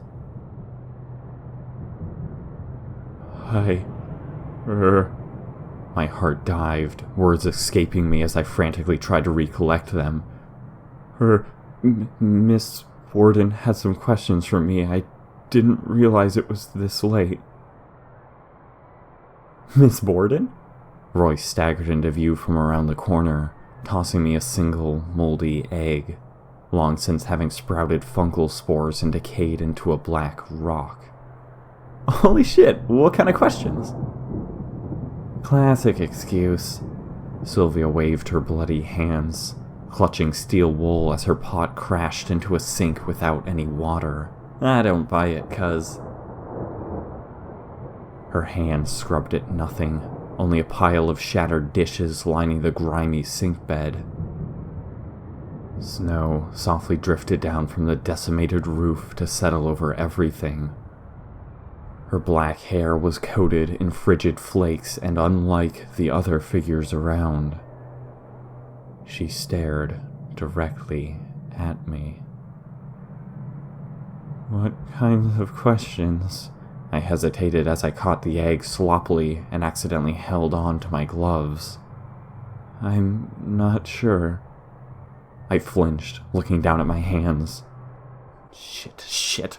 Was it too late to pretend to drop them? Wasn't that a big point? Since Sylvia and I even had to come back for them, I was definitely messing up the pattern.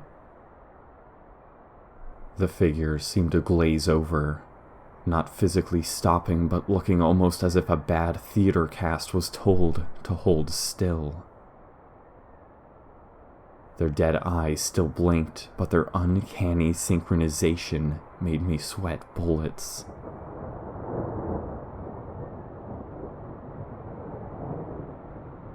I dropped the gloves to the ground. She was just talking about general room stuff, I silently pleaded. Trouble with the heater and whatnot, I guess.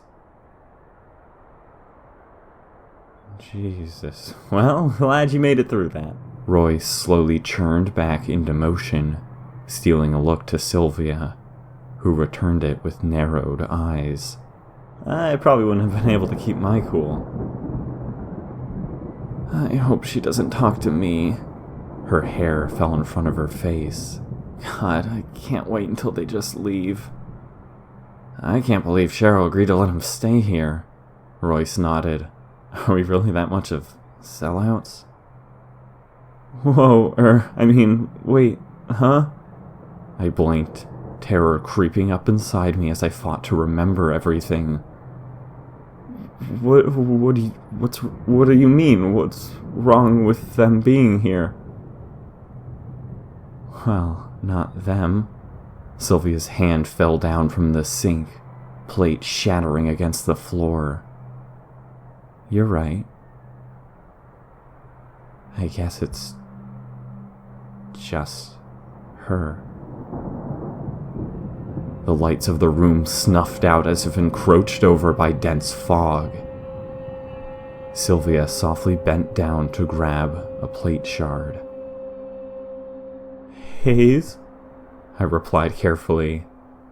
I still don't get it. I don't know anything about her, but she seemed... nice. Royce looked at me in a way I had never seen before. A sort of distrust that nearly knocked me off my feet. His eyes were unfocused and dim, the lacerations across his skull spilling tendons to the murky floor. John, dude. He slurred, limp jaw barely able to hold in his rotting tongue. I can't tell if you're joking. Whoa, wait, what? I quickly retracted my last claim. She seemed a little... I don't know. I don't understand what's wrong. Roy split in half with a ghoulish squelch of toxic air, muscles and bloated organs sloshing against the dark ground where Sylvia's bare feet stepped. You tell me. Sylvia's eyes saw nothing as they stared into the distance, broken hands lifting like a marionette. Of course, no one can really prove anything, but anyone with eyes can see she's a compulsive liar. The things she's done are disgusting. The things she's told you. Disgusting. I felt my legs slowly backpedaling despite my best attempts. What the heck do you mean? Like she speaks of things no one else should be able to. Sylvia stabbed her hand against the wall to hold herself upright, legs rotting beneath her.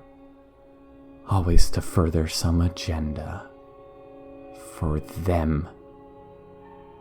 What is it you were sent here for? L. Dahmer. Royce's corpse slithered on the ground, hands snapping against my leg. She... My heart froze, further words strangling from my throat. Oh fuck. What was I supposed to say? How could I remember every word? She has leukemia? I finally finished out at the last second, blood filling with ice. No, she fucking doesn't! Sylvia hissed, hand against my throat in seconds, jagged plate shard cutting into my windpipe. The foul stench of decomposition seared against my flesh, her eyes long receded into her skull as noxious sludge slithered across her teeth. That's the thing, she continued. Do you remember yesterday? Do you remember what you came here for, L. Dahmer? I can't believe you guys. I strained in agony as frigid wind howled through Sylvia's sockets. The plate felt like a hot fire poker being dragged through flesh. Royce now stood partially upright with his mangled anatomy. Shadows loomed in on the kitchen, scuttling overhead audible through the ceiling pipes. What the hell is the matter with you? I wheezed out as Sylvia pressed the plate closer. She doesn't need to prove it. No one should need to prove something like that. Is this some kind of... What is it, some conspiracy theory? There's nothing convenient about blood cancer. Jesus Christ. Sylvia stepped back, teeth baring as black fur brushed past her legs just out of view. Metal jingled. The tension in the air was palpable, Sylvia's distorted hand gripping the plate shard so hard what was left of her flesh flaked away like paper. My heart was slamming against my ribcage hard enough to make my vision blur. Sylvia was about to... I remembered what happened next. I wasn't going to be able to handle this. What was I supposed to do? Without another beat, Sylvia's broken form slashed forwards. I flinched despite my best efforts, watching as the shard stopped, inches from my eye. Sylvia was frozen solid, eyes fixed on mine, as a wicked grin crawled up her face. Oh, her voice crawled out. What was that? Scared of something? My heart skipped every other beat, my mind running so fast I could feel myself overheating. Excuses and thoughts swirled through my head, each one appearing more rash than the last, time running out faster than I could sort through them. Sylvia's grin widened across the chasm of her face, looming forms in my peripheries growing ever closer. What the fuck was I supposed to do? If I jumped to my next line, maybe I could skip this interaction altogether, or if I altered the conversation just enough to deflect her without making myself known. No, wait. I willed myself to focus my thoughts. This was a trap. The only thing I could say was nothing. I had to wait until my turn. Continuing to my next line or ad-libbing here was the only misstep I could make. The grin slowly faded from Sylvia's face, the longer the silence continued, her hands readjusting her grip on the blade. Dark sludge fell from her lips, vile head cocking to the side. Without another beat, Sylvia's broken form slashed forwards. The world blurred with red and black as a shard scraped along the inside of my skull, pile driving my head into the wall behind me. Do you remember yesterday, Elle? She repeated, slowly twisting the object. Bone grated against bone, my vision bulging and warping with the movement. pale hands peeled back ceiling tiles, howling faces pressing grinning smiles through the woodwork. I was certainly in no danger of saying anything wrong. There was no air left in my lungs, anguish sapping the energy from my legs immediately. I fought to remain upright, utterly in shock as the shard twisted slowly. My lack of energy was soon not a problem as Sylvia's hand slammed my neck further up against the wall. Hell. The ghoulish form in front of me repeated at agonizing length, blood spurting to the tiles below as the fragment corkscrewed bits of flesh to the floor.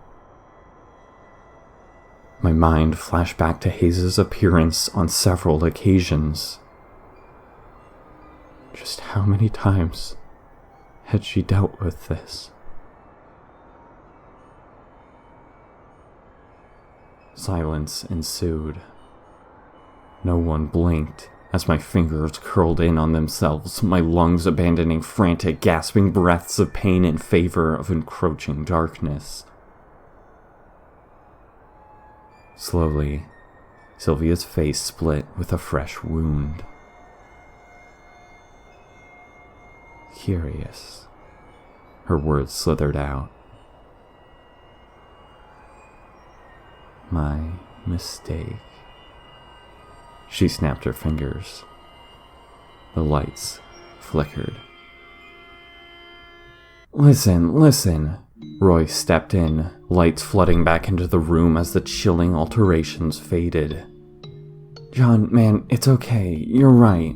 Obviously, no one can be sure one way or the other. It's unfair of us to demand proof, and maybe she is telling the truth. His eyes again glanced nervously to Sylvia. But the fact that they don't make the test results public after being asked to is pretty telling on its own. He looked downtrodden as if telling me my puppy had died. And she's been proven to have lied about things like that in the past. That's all we're saying. It really feels like her being here is suggesting we forgive her for that kind of stuff. I gagged for breath between each look, tears and blood streaming down my face as my burning legs shuddered. I could barely see Royce or Sylvia, everything warped and tinted red. I fought endless blackness. Jesus, I don't believe it. And somehow everyone seems to freaking forgive her. Sylvia seethed. The media is all over her 1 minute, but she agrees to do one stupid interview in that slutty pink dress of hers, and everyone forgets about it the next day. She talks so smooth, you can just feel the manipulation laced in, even when she's pretending to be cute and flustered. It's honestly disturbing. Blood speckled the floor. God, I staggered. I don't know what to say. I didn't get any of that from talking to her, but I guess I don't really know her either. I didn't know her. Well, either way, Royce tried to lighten the mood. You'll be happy to know Mark got started on the hedges earlier this morning before he had to go, so your work is already partially done. Cool, then you can help me in here sooner. Sylvia grinned. Too many people using too many dishes in this place. Right. I feigned a smile, crushing relief flooding me as I remembered this was my last line for a while. Thanks, Royce. See you soon, Sylvia. I went to leave before a grisly chill washed over me. I stopped dead in my tracks, feeling the moldy egg in my hand. I was supposed to have eaten it by this point of the conversation. By the time I again felt Sylvia encroaching in my peripheries, I knew I was far too late. Not hungry? Her voice slithered out, grin split across her entire face. I whirled around just in time to watch her hack the shard at my neck before... Crack. A blur of silver shuddered through the space, emanating a percussive shockwave of gore as Sylvia's head was dented down the middle, nearly cleaved in two. Her body staggered uselessly before another hack slammed it to the floor. "If you're counting, that's an uncountable number of times now," Hayes hissed, heaving the shovel down on Sylvia's neck to completely decapitate the thrashing corpse. "I save your ass one more time and you owe me a fucking soda." Her hand whipped around mine, yanking me out of the kitchen and into the main lobby. "You suck at this," she continued, heaving back the shovel as Aunt Cheryl looked up from her luggage pile. "How hard is it to say some words correctly, exactly?" Cheryl's body barely moved before it slopped across the tiles in two pieces, the rusted metal of the shovel cleaving through the rotten carcass like butter. "I'm kind of fucking new to all this," I hissed, feeling chilling wind rush inside to greet us as Hayes put her whole body weight against the wooden slabs of the front entrance. "Give me a break." Snow dotted the outside air, my breath curling out like fog. All was eerily silent as we ran, the world wrapped in a suffocating shroud of mist and frost. Only our footsteps dared penetrate the void, crunching loudly behind us as we made our way around the property. "Well, to be fair, it's not all your fault." Hayes nodded. "I half figured they'd turn on you anyway, hence my good timing. I kinda screwed you by breaking your dumb clock." She fished around in her pocket before throwing a mangled hunk of metal behind herself. The clock had several holes punched in it, torn inside out. It landed in the snow and was immediately lost forever. Without being able to reset the pattern, Hayes continued running, dragging me along. AKA you stupidly returning that fucking thing to your room. Pattern cycle day 2 was never going to reset correctly. I bet you could have done everything perfectly and that place still would have torn you apart. Nothing is going to repeat from now on. We're in uncharted territory now. Anyone under its influence will be lost forever. "So even you don't know what's gonna happen next?" My mouth fell open. "Wasn't that our one advantage? And fucked if I know anything, but weren't you the one to say never break a pattern?" Silhouetted mountains in the distance gazed on with indifference, the flakes of jagged, drifting snow already accumulating on the ground. "Until I knew which one to break." She raised an eyebrow, fishing something else out of her pocket. A small, silver key. The snowflakes around us were winding to a slow stop, wind soon replaced by the ominous hum of the canister, as I imagined its snow-coated shell through the suspended razor-like flakes. "I knew this canister held something important," she spoke quickly, gesturing ahead. "Something that would explain what is happening to us here according to my notes. I spent nearly 2 years just searching for it alone, only to find that it needed a key." She gripped the key tighter, looking to me with a confident tone that felt forced over fear. "I knew the key would be hidden in something that would greatly affect the world around us." We slid in the slushy snow. "My notes, everything I've been working towards, end with finding this key. I warned myself over and over not to proceed to unlocking the canister until I was ready to never go back." She looked away.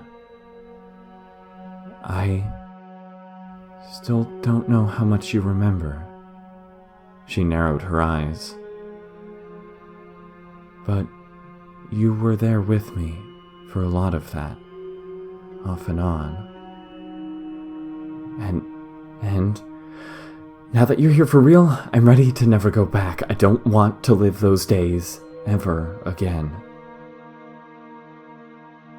My heart fell as I finally saw a bump in the snow near the hedges where I had flung the canister.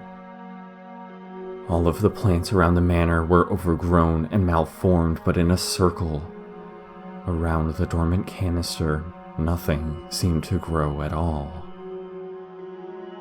The leaves that had been there just a day ago had wilted away into black shrivels, disease leaching in a far-reaching area of influence. Okay, that's sweet and all, but stop pretending this is making any sense. I felt the warmth seeping from my skin the more the wind tore at our clothes. Who hid the key in the first place? What the fuck is happening to those people inside, and how exactly will opening this inanimate object help us? I know this isn't really the time, but you're glossing over a whole heaping fuckload of shit, least of all being that we're apparently fucking dead already. I swallowed hard, nausea flashing to reclaim my heart as we finally scrambled to a stop in front of the object. I know. Hayes shook her head. I don't remember as much as I pretend to, Elle.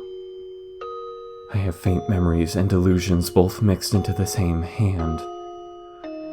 All I know is when something is in a pattern it can't touch, the canister can't move it, to them it stings like radiation, like a poison. For all I know, opening this is a bad thing. But it's all I have. And the enemy of my enemy is my friend. This is everything I've ever known. 3 days with you in this fucking nightmarescape, repeated endlessly. I promised myself it ends here. It has to. I turn this key. The nightmare ends. Oh. My voice fell numb, mind grinding to a halt. And if it doesn't? She didn't speak. But that's when another sound slithered through the dead air, like something muted and far away, yet carrying the breath of a whispered voice pressed against my ear. A howl. Not a hallucination or atmospheric noise this time. It came from something physical. A dread unlike anything I had ever before experienced slithered up my back with debilitating tremors, fear overtaking my ability to move. Hayes strangled to a stop as well. I had never seen hope so quickly drain to darkness. The stench of rotting meat began to blister like heat waves despite the stinging cold, raw gusts of desert air churning up from the dirt. The howl sounded again, this time even more incapacitating in its foulness. A rotten, warped scream that was less human than animal, more dead than alive. The manor fell away completely into the mist, draining away like ink in a vat of black water. My arm began stretching apart as gore flowed down it. I felt the cold press of several more marks distending across my body. In my peripheries, Hayes' blurry silhouette bent unnaturally, contorting like a pretzel under the weight of something unseen. Her wounds skewed open, skin snapping into wet strands as it shredded away. The key in her palm glimmered sharply, my eyes finally wrenching to face her. Just in time to watch the scars across her neck split open like a can of putrid worms, long since rotted blood pilling out in sloppy waves. She tried to force out a word, just a single word, but her air was cut off. Her shoulders slid away as her neck cleaved under the weight of her toppling corpse. Her hand contacted mine just as my own arm fell away to the snow, the key slipping from both our grasps and plummeting into the deep crystalline needles. The last expression on Hayes' face was fear beyond what I can describe, a despair so complete it numbed me to my core. And her face stayed like that, stitched in place while the rest of her dissolved in stomach acid that seemed to spill from herself.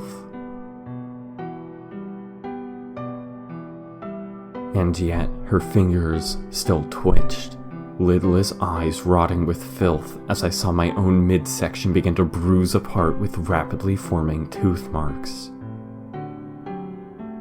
Hayes' severed hand flicked into the snow, a sparkle barely visible in the warping air as the key slid across the white void before being lost again.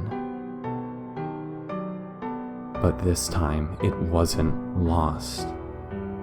I strained my one good hand forwards to come up with a twisted pile of ash, gore, and snow, the faint cold press of metal scarcely recognizable between my fingers. The howl ripped out again, though now something towered in the near distance. A black shape, hideously daunting in stature and speed as ash kicked up behind it. The canister bled needles into my skin as I shook decrepit snowflakes from it, watching the way it peeled my fingers back from its surface, forcing skin beneath itself and bones to curl away like candle flames.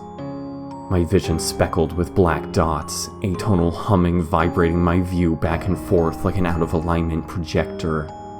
Again and again the key glanced off the padlock or stuck halfway in, stripping against the rusted chamber with no result. The creature's footsteps began to thunder through the frozen void, warm, ruby liquid melting the snow around me to reveal scattered bones beneath, a graveyard of screaming souls. I wouldn't look at Hayes' form as it writhed, wasn't even sure if my eyes were still open at all before suddenly... a click. My hand snapped sideways, buzzing cutting to nothing. A foul pressure release left long dormant air to rush from the canister's heavy lid. Everything cut out.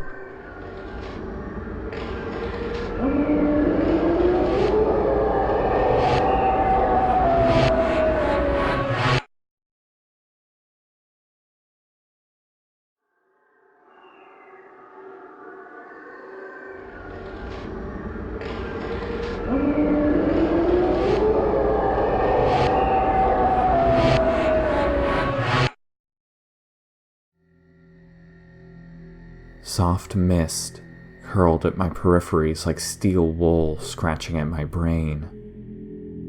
Blackness prevailed, before everything suddenly seemed to switch to video footage, as if projected just ahead. Hayes sat beside me, though both of us watched in silence. For the Society's consideration, flashed in dirty yellow text, remaining over a black screen for several seconds before cutting to 19063, Ebbing Matthews Manor. Styx, Hound. The camera spilled into focus to frame a tall, well-dressed man at a workstation. It was a room I had never seen before, but clearly a basement of some sort. Did a room like that exist in the manor? No one had ever talked about a basement. A feeble, sickly mouse scurried in a small wooden corral, limping on one leg and bearing several shave marks where it was clearly tested on. The man addressed the camera in silence, no title card showing up to explain his words. The footage jumped ahead several seconds, running at an uneven speed and jittering again with scratch marks.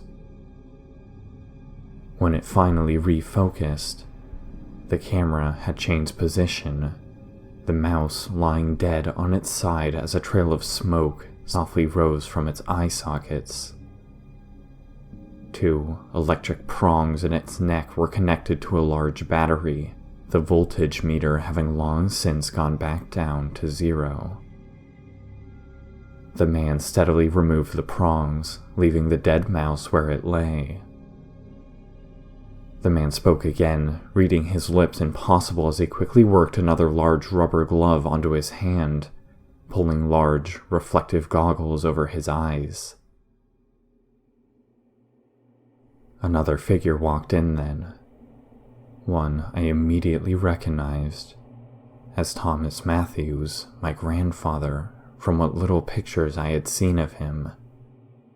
He looked young, though, far younger than I would have expected.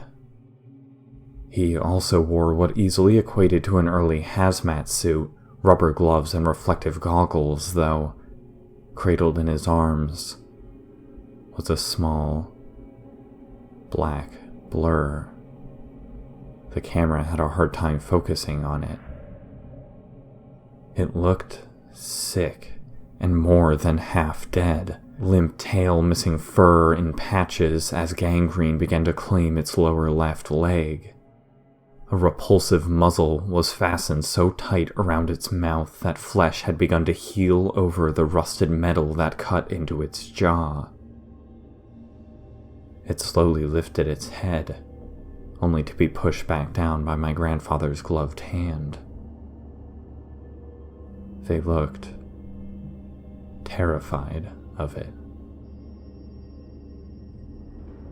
More silent talking ensued before the camera again glitched ahead several seconds, the creature being slowly lowered in next to the lifeless mouse.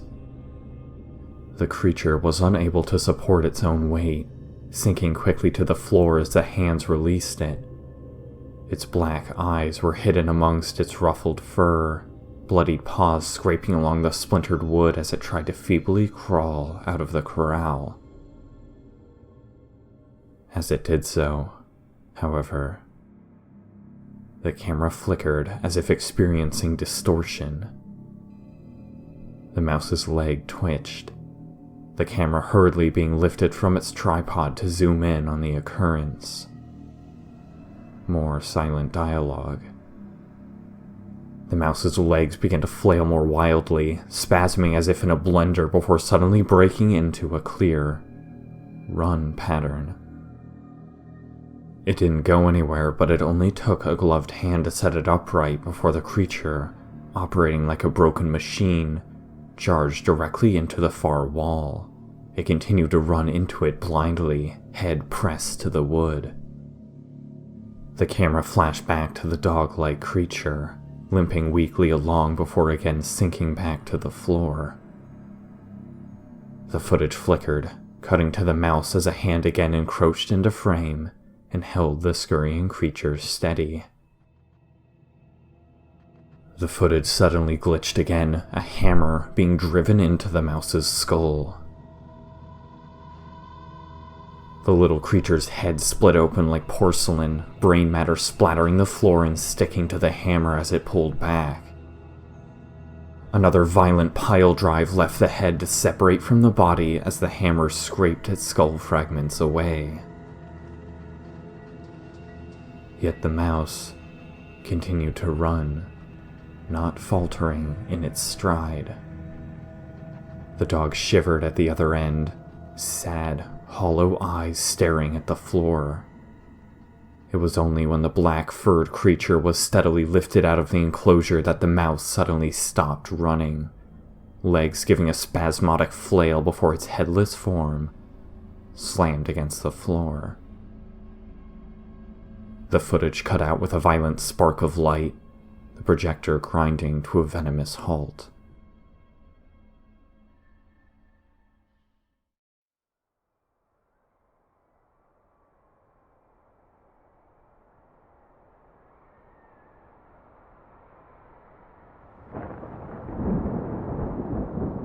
I slowly opened my eyes.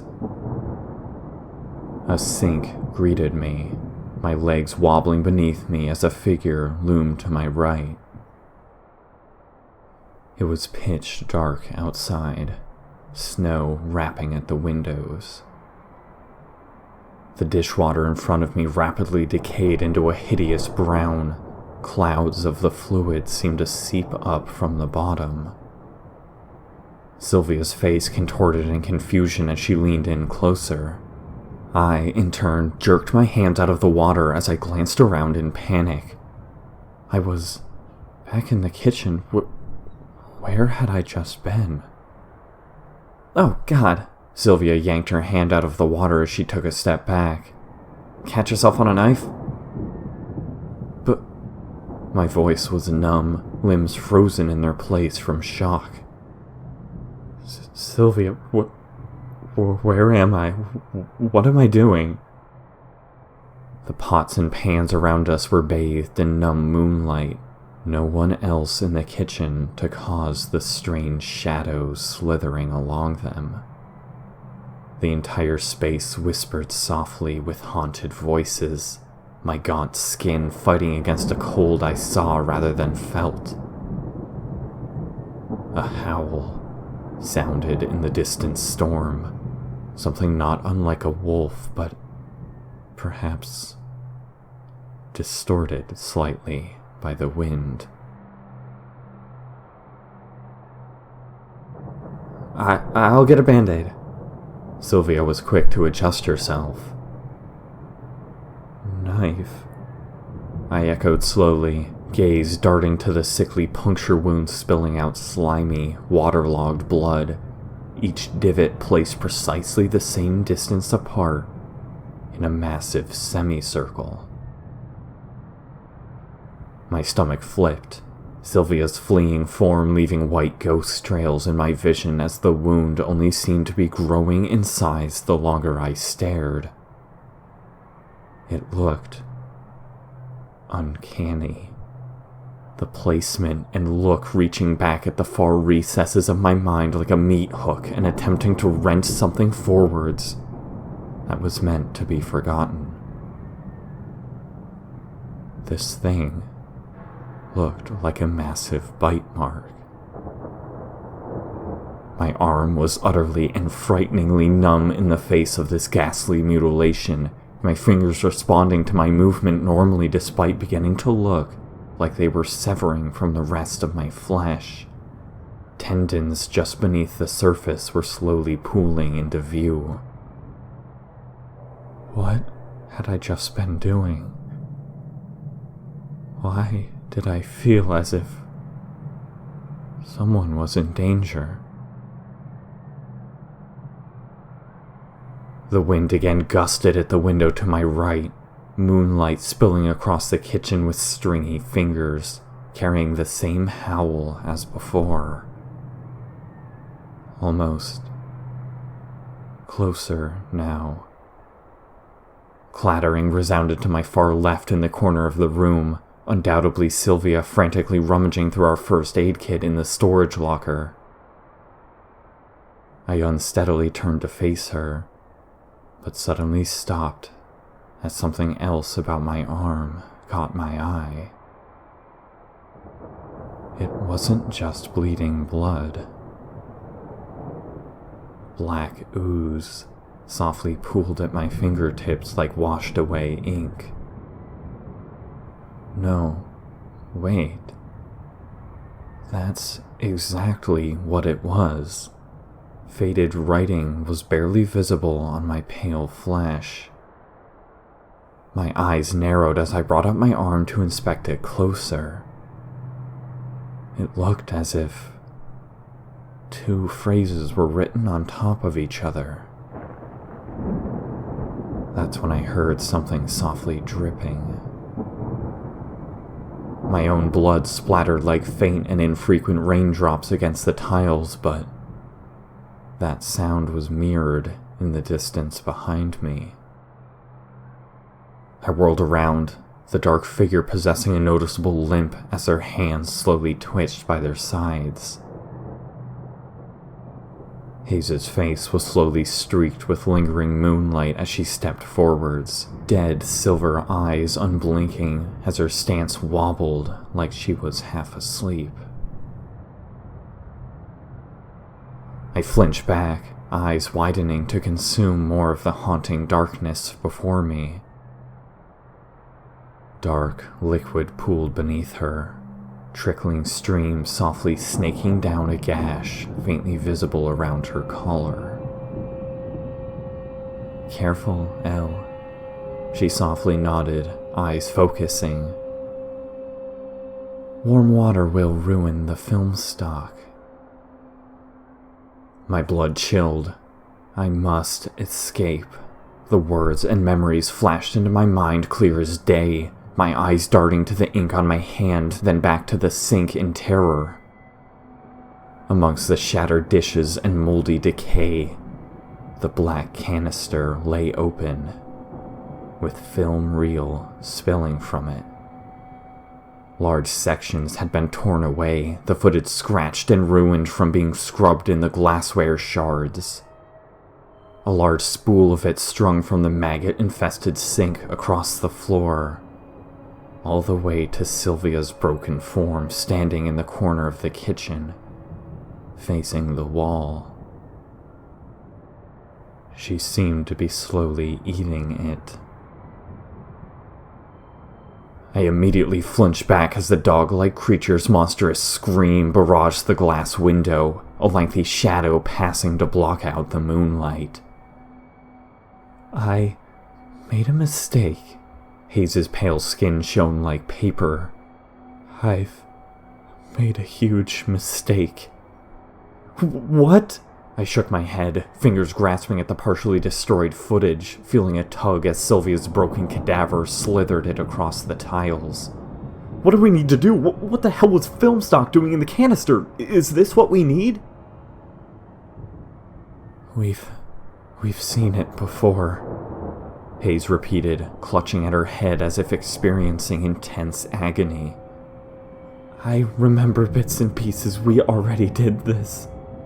All of this. We've watched this footage before." A sudden massive blast of air left glass to spray like water, an ear-splitting howl screeching out from the window as black fur began tearing apart the foundation of the manor. "So what?" I replied in hysterics, using the corner of the sink to sever the film reel down the middle and break it from Sylvia. "What do we do now?" I bundled what was left back into the canister and spun around just in time to see Haze lower her head. "I don't know." She spoke softly, eyes fixed on her heels as snowflakes began to skirt across them. The creature's claws split through the decaying wood, leaving chilling wind to spill into the manor and whip at her tattered dress. A partial corpse sloshed its way around the corner, gnarled fingers extended towards her. Several more shadows loomed in on the kitchen.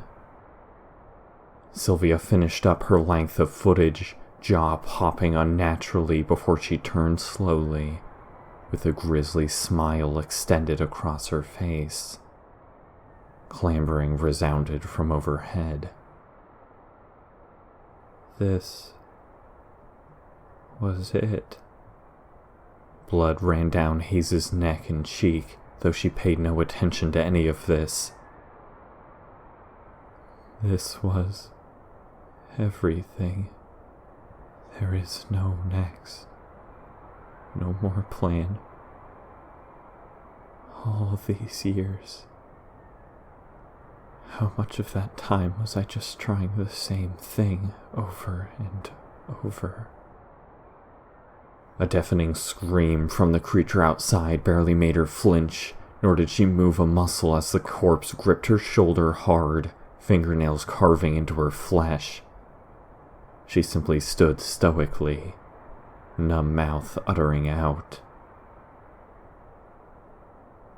How long have I been in this pattern?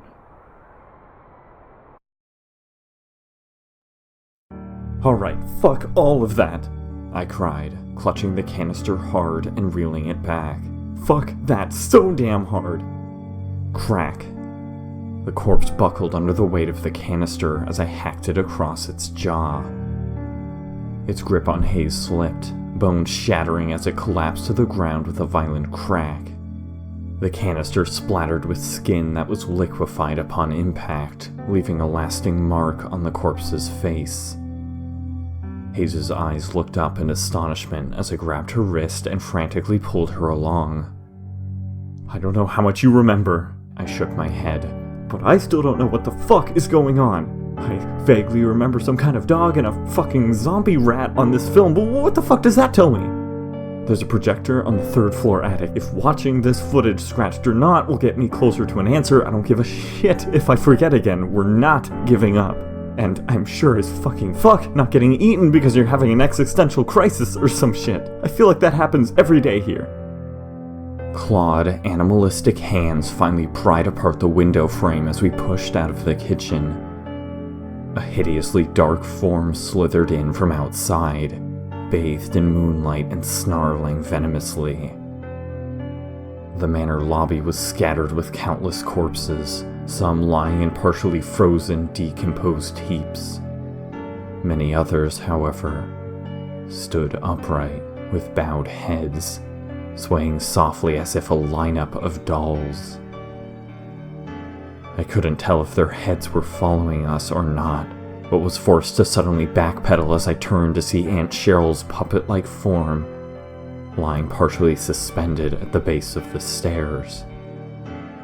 I again slashed the canister at her head, meaning to clear the way before her wrist snapped up, catching the canister mid-sweep with a hefty crack. The bone shattered, skin sizzling as if exposed to acid, but she remained upright, a toothy, rotten smile crawling across her face. Her broken hand swiveled to grip the canister tightly, my eyes widening as her fingers peeled backwards from it. Snap! Hayes pivoted with enough force to uproot carpet, slicing Cheryl's legs out from under her with a powerful kick. The corpse's kneecaps inverted, head smashing against the railing as I yanked back the canister and immediately started back up the stairs. Thanks, I breathed. The projector's in my room. Hayes just nodded beside me. You're right. We're not done here yet. She took another breath, silver eyes narrowing with determination. And thank you, she whispered, looking to the ground.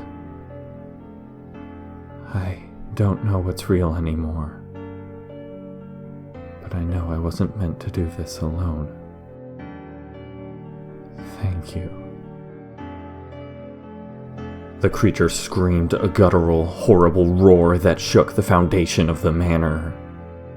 I stole a glance behind us to see that the corpses had all quietly turned towards us. The emptiness and silence lasted for less than a second, an eerie eye of the storm, before a Goliath blur of blackness exploded out from the kitchen, moving so fast it was immediately apparent we weren't ever going to outrun it. It tore across the carpet faster than my eyes could focus, crushing the staircase railings beneath it as it clawed its way upwards. It was impossible to see what it looked like, moving like an out-of-focus mirage that slithered rather than walked. The only visible features were tangled black fur and an infinitely long row of orca-like teeth that were neither curled in a smile or frown. Hayes quickly came to the same realization as me as the door of her room cracked against the inside wall and she threw the projector at me in one fluid motion. Paper, pattern note, fluttering to the floor. Something tells me we can't use this in peace here. She cocked an eyebrow, eyes trying not to look as the creature reached the top step of the second floor. But what say you we close the door anyway and just hope that stops it? For shits and giggles.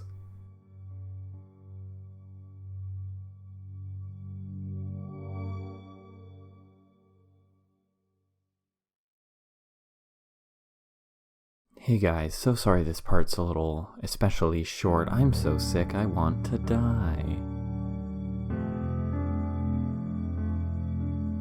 The emptiness and silence lasted for less than a second, an eerie eye of the storm, before a Goliath blur of blackness exploded out from the kitchen, moving so fast it was immediately apparent we weren't ever going to outrun it. It tore across the carpet faster than my eyes could focus, crushing the staircase railings beneath it as it clawed its way upwards.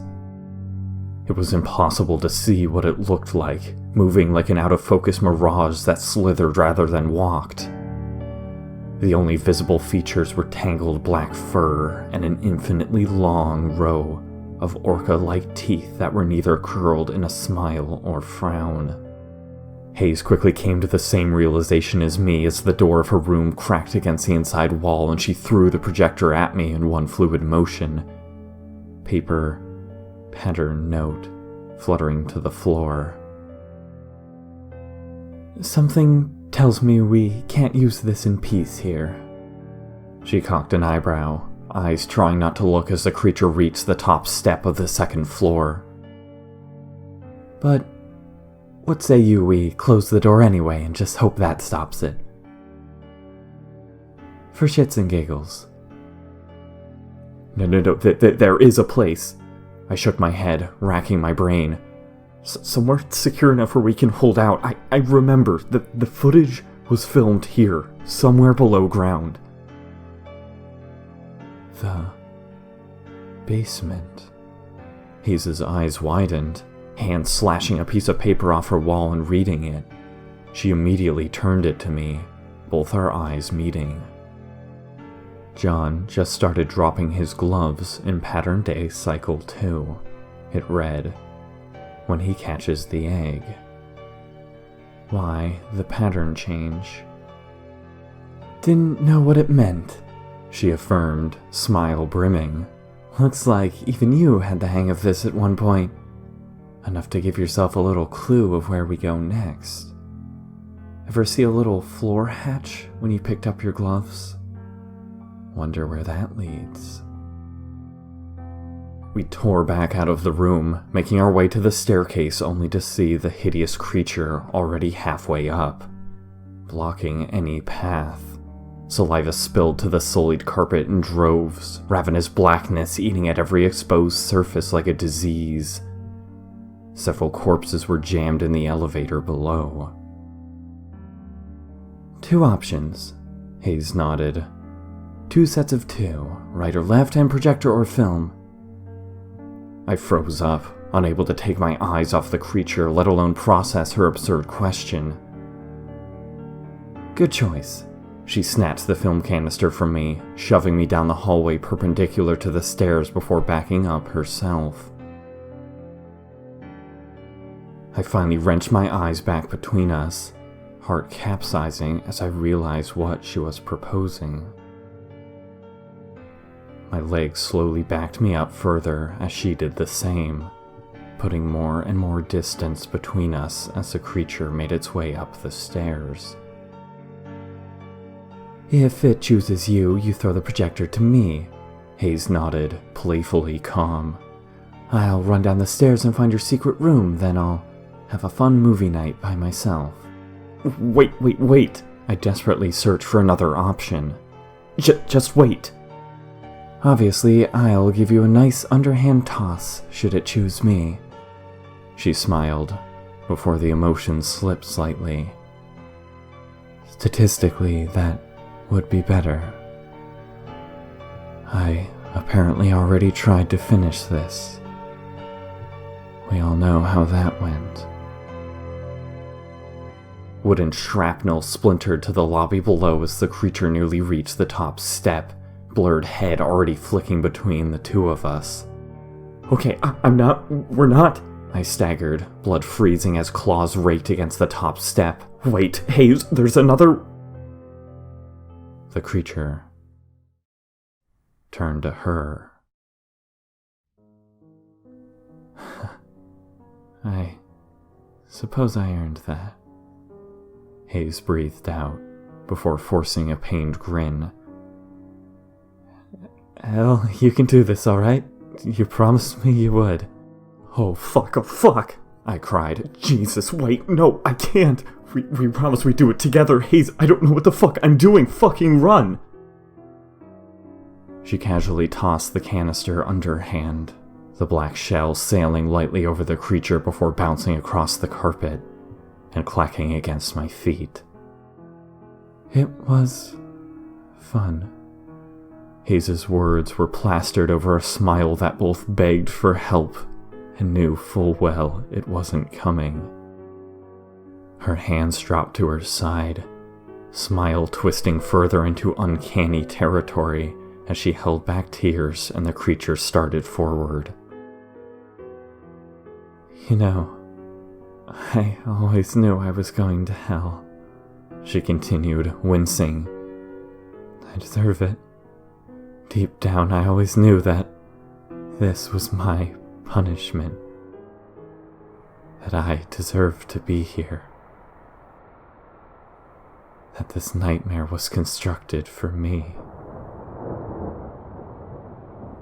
The hardest part.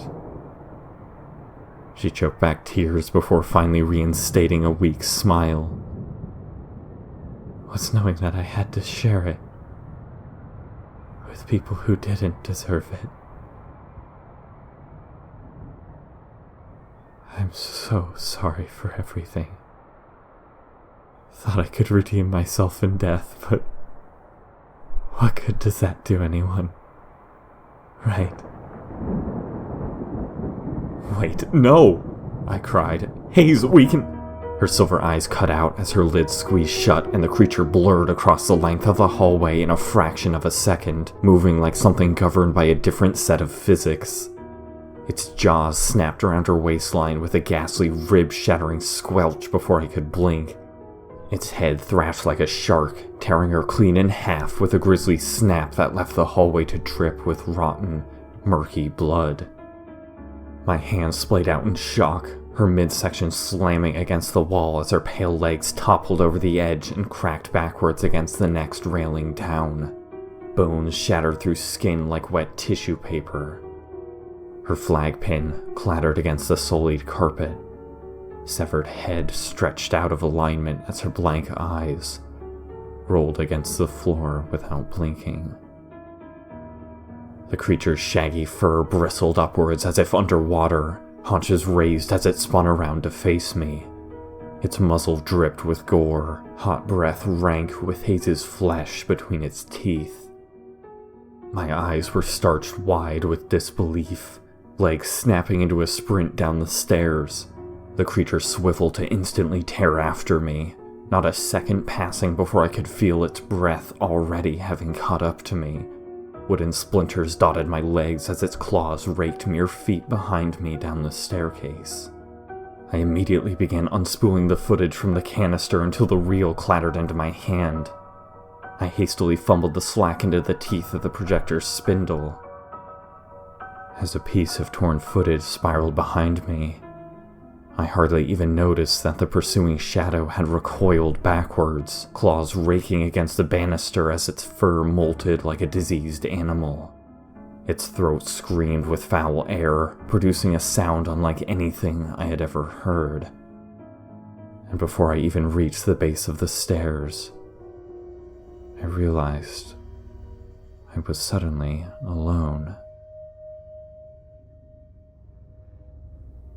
The manor dared not even creak or groan, the outside air holding its breath. Dead moonlight slithered through the rafters ahead, leaving splotches of light in the utterly vacant manor. Had I not just seen horrific patrons walking about, I would have thought nothing had set foot in here for many years. Indeed, it looked as if this decrepit place had been abandoned for centuries. I fought against some unknown force just to hold still, looking into every dark corner and shadow-casted hallway for signs of movement. Nothing seemed to live here at all. And the silence continued. It continued even as I slowly took the next step down, hearing the slow death of the wood plank beneath me vibrate through the grandiose lobby. It continued as I reached the base of the stairs and stared at the front doors. They softly shuddered as wind battered them from outside, a slow, rhythmic heartbeat, seemingly felt by the entire manor. It continued as I saw the way to the kitchen lay entirely in darkness, no reflections or light to allow me any warning of what lay inside. It continued as I hesitated at the entrance, continued as I saw the outlet by my feet, and as I shakily put my back to the wall and slid down it to plug in the projector. I realized it hadn't been silent at all. I wasn't sure what sounds had been there, wasn't aware of them at the time, but all I heard was a newfound absence the minute the projector plug contacted the socket, and the manor froze solid in time. The lobby no longer swayed with the wind, the snowflakes no longer drifted from their perches above. Only the projector moved as its little spindles began to rotate with a weak scream. Light flickered just ahead as the projector vomited life onto the floor, playing the footage of the mouse just as I remembered. But it didn't stop there. After the creature was lifted out and the mouse again went limp, the footage became unwatchable for nearly a minute. Likely the destroyed portions, but it soon jittered back to life. My eyes reflected the yellow light as I searched every corner, barely even noticing that the manor had begun to move again, barely even noticing the figure at the top of the stairs beginning to make their way down. The footage had advanced only slightly since my last memory, but the room had changed considerably. Many of the floorboards were uprooted, the once pristine lab having seen wear and tear as if a tornado had gone through. Both Thomas and the tall man in the frame looked easily 10 years older from fatigue and sleep deprivation, but it was unclear how much later the footage was truly shot. Their hair was graying and patchy as if they were going through early chemotherapy. The taller man appeared to have his left arm behind his back, before he shuffled to reveal a flap of fabric pinned over his shoulder. The arm was gone. The dog was nearly 10 times as large and far more distorted. The camera was consistently thrown off focus any time it came into frame, and it appeared as nothing more than a blurred scratch mark on the footage. It was enclosed in a large cage now, a glorified kennel with several large batteries hooked up to metal bars, with a large secondary plexiglass layer inches away. A single small hole exhibited a rubber flap, assumedly where they were able to give it food. And indeed, as the footage skipped, several full-sized rabbits were introduced into the cage.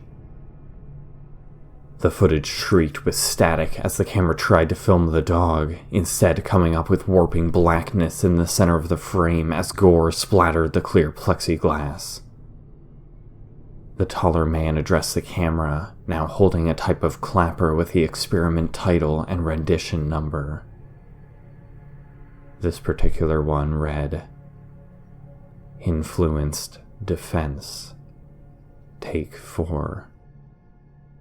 The camera shuddered, readjusting a black blinder over the lens to block out the dog as it filmed the rabbits on the floor, torn apart, but not eaten.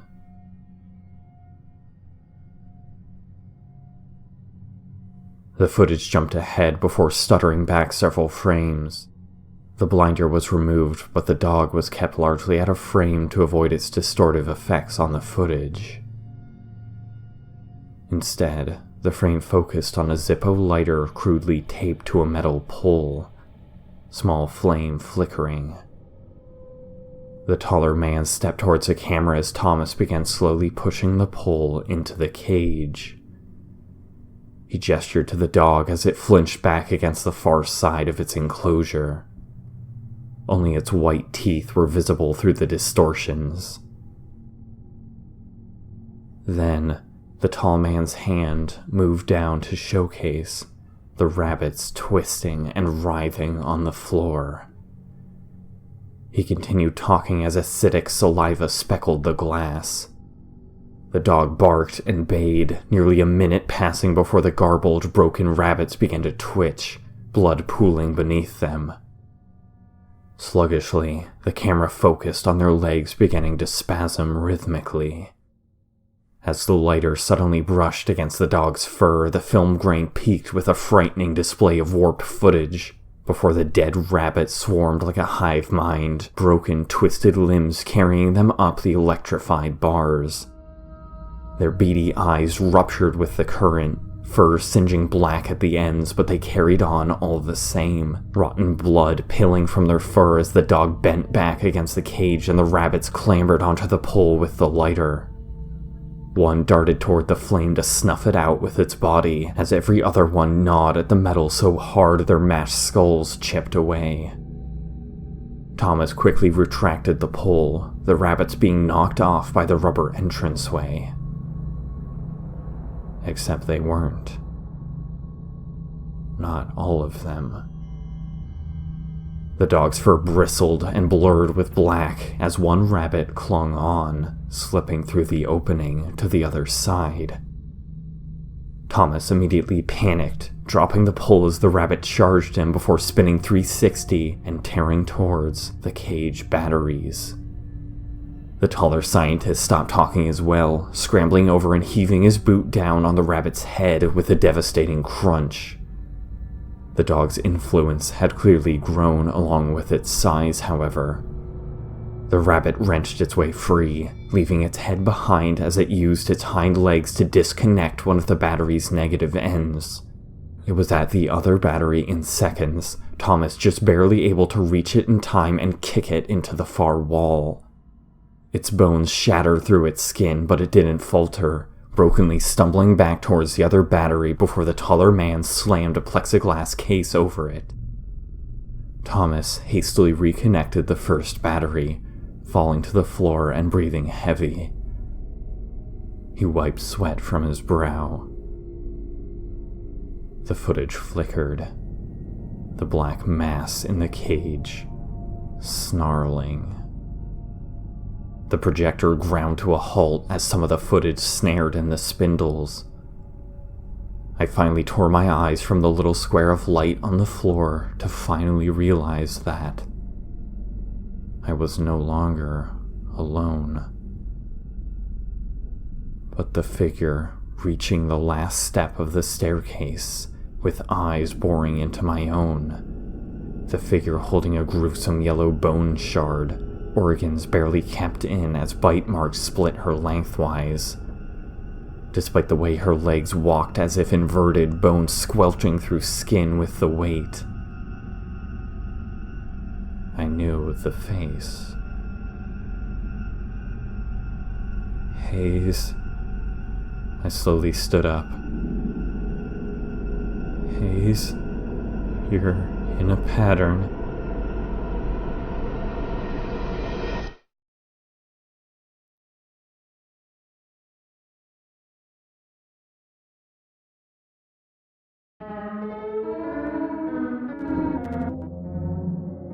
The The projector ground to a halt as some of the footage snared in the spindles.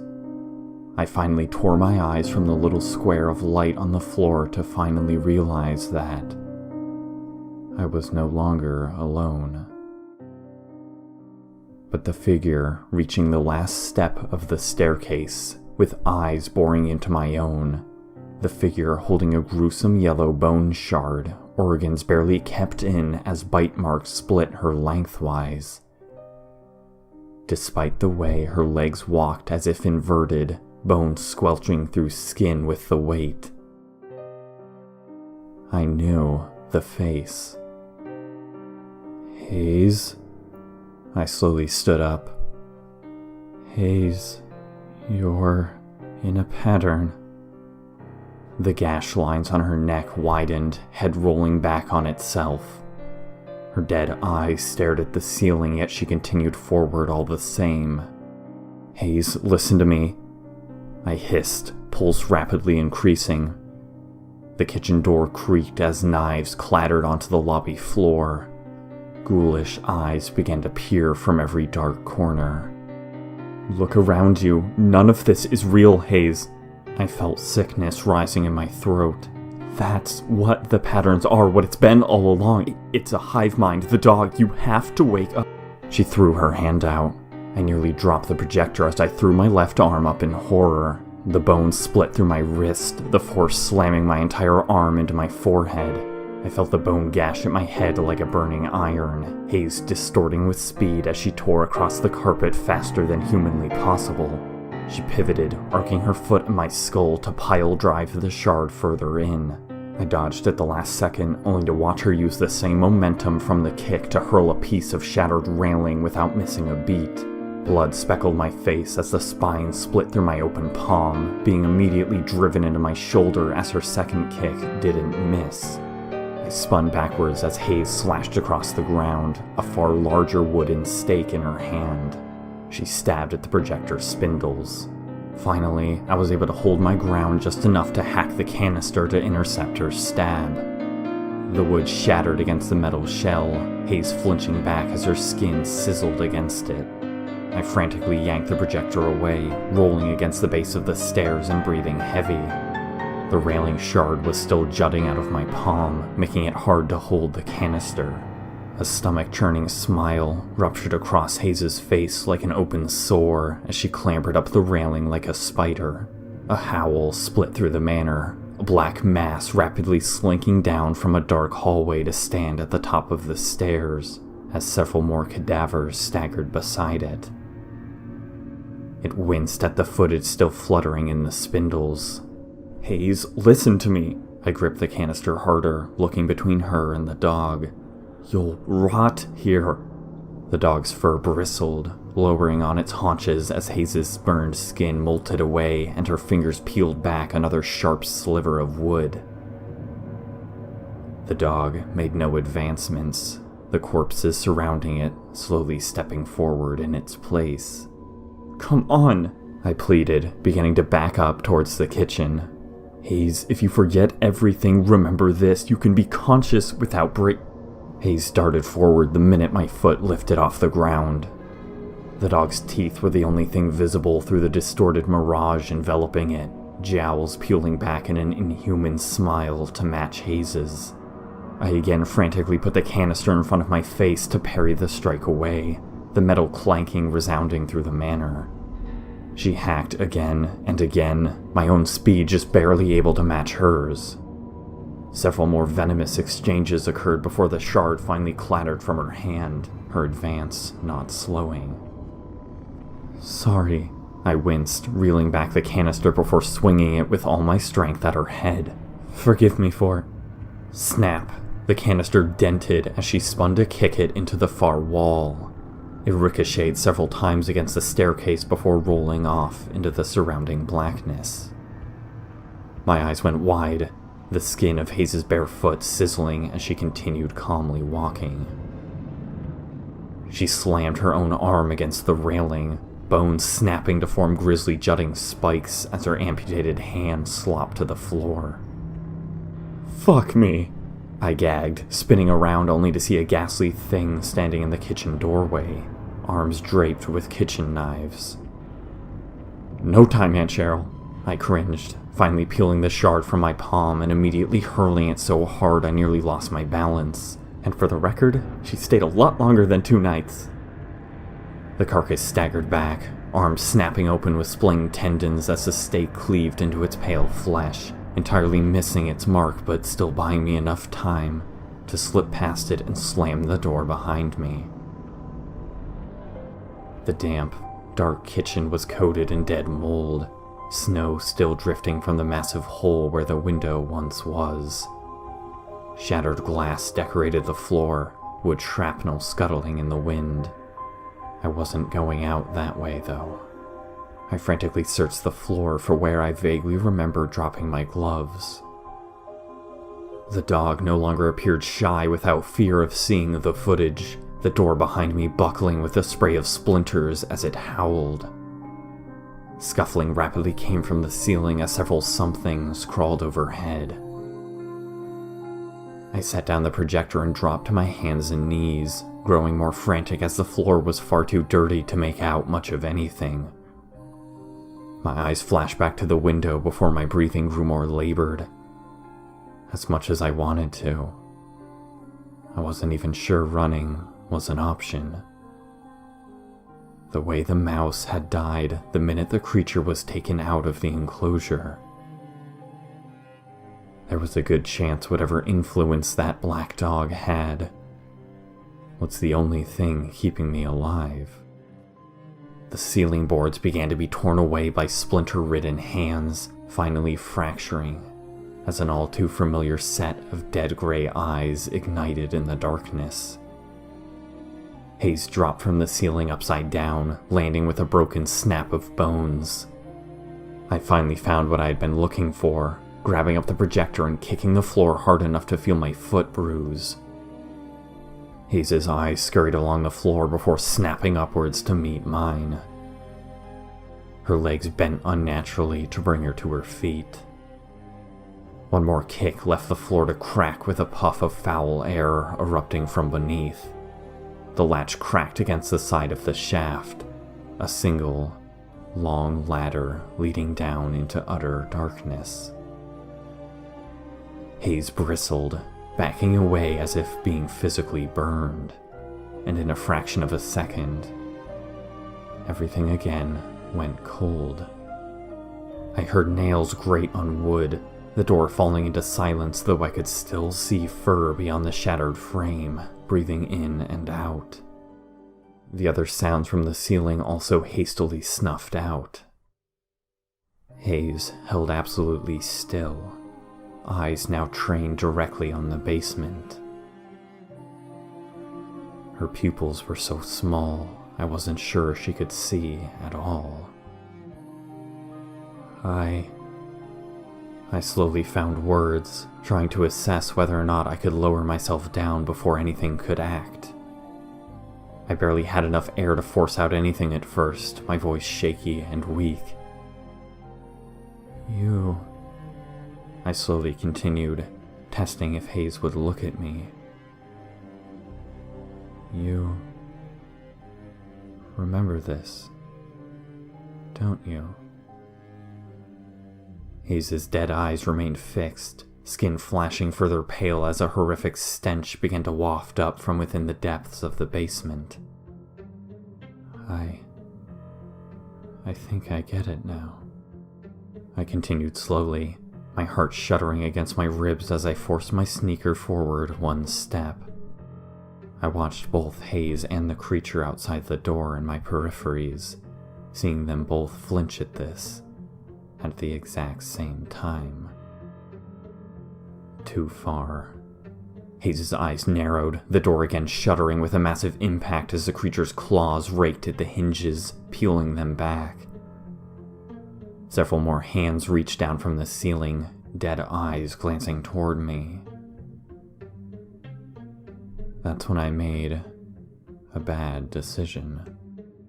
I took a deep breath, feet planting as I watched Haze dart forward, slashing at my temple. I put up my hand slowly, wincing as the bloody bone split through my palm inches from my skull.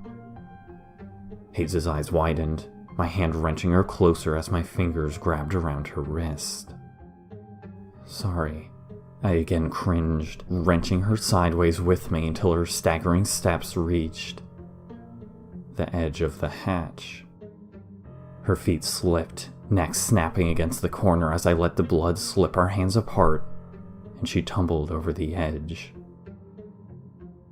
The dog immediately let out a pained howl as it finally slammed what was left of the door against the tiles, a newfound desperation in its movements. I scrambled into the hatch, watching teeth blur toward me, just barely slamming the metal door closed overhead. Metal grated as I frantically turned the lock until the deadbolt groaned in protest. I hastily made my way down the ladder, one hand nearly slipping on Hayes' blood as my other cradled the projector close to my chest. Frantic sounds continued to ring out overhead, massive weight being pressed against the hatch. Finally landing in the dusty basement, my senses were assaulted by the full-force stench of foul decomposition. The air seemed to buzz with sickness prying its way beneath my skin. My feet splashed in a puddle of blood, but Hayes was nowhere to be seen. I reached up to find a light, the first cord I found snapping from the ceiling the minute I pulled it down. I fumbled for another, finally getting a minuscule spark of yellow light from a bulb that looked far too old to function. I whirled into the darkness but could barely see 2 feet in any direction. I cursed, frantically turning back around to miraculously find a tattered flashlight amidst a cluttered desk in front of me. I snatched it up while simultaneously uttering a prayer that it would work. I flipped the switch, watching faint white light crawl from beneath the glass. I immediately turned back into the darkness. The light landed on a shape huddled at the other end of the room, shivering. Hayes was curled in a tight ball, eyes transfixed on some distant point. I swept the flashlight to see where she was looking. Tarnished, old metal glinted the light back at me almost immediately. The creature's cage coming into view. It was torn wide open, long since caked on blood coating every wall and floor. Everything appeared slightly charred, as if set fire to at some point. I swiveled back to Hayes to see that she had only moved further into the corner. She continued to shake slightly, entire body quaking like a wet dog. I tried to keep her in my peripheries as I fumbled for an outlet by the desk and tore at the footage, stopping up the projector's spindles. Finally, feeling the cold touch of plastic, I immediately pressed the projector's cord into the port. The ravenous sounds from above screeched hysterically as if being burned, an agony present in Hayes' face as her eyes clenched tight in utter terror. Her body continuously pressed into the corner to escape the whirring device now sputtering light against the far wall. More scratched, unwatchable footage played for a few seconds before the reel crackled slightly with a stitched-in cut, again seeming to jump ahead a year or two. My heart immediately rose into my throat as I saw the setup, the bitter taste of bile seeping into my saliva. The same 2 men as before were now completely hairless, small splotches of what looked like radiation poisoning on their faces. They were both rail-thin in appearance, the taller man hunched well beyond half his original height. The dog was now far too big for its cage and had to avoid any movement to not touch the electric bars. It didn't even look as though it could sit down. But far worse than any of that. Worse than the haunting specters that were once so youthful and full of life. Worse than the animal being treated worse than caged livestock. There was now a body bag in the room. A third figure stood over it, far younger looking than the two men, a full beard to contrast their horrendous scarred faces. The material of the body bag was heavy, almost as if lead. The tall man addressed the camera as usual, his eyes no longer looking directly at it. He appeared to be entirely or very nearly blind. His shaking hand slowly held up a clapper that made my skin crawl. In scribbled letters falling below the designated line, the test read, "Human reanimation. Take 1. Thomas slowly brought up a vial of clear liquid in his gloved hands, the camera being taken from its tripod to zoom in on the label. Sticks. Saliva. Was scribbled in red Sharpie, Thomas gesturing to the creature in the cage as he shook the vial, slowly loading a large dose into a syringe. I felt the temperature of the room drop, Hayes's form in my peripheries, remaining motionless. The footage jumped around slightly, the body bag being unzipped to reveal the corpse of a young girl. Its hands and feet were tied with zip ties and duct tape, makeup over its dead blue lips making it look more like a disturbing doll than something dead. The minute the lead covering fell away, its human fingers began to twitch, scratching at its own palms like a post-mortem twitch. The dog shuddered in the cage. The third man and Thomas steadily picked the corpse up, seating it awkwardly in a chair. Rigor mortis made the task spine-chillingly difficult. The body was steadily strapped down, the footage skipping ahead a few seconds before again being lost to scratches and grainy static. I rushed my flashlight back over to the cage to see the very same chair, still by the wall. Though it was now rotted and broken, surrounded by a partially melted plexiglass case. I darted the beam back across the room to see Hayes, now standing upright in the corner, staring directly at me. She made no movements, not even blinking, like a body that had been propped upright. The only thing to even tell me it wasn't just a plastic figurine was the blood slowly trickling down the gashes in her waxy flesh. The footage sizzled back to life, the corpse now sitting just as rigidly in the chair. The only difference that its eyes were open.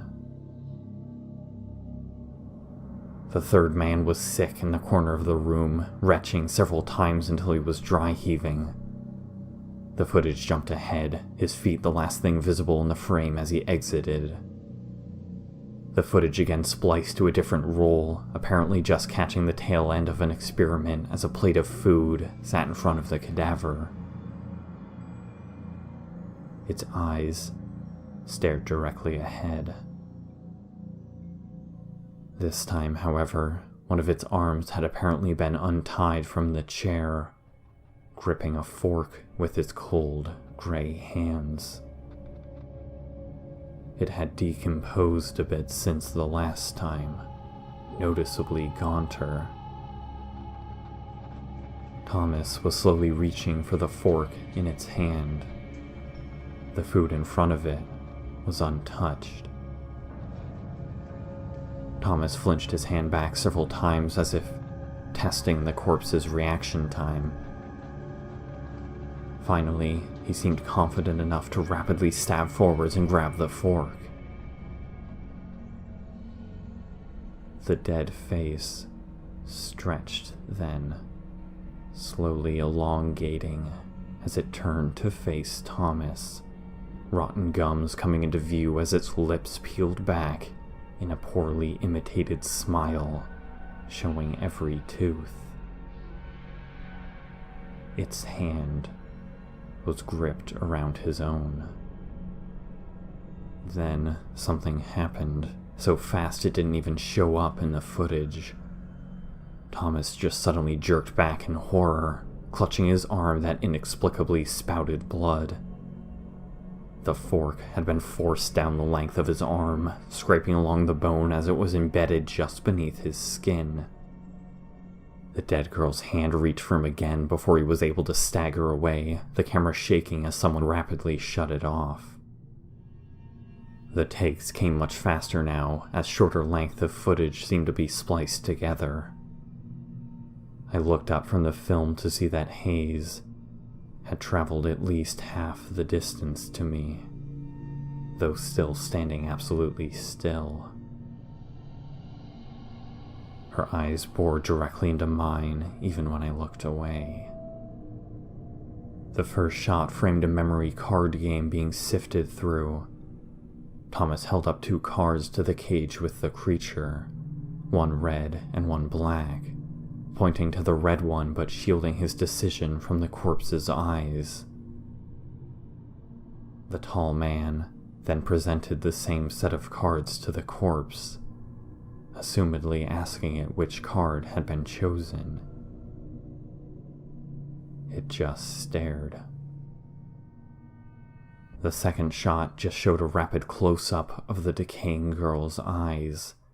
This immediately spliced to the third shot, showing the dead body standing in the center of the room, staring directly at the camera. This shot went on for significantly longer, my hand hesitating towards a fast forward before I noticed a slowly expanding puddle just right of frame. The liquid was dark and sludgy. The frame quickly cut again, the corpse back in the chair now with a plexiglass case over it as just Thomas held up a series of alphabet charts and sentence diagrams. The tall man never showed up again. I was more focused on the potential fate of the tall man before I fully realized what I was witnessing. My eye swiveled back to Hayes to see her again a few steps closer. I slowly moved my hand to the projector, pausing the footage while keeping direct eye contact with her. "You," I spoke over the paused stuttering of the projector, thinking carefully. I stole another glance at the paused frame, the corpse and dog surrounded by several tiny objects. Some squinting confirmed what I had suspected. In conjunction with the alphabet charts and practice sentences, there were several children's books. "Can you?" My stomach slowly ate itself as I looked into Hayes' eyes, but only saw the crawling blackness that surrounded the dog. "Can you talk?" Hayes remained frozen, eyes showing no signs of recognition. I let the silence drag for a few more seconds before slowly starting up the projector again.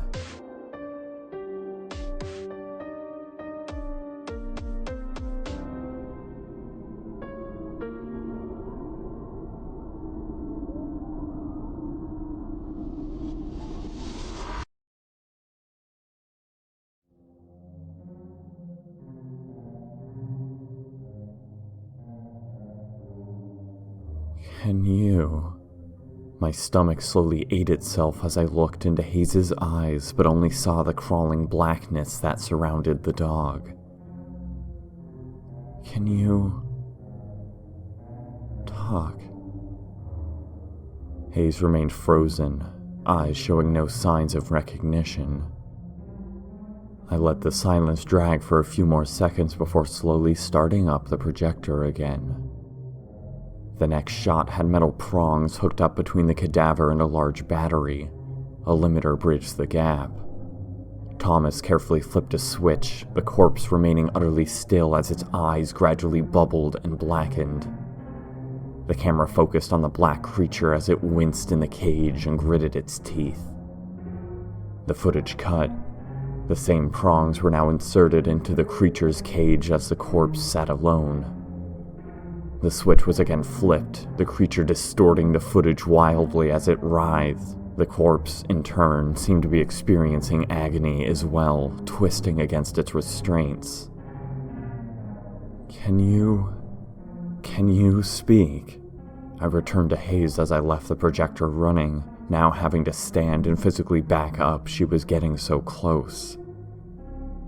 A faint trail of blood led from her original position. Her eyes narrowed, the most movement I had seen in a while. Her teeth peeled into view, silver irises sizzling behind dead corneas. I was now limited by the length of the cord, the projector protesting against backing away any further. I was going to have to deal with Hayes sooner rather than later. That's when the projector flickered violently, splicing through a huge variety of tests in a fraction of a second, as if each was only given a single frame. Finally, it settled back on the dark basement, the corpse now scattered apart, a chainsaw having been taken to it in an effort to destroy it. A canister of kerosene also lay in the corner, the entire basement looking as if it had been torched. The creature was still very much alive, again having nearly doubled in size. Its fur now bristled out of the tiny cage that seemed to continuously shock it. The plexiglass had been melted away by the fire, splotches of kerosene littering the floor around the entire enclosure. The creature's fur was wet with it. I flinched as a ghost suddenly approached from off-screen. I quickly realized, however, that it wasn't a ghost at all. Just the decrepit, horrendous remains of what was left of Thomas. At this point, it was impossible to tell if the dog was still poisoning him, or the only thing keeping him alive. His hands held the experiment clapper, scribbled writing long since having been abandoned and written over countless times without erasing.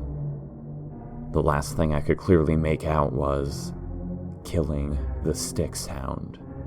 Take 305. Thomas clacked open the same Zippo lighter from before, igniting it with his thumb before throwing it into the cage. The footage split apart as if filming a black hole. Light warped in frightening patterns as Thomas crouched to the ground, covering his ears. Hayes' dull eyes watched this, reflecting the sickly yellow light of the projector as it switched to yet another test, again attempting to kill the dog, without success. This happened for several minutes of footage, Hayes' eyes remaining emotionless as the dog silently howled on the footage again and again, clawing at the bars in agony. But it never died, was never even injured. I suddenly heard another sound beside me, Hayes now such a regular shape in my peripheries that I didn't even realize it was her at first. A slow, gammy hiss bubbled from her lips as she looked to be breathing out tar. Finally, her vocal cords shuddered with a viscid speckle of blood.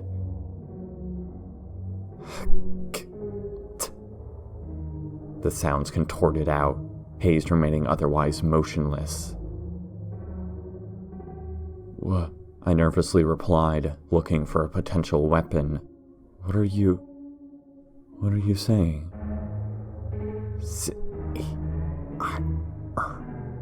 Hayes' eyes shivered behind blackness, frantically trying to piece together sounds.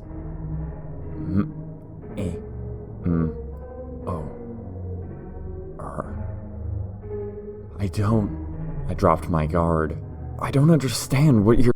The trick was so convincing I failed to notice how close she had snuck with her charade, a flash of silver letting me know far too late that she had been hiding another knife. The top spindle shattered, Hayes immediately twisting the blade and throwing the entire mangled projector to the ground. It made a hideous grinding noise, footage partially unspooling as the reel speed snapped in half, projecting through a cracked lens. The frame slowly churned past at less than 2 frames a second, the spent footage scurrying across the floor. Hayes' eyes widened in horror, foot immediately heaving up to crack downwards against the sputtering machine. I desperately kicked as well, just barely able to nudge the projector out of the way before her foot slashed down with supernatural strength, denting a crater in the concrete floor. Hayes hissed venomously, lifting her foot again. I tried to kick the projector further away, but was immediately cut off as she pivoted to me instead. My ankle snapped against the ground with a splash of rusted red. Hayes had fear in her eyes like nothing I had ever seen. On the frame, Thomas held a landline phone in his hand, though the cord seemingly stemmed from nowhere. His eyes were red and filled with resignation. His mouth moved slowly, a bottle of what appeared to be sulfuric acid swinging softly in his hand. The cap was off, his fingers holding it like a drink. The call had just finished up, Thomas hanging his head and bringing up the chemical cocktail to his lips. As he did so, he turned, yanking the phone slightly to reveal that the cord extended not from nowhere, but from the drywall. My eyes narrowed on this. Hayes again lifted up her foot to smash the device. The footage jumped ahead, Thomas simply gone. It was unclear how much time had passed or where he had disappeared to. Then 2 things happened. The burned corpse left alone in the room began to twitch, charred hands softly inching toward the cage battery. And the hatch above it opened, the footage glitching into darkness before violently shaking back to reveal something that made my heart stop. In the frame, I watched my own eyes reflecting back at me, wide with terror. Sylvia stood beside me. My skin paled, world clawing its way back into darkness as the memory crashed down like rolling water.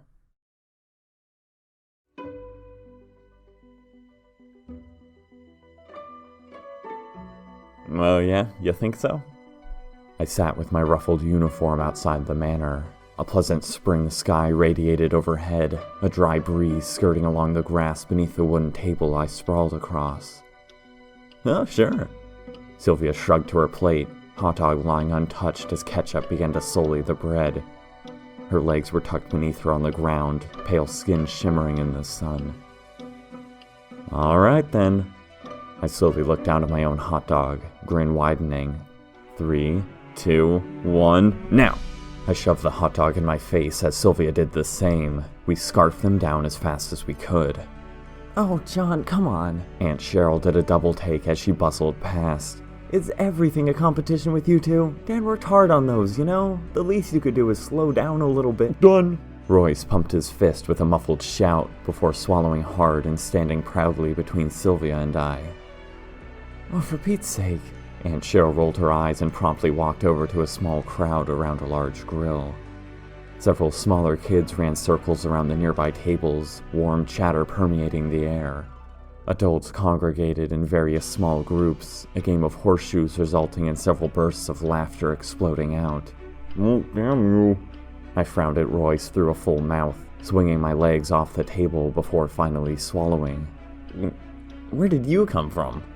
Workshop. He snagged a fry off my plate and dipped it in Sylvia's ketchup. Poked my head up for some food. Some of us don't get a fun barbecue break today like you slackers. Yes, you do. Sylvia swerved her plate away as he attempted to double dip. You just don't want to talk to anyone. Spend all day in that dumb workshop. Rightio! Royce winked, quickly snatching the entire plate from her. And since I had to show you two up, now I have to talk to them again to get more food that I can actually, eat at a normal pace. Look what you've done. What are you working on down there? I mumbled, finally finishing up the hot dog and sitting back. We've barely seen you recently. You're welcome, he grinned. Fixing up that, cabinet from 32, tinkering with that old gramophone, and Cheryl has me investigating that smoke. And I almost called the fire department last night. Oh yeah, wait, you saw that too? I paused. Where did that come from? Sylvia and I couldn't see our own hands in front of our faces in the kitchen. It smelled like something was burning. Cheryl was losing it. We figured it was you. Sylvia looked at Royce skeptically. You know, like all of the other times. Just twice. Royce folded his arms. And I put those out just fine, so... eventually. Wasn't me this time, but seemed to stop just as soon as it started. Not sure where it came from. Wasn't too bad where I was. Definitely pretty bad in the kitchen, I reiterated. But it did let up pretty quick. That's bizarre. Maybe the water heater or something? What's below the kitchen? Nothing, Royce shrugged. Foundation and bedrock. Nothing in the housing plan. Definitely not the heater. I've been looking into it though. You don't know the half of Cheryl's freakouts. I stole a glance at Sylvia, our eyes meeting for an extended period of time. But your workshop is below the first floor. I tried to casually press the matter. Why is it just bedrock below the kitchen? Did I design the dumb house? Royce shrugged. I don't know. It's uneven terrain around here. Nothing below the ballroom or lobby either. This place makes no damn sense. Why do you ask? Well, no reason, I guess. I paused. Just curious. Well, if you find something, let me know. He laughed, snagging one more fry before beginning to back up towards the grill. Catch you later, little dudes. Can't spend too much time slacking off. Plenty of time to steal plates. Sylvia frowned to herself, standing up and dusting off her uniform skirt. When Royce was finally out of earshot, our eyes again met, a spark of energy softly sizzling in the air. Dude, I half whispered, checking around myself. Even he doesn't know. This is some secret shit. Sylvia nodded, shoving me aside to sit on the table next to me. Maybe our clones are down there, or that Dharma clock thing from Lust. The smoke definitely came up from the floorboards. I thought with my head down. And remember Mark complaining about closing up the kitchen last week? Nope. Sylvia shook her head, grabbing a fry.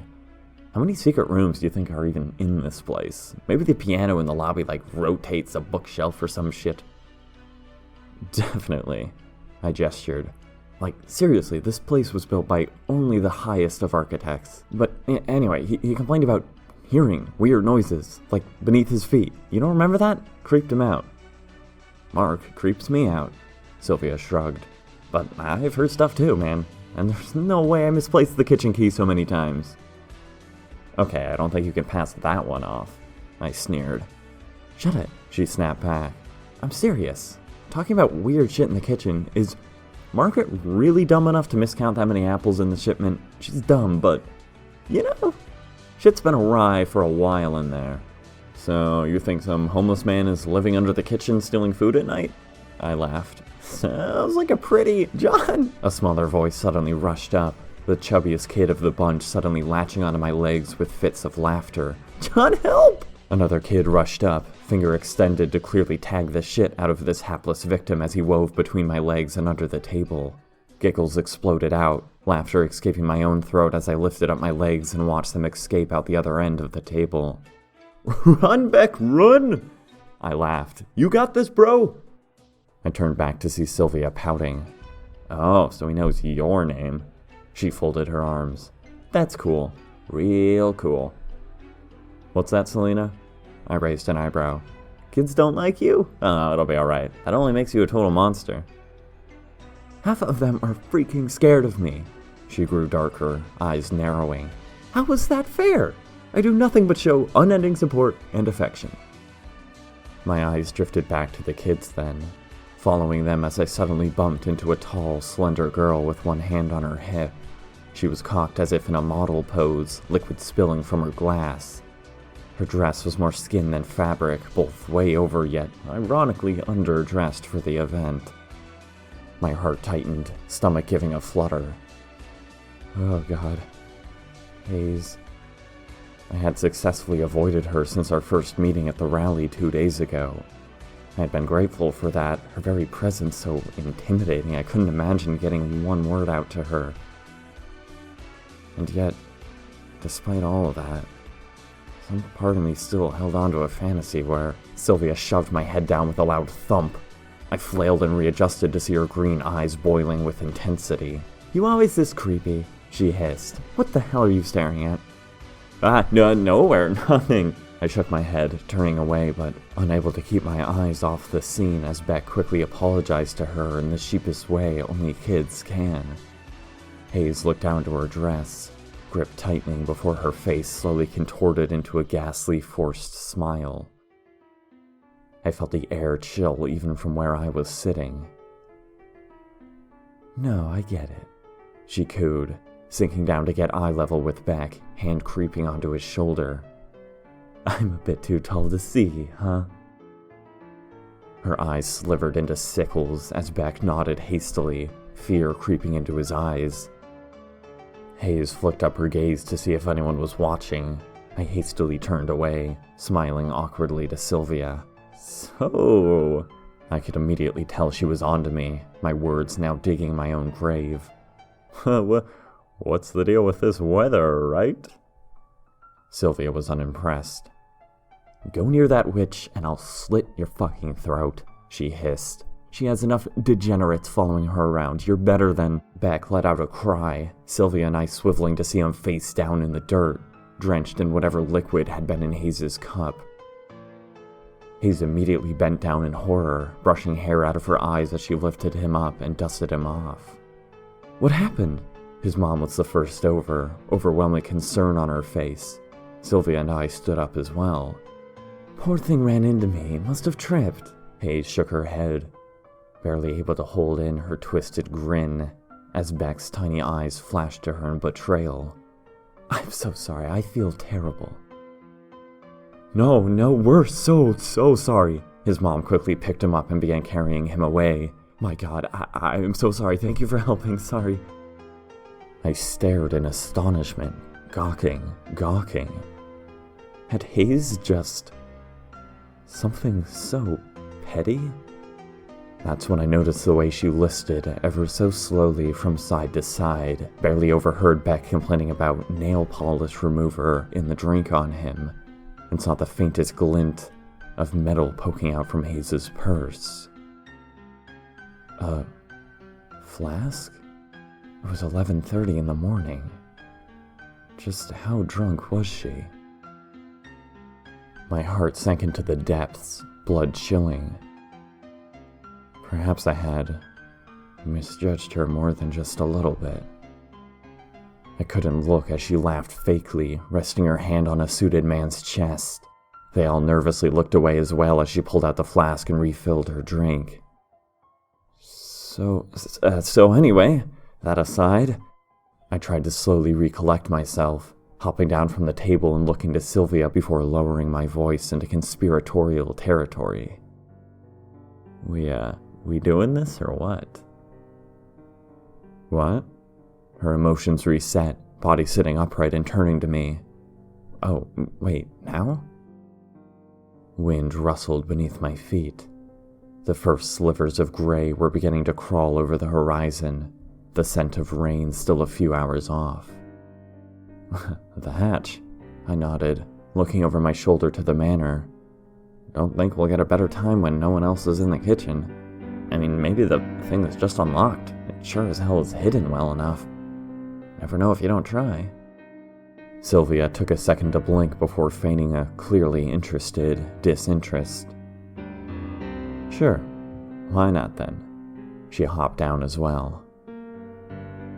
That was the last time I saw her smile. The frames before my eyes sputtered and frayed, Hayes' teeth gnashing as the footage peeled back layers of memories like acid on flesh. The projector screamed in agony, seconds from death. That's when Hayes' foot stopped, tears in her bloodshot silver eyes. She appeared to grapple with an invisible force holding her back.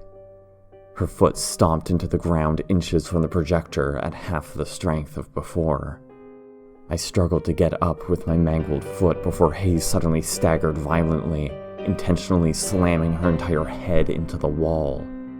I flinched back as gore splattered the floor, Hayes falling partially limp and crumpling backwards onto herself. Back in the footage, Sylvia and I had entered the hatch. Sylvia was bent back in horror, terrified eyes starched on the floor as a flashlight beam illuminated the space. My mind fought and writhed, tearing between reality and memory. Oh fuck. Sylvia was rapidly hyperventilating, words dissolving to dry heaves as the fumes of decomposition and rot were fully realized.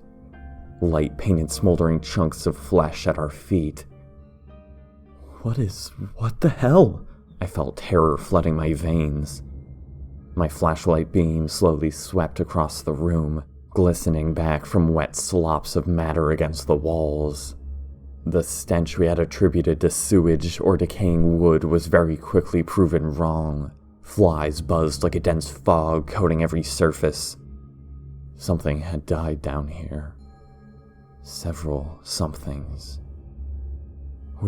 Fuck, get back up. I slowly put my arm in front of Sylvia, shoving both of us back. Fucking Christ, move! Sylvia didn't need any direction, scrambling towards the ladder only to freeze solid as something else slithered from the darkness in front of us. A low growl.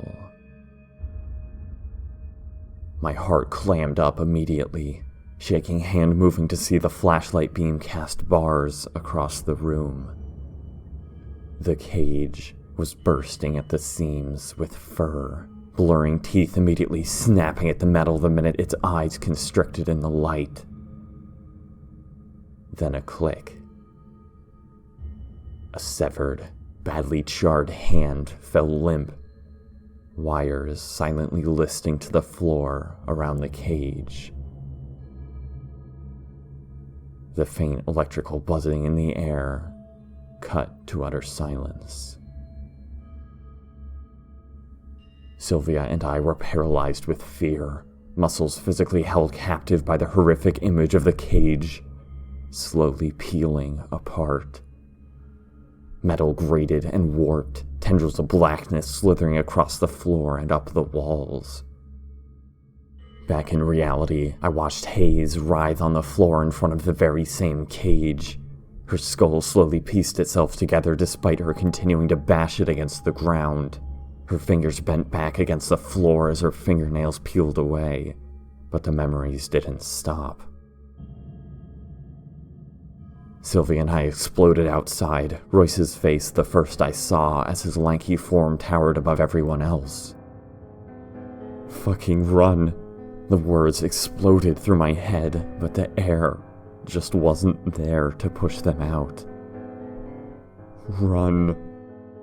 Instead, dead silence thundered in the air as faces turned to us in slow motion, melting as if held to candle flames. Their features stretched and contorted into nightmarish displays of terror. The gray clouds on the horizon were now jet black, extending in a suffocating dome overhead. Chilling wind whispered through crooked trees, rain streaking down from overhead. But the blackness behind us rivaled the foulest of weather. Not a single innocent figure blinking or taking a breath as we clawed our way past them. Tears welled in our eyes, rolling down the faces of those frozen as well. The collective feeling of sudden and inevitable dread, a palpable force that drowned out the screams the minute they started. The Goliath creature threw its head back to let 2 children slide down its gullet without a bite taken. It bowled over limp victims as they fled, claws raking their pale flesh to ribbons. Royce held a hot dog in his hand, pinprick eyes staring in disbelief at the black tidal wave growing ever closer. Fur, saliva, and blood sullied the ground, rivers glistening in the clouded sun as the manor fell away into darkness. I blinked. Royce was torn in half, entrails slinging what was left of his lower half into a pile that crawled with several others screaming and clinging to life as their bodies fell apart in front of them. Vomit and bile torn from exposed stomachs audibly sizzled on the ground and on those beside them. I spun around to find that Sylvia was no longer with me, my eyes instead landing on Cheryl hitting the floor as her legs landed some ways away. Her face was twisted and unrecognizable, blood-curdling scream cut off as jaws clamped around her skull. Flesh stretched and tore like putty as the creature mashed it to pieces, chewing with an open mouth. Suddenly, a voice. "John." Sylvia's eyes stared directly at me. A look I had promised myself I would never forget, forever carved into her face. But it was far away. She was far away.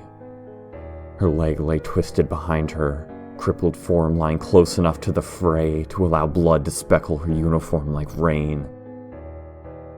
"John." The creature bowled towards her, snapping up people in its path with earth-shattering screams. I didn't move. Didn't move to help her, didn't move away, I just stared. She just stared back at me. I wasn't going to survive, no one was. The very least I could have done was give her the hope that someone cared about her in her last moments of life, that I would rather die with her rather than alone in my cowardice. Instead, I simply stared as she was eaten. Then it was my turn. The memory shuddered, sepia tone spilling across my view. The rest of the figures slithered away into my peripheries, ground vaulting upwards into utter darkness. In the void, only the dog and I remained, its hot breath curling from every side. Death and I suddenly had all the time in the world. Its claws softly clacked across the black mirror-sheen floor, teeth dripping with flesh and muddied saliva. It had no eyes that I could see, but I could still feel its gaze.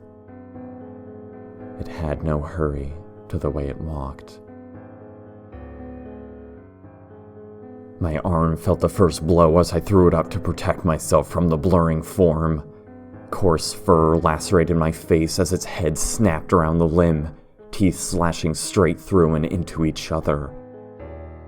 I rolled across the floor as it thrashed violently, tearing the limb off and swallowing it whole. My vision blurred and jittered, veins stopping up with black ooze as the boiling saliva reacted with the red blood. My legs were next to disappear from view, the creature's eyes opening inches from mine as its jowls pressure-cleaved my body in half. Blood squirted from my panicked heart onto its fur. Its eyes rolled back in its head like a shark. Glinting silver. The world tumbled past me in a whirlwind as the creature threw me aside. My body squelched beneath me, perception snapping back from the black void into straight reality. Dirt, gore, and organs surrounded my twisted vision, muffled screams and thunderous footsteps continuing all around me.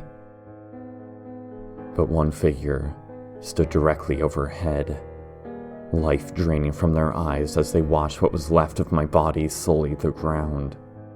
Her silver eyes were constricted into mortified pinpricks, heels splattered with my blood.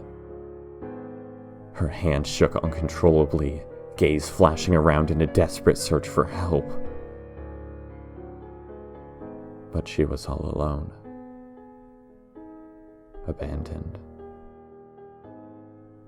Her flask dropped beside me, her hands frantically shaking through items in her purse before she found what she was looking for. The gun was heavy in her hand, though the way she brought it up to her temple implied she knew exactly what she was doing. The fear behind her eyes was hardly new, the way her finger rested on the trigger leading me to the sickening realization that she was someone who had tried many times before to pull the trigger. A howl emanated in the distance. A mangled mound of flesh stumbled closer, trying to hold its neck closed before crashing to the ground in front of me. Another corpse bowled past, equally shredded. Hayes didn't take a last breath, didn't take one last look up at the sky, didn't even blink, before deafening percussion shattered the air. Her head exploded to the side, hand falling limp as both her and the gun crashed to the ground. And that's when the fire started. I was suddenly very aware of the billowing smoke overhead, blinding firelight crackling with energy in my peripheries. "This way," a commanding voice spoke overhead, several blurry figures passing in the distance. Without oxygen, my vision was decaying faster than my consciousness, everything fading to a dark gray, before a sudden new shape stopped overhead and leaned down slowly. Dark, almost crimson eyes came into view, lab coat softly billowing in the wind. A bloody name tag read, Dr. Cleo Dahmer. The eyes scanned me and the other corpses up and down before hastily moving on.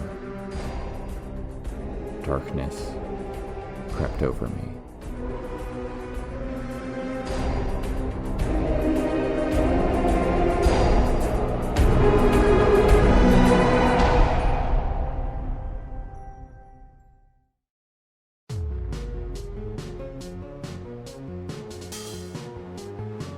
Hayes didn't take a last breath, didn't take one last look up at the sky, didn't even blink, before deafening percussion shattered the air.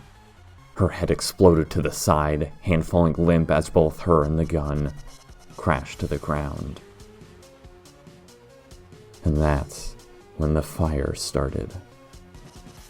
I was suddenly very aware of the billowing smoke overhead, blinding firelight crackling with energy in my peripheries. "This way," a commanding voice spoke overhead, several blurry figures passing in the distance. Without oxygen, my vision was decaying faster than my consciousness, everything fading to a dark gray, before a sudden new shape stopped overhead and leaned down slowly. Dark, almost crimson eyes came into view, lab coat softly billowing in the wind. A bloody name tag read, Dr. Cleo Dahmer. The eyes scanned me and the other corpses up and down before hastily moving on. Darkness crept over me.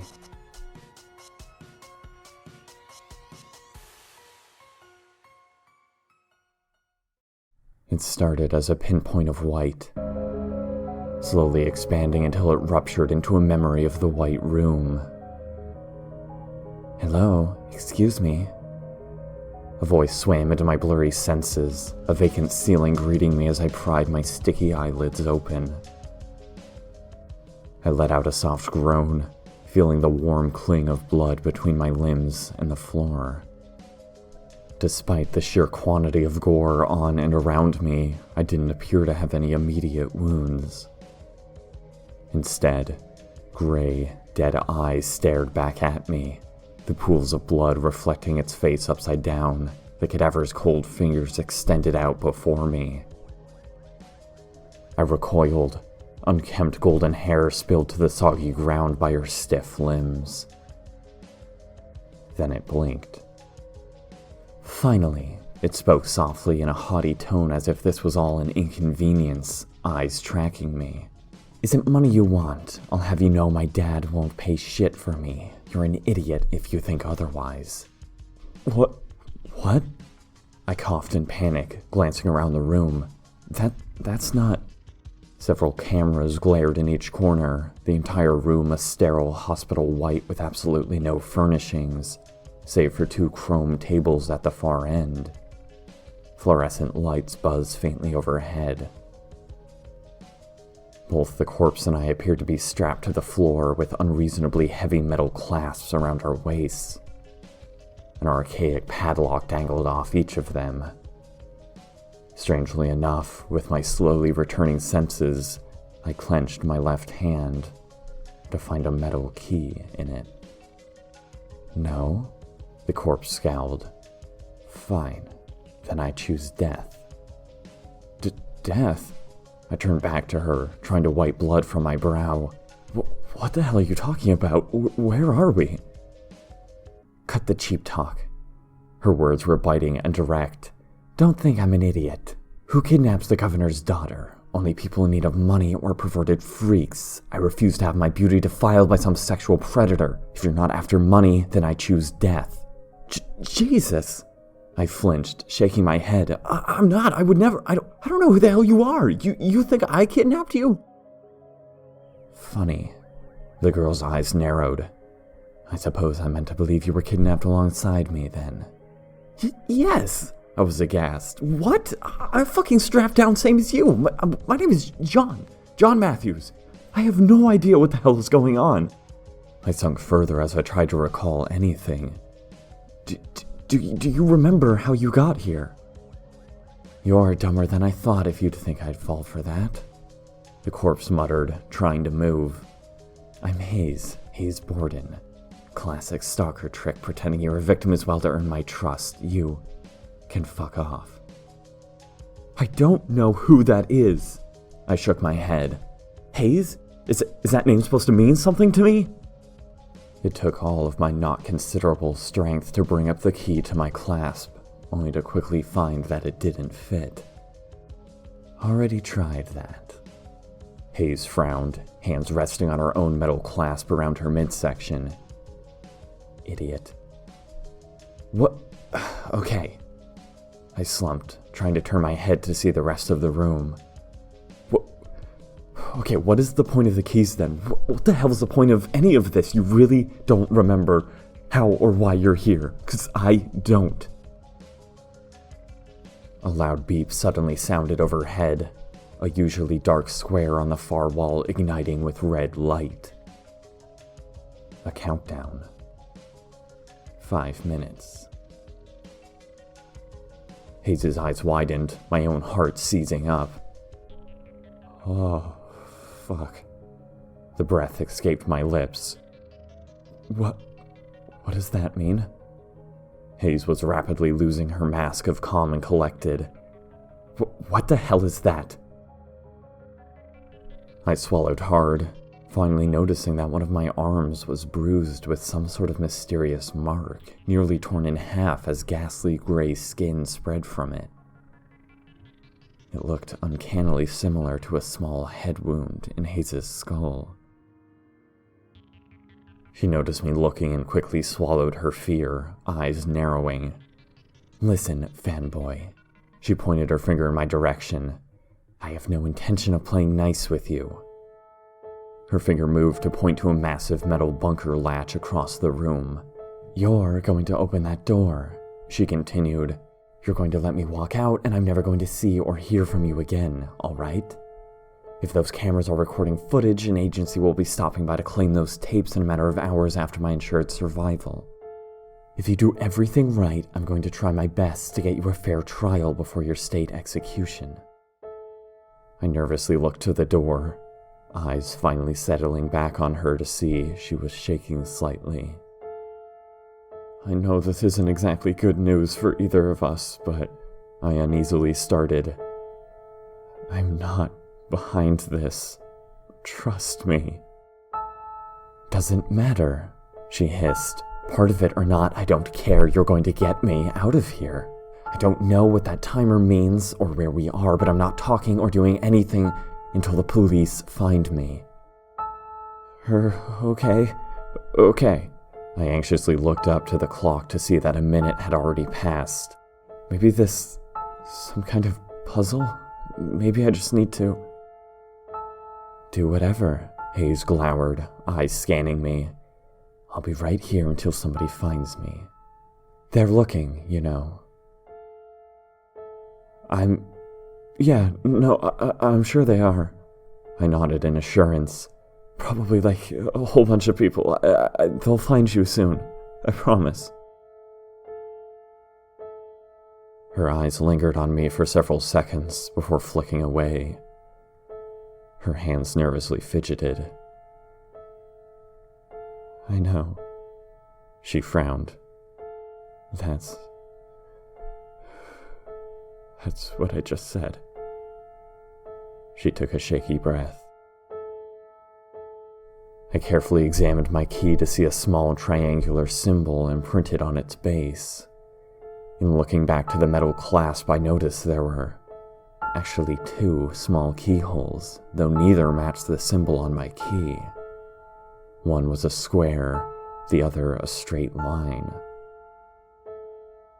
Sure enough, my key didn't fit either. The timer was rapidly running down. Okay, wait, I spoke, turning to Hayes. I know you don't want to talk, but what's on your latch? The padlocks, I mean. There should be tiny symbols by them. The girl took several seconds to glare at me, before stealing a glance down at her body. Square, she spoke. And triangle. Square, I echoed slowly before perking up. And wait, triangle? What's on your key? Line. I could tell she was getting impatient. Yes, okay. I nodded rapidly. We have each other's keys. Wait, okay, so you take mine and give me yours. I slid my key across the ground toward her, the little metal object only finally stopping as it hit her hair. She slowly reached to grab it, examining it for several seconds before inserting it into her keyhole. A small click left the latch around her waist to alleviate some pressure, though it was still bolted down by one clasp. Awesome, I nodded. 2 locks, but that's a start. Give me yours. No, she calmly responded, now putting her 2 keys side by side and contemplating. What? I cried. What the hell do you mean? I don't trust you, she spoke dully. It's pretty simple. Plus, I need both. This is a stupid easy puzzle. You've got to be kidding me, I flailed. The timer reached 2 minutes, a horrific grinding sound suddenly shrieking to life as a ceiling panel overhead slid away. My heart stopped up, a metallic razor coming into view, suspended by tarnished steel cables. A massive guillotine, directly in line with our midsections. It already has several layers of dried blood built up on it. The metal appeared rusted and bent from use. Oh, fuck. The air escaped my lungs, hand extending in horror to Hayes. Key, please, Hayes! Hayes took a second to freeze in shock as well before hastily pressing the 2 keys together, sliding both into the square keyhole and turning them. The same tiny click emanated out, relief flooding across her face. Easy, she smirked, lifting the latch before everything came to a stop. A harsh clank left the latch to bounce back against her hand, refusing to budge no matter how hard she pressed. It was stuck. What's wrong? I cried, watching the timer reach 1 minute. Hayes jammed both keys in again, eyes widening in terror as they no longer fit entirely in the jammed hole. Okay, wait, I called, trying my hardest not to look at the razor. I have an idea. You have to let me out. It's stuck. Hayes breathed heavy, terror overriding her ability to listen. Hayes, listen to me, I called over her panic. You have to give me the keys. I can stop it. You just have to let me out. 30 seconds. I can't. Her eyes flashed to me in defeat, pure fear melting away her mask. I don't know if I can. You have to trust me, I cried again. Hayes, I won't leave you behind. She squeezed her eyes tight, throwing the keys in my direction. 20 seconds. I stabbed the line into the line lock, fingers clammy and shaking. I combined the two for the square hole, slamming the clasp off and immediately scrambling to my feet. Hayes squeaked, tears streaming down her face as I rushed to the other end of the room. Don't leave me. 10 seconds. The timer emanated a harsh ding with each number, red lights blaring. I heaved up the sterile chrome table, Hayes' eyes wide as the timer fell to 5 seconds. The table was far thinner than I had anticipated, likely not enough to stop the blade. My skin paled. 5, 4, 3. I rushed back over with the table, either pure adrenaline or some other force allowing me to exert all of my energy at once to heave up the entire structure. 2, 1. The cable snapped with a mechanical whirl, blade plummeting downwards before crack. I swung the table with enough force to immediately throw out my arm, hitting the side of the blade like a massive target. The blade deflected with a hideous screech of metal against metal. Hayes' final words were deathly silent, limbs curling as close as they could get to her body before the blade slammed into the ground. The table clattered across the floor with a deafening chorus of bangs. Tear marks at the existing wound on my arm widened as blood spilled from them like water. Nothing moved for some time. The timer stuck at 0 as everything fell into silence. Slowly, however, Hayes' lids peeled back, frantic eyes jittering to look at the blade inches from beheading her. It cut into her hair on the floor, deflected half an inch from her scalp. That... I breathed heavy, rapidly losing the energy of the moment and collapsing to the floor. That worked way better in my head. I slowly crawled, my vision buzzing with exhaustion. I thought I could just put the table over you, but I didn't know if it would just cut right through and then you would be hit by a table and also a giant guillotine, you know. I forced my hands beneath the jammed clasp, using all of my strength to pull back. It didn't budge. Sudden grinding startled me out of my skin as the guillotine shivered, cables reversing direction to begin pulling it back up. My heart rate increased again. God, fuck this so hard! I tried yet harder, teeth gnashed. I had to dodge out of the way as the blade swung back into position after clearing Hayes' head. She was beginning to hyperventilate again, before we finally pulled and pushed at just the right angles, the latch slamming against the floor. Hayes scrambled out, only to immediately stab her arms around me in what I first assumed was an aggressive chokehold. Before I realized this was her version of a hug. Her grip was so tight my already shriveled lungs screamed for air. I quickly got the feeling she cared less about me having anything to do with her survival and far more to do with simply needing to release tension. After a time, she finally pulled back, breath shaky and eyes wet. She went to speak, but the words stopped in her throat. Tears still shimmered among her silver discs. The blade softly pulled back behind the panel, everything again going silent. I wouldn't have... Hayes finally spoke softly, folding her hands around herself. I wasn't going to leave you in there, obviously. I panicked. I couldn't tell if any of this was real. I didn't mean to. Same. I was somehow still catching my breath. I'm sure they're not a giant fucking saw trap about to kill us. We both could have handled that a bit better. Silence. Well, thank you, she spoke, wincing at the words almost as if they were poison, almost as if she had never said them before. She recovered from this slowly, eyes narrowing and dropping to the ground. For not leaving me to die, I mean. She was steadily picking back up her indifferent tone. If I get out of here, I will make it up to you. Anything you want, I can make it happen. I don't think there's a need for that. I nervously laughed. I still don't know who you are, but I think I'd rather just get both of us out of here. You know, save the favors for yourself. Her brow furrowed. You really don't know who I am.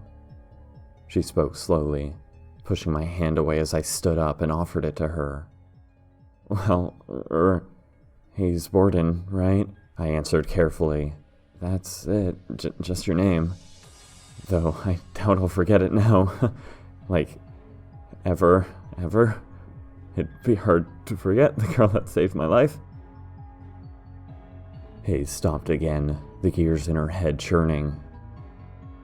Saved your life? She finally repeated as a question, standing up fully. Well, yeah.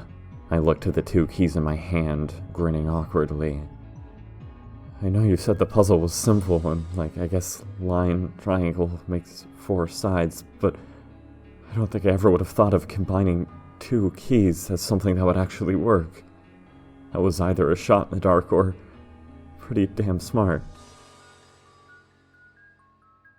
It wasn't smart. Hayes' frown deepened. Stop that. What? I obeyed, looking around in confusion. Stop what? What you're doing. She moved her way to the door steadily. She tested the giant metal deadbolt, continuing. I don't buy it. I'm Hayes Borden, as in daughter of Max Borden, governor of Nebraska. I can do anything in my or his power, but I can't give you anything else. Okay, alright. I paused. That's pretty cool, I guess. I don't want anything, but it's nice to meet you. I'm still John Matthews, as in, my dad's an architect, not like a successful one, and my mom teaches middle school math. I could do everything in my power to give you a shitty math test and a model building if you wanted. The door didn't budge, Hayes slowly turning around to stare at me. I don't want either of those things, she replied deadpan.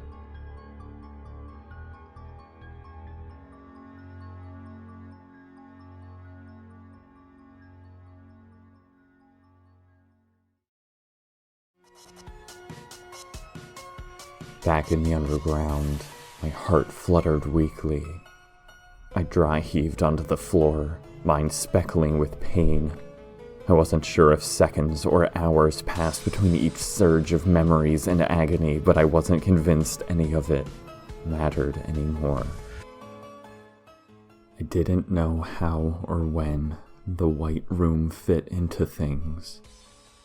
All I knew was that if Sylvia and I hadn't opened that hatch,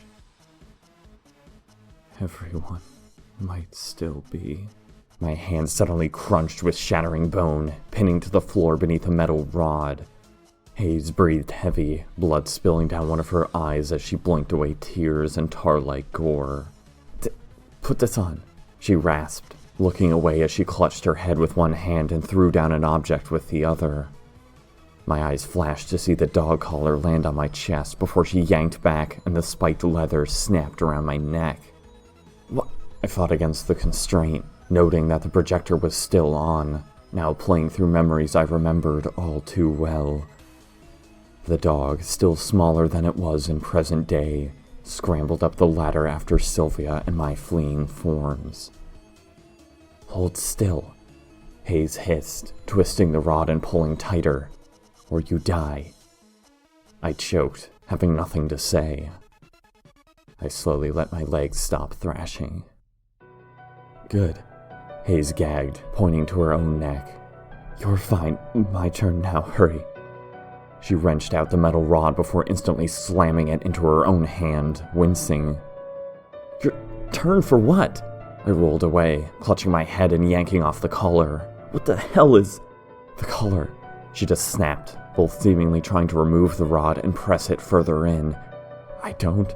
She rolled to the side, vomiting up blood and curling tighter. The blood was jet black. I don't feel like myself. She breathed, shivering. What will the color prove? I moved closer, hand grasping the spiked ring and bringing it up. How much do you remember? The dog lets us remember how much or little it wants, she hissed, wrenching out the rod. I remember everything, but that proves nothing. Don't trust anything I say. I will try anything to convince you I'm me. I snapped the collar around her neck before she suddenly thrashed, a cut of silver nearly severing my windpipe. She gripped the rod in her hand. Don't fucking put this thing on me. She rolled to the floor, vomiting again and clawing at the collar. What did I just say? To put it on, I gnashed, flailing back as she threw the rod at my neck. It snapped against the far wall, clattering to the floor. Let me go. Hayes wheezed, doubled over on all fours and breathing heavy. Don't take it off no matter what I say. It's scared of the color, less likely to influence whoever wears it. Despite her words, she continuously strained against the collar, pulling tight against my hand before rolling viciously into the wall and trying to peel back the leather with all her strength. Hayes? I felt horrible, unsure whether to let her take slack length or jerk the collar back. What the fuck does this prove? The dog can't talk. I believe you're the real Hayes. Hayes suddenly scrambled across the floor, fingernails raking into my flesh as she slammed me into the ground. Oh really? Her head cocked sideways. Who do you think is talking to you right now? Her eyes narrowed as a grin spread across her face. I tricked you before. She leaned her head close, black blood and saliva spilling from her lips. Of course I can talk. Who do you think you've been talking to all along, Eldammer? You have no idea how alone you really are. Her hand stabbed between the tears in my clothing, nails slashing at exposed skin. Stop me, she twitched. If I transfer my infected blood or saliva to you. Her eyes ignited, smile reaching peak height as her lips peeled back wet teeth. Blood spilled from her own palm, her forceful movements pressing this against my own flesh before I frantically threw her arm away. She just giggled, immediately grabbing my own arm and rolling both of us head over heels. Again pinned down, I let out a yelp as she sunk her teeth into my arm. Slobber rolled down the wound, my hand just barely reaching the discarded metal rod and allowing me to slam it into her temple.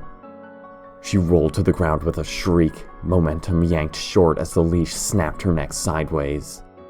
She clawed at the ground as I shot to my feet and cradled my arm, leash now held taut in my hand. Ah, fuck! I winced, watching black tendrils bubble from the wound. What the? Don't let me get that close. She clawed at the leash.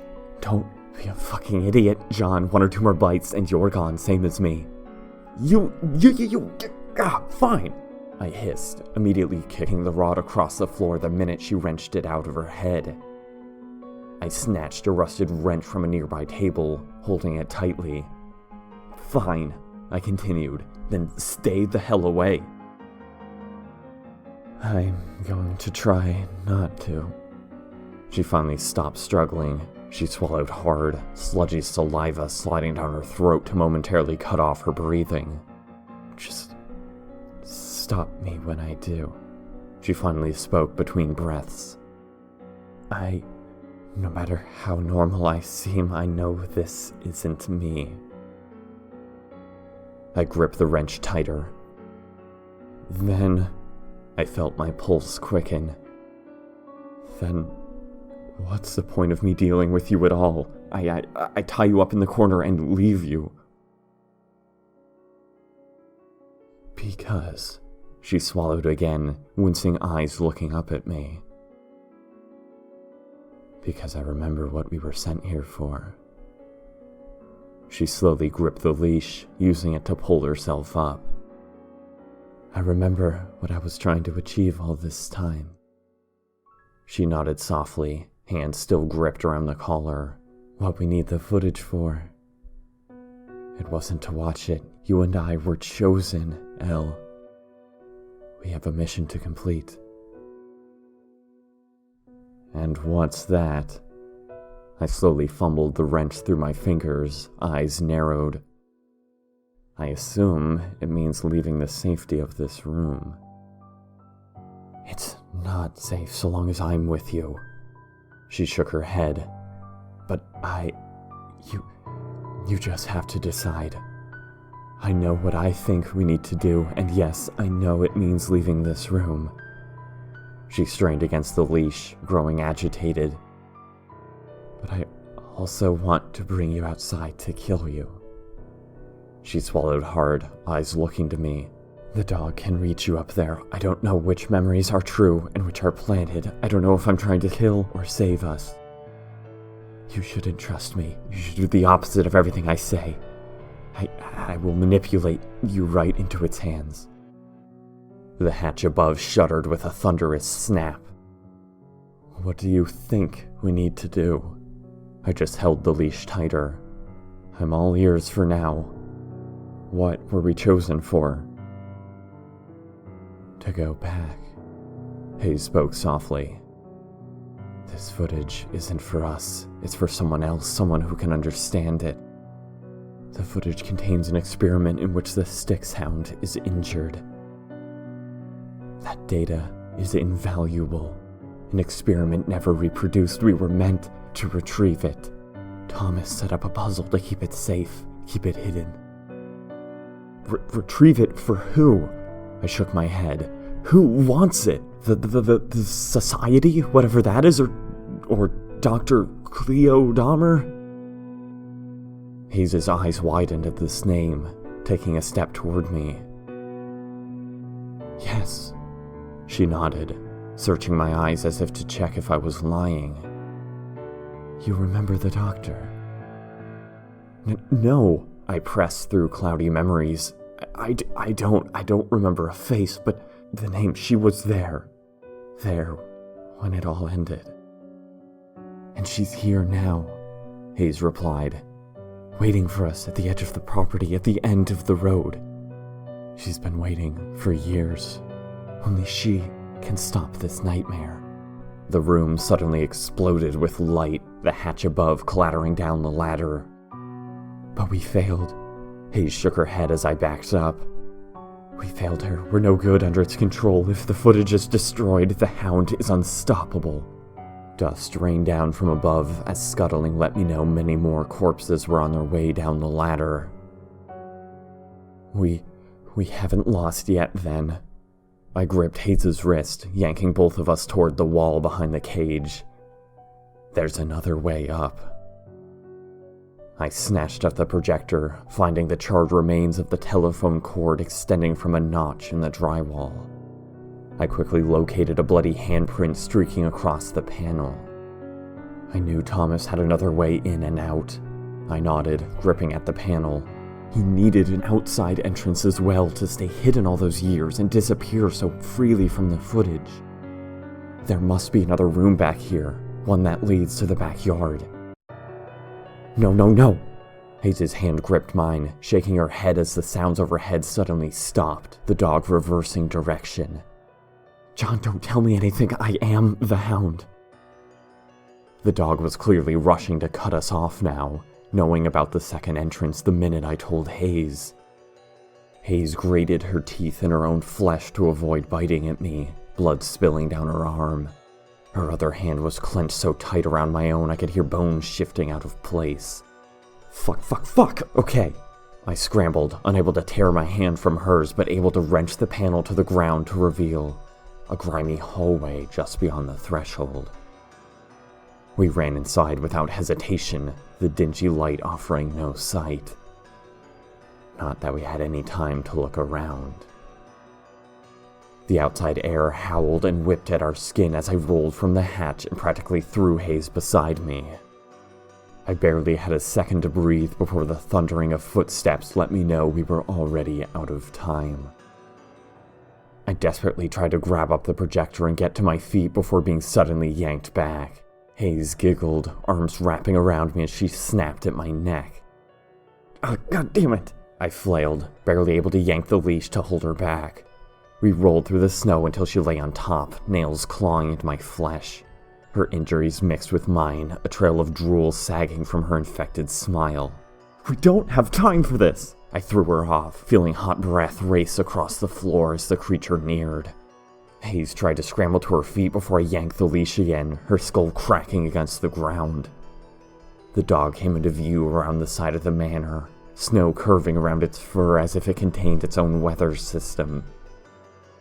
Nightmarish blackness cracked away at reality everywhere it moved. Panic seized my heart, my fist clenching. "Hayes, come on," I pleaded, again wrenching her forwards. "I know you're in there." "I am here." Her smile just grew, stumbling to her feet. "Then come on," I begged, each tug resulting in more resistance from her. "No." Her hand slowly rose to grip the leash. "I'm good here. You're the one who's gone." She slowly began reeling in the leash, dragging me across the slippery ground. Her dress whipped wildly as the towering creature behind her stirred up snowflakes and dirt.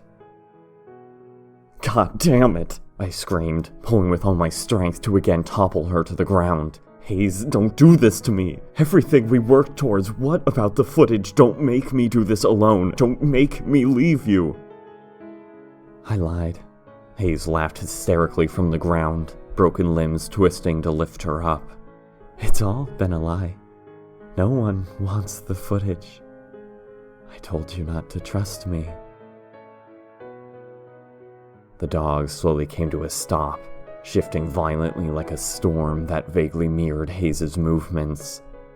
Its grin stretched twice as wide as hers. It continued forward at a leisurely pace, slowly slashing a claw across its neck. Hayes did the same, the collar falling to the ground as the leash dropped limp in my hand. "I lied," Hayes repeated, unhinged laughter sickly and filled with blood. "About everything. There is no Hayes, never was. I am the Styx. The Styx is me. I would introduce myself, but we've been talking all along." "Bullshit," I hissed. "The only time you're lying is right now." I looked at the useless collar, beginning to back up as the creature drew ever nearer to Hayes and myself. I looked back to the road leading away from the manor, nothing visible through the snow and fog. The sky above crawled with indistinct bands of gray and black, the dirt road littered with dead plant life and overgrown tendrils. Was there truly someone waiting for us out there? If I started running now, I might just make it to... I came back for you, even though I promised myself I wouldn't. Hayes' words scratched across my mind, stopping my thoughts dead. I turned back to her, catching a glimpse of several other corpses in the distant fog, slowly flanking me. The dog remained silent, nearly upon Hayes. I know I wasn't meant to do this alone. Hayes' words continued softly in my head over the howling wind. It ends here. It has to. I again watched the memory of Sylvia being slowly devoured in front of me, the way her eyes never left me.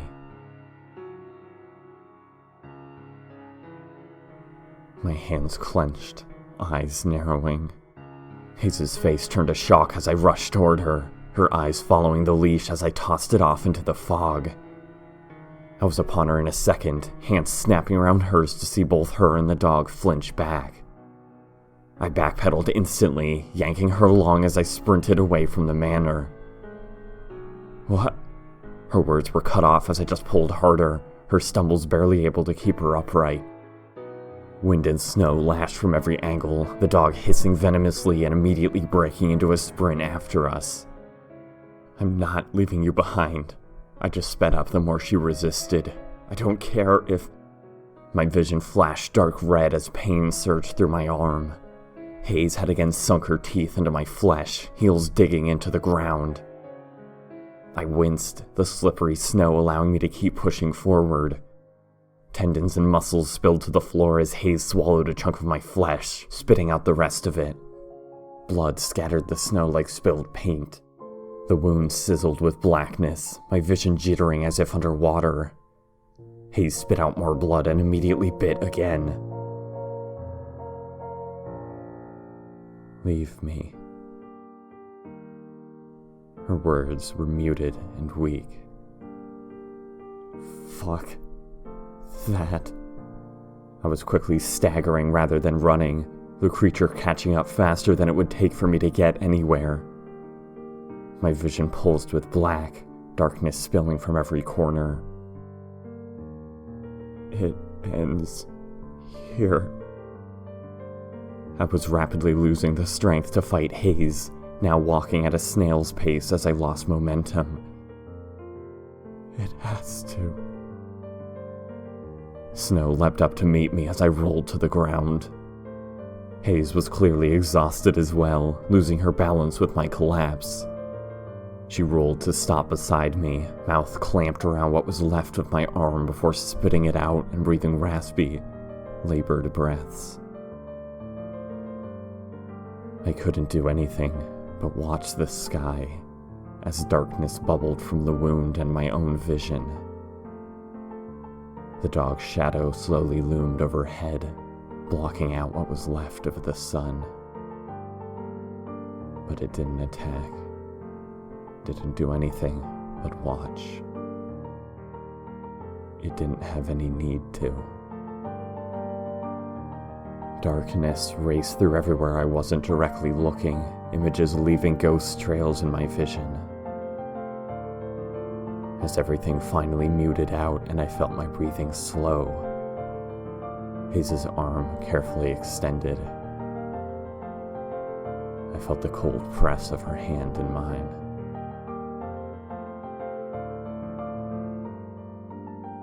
Thank you. Goodbye. Goodbye, I softly nodded.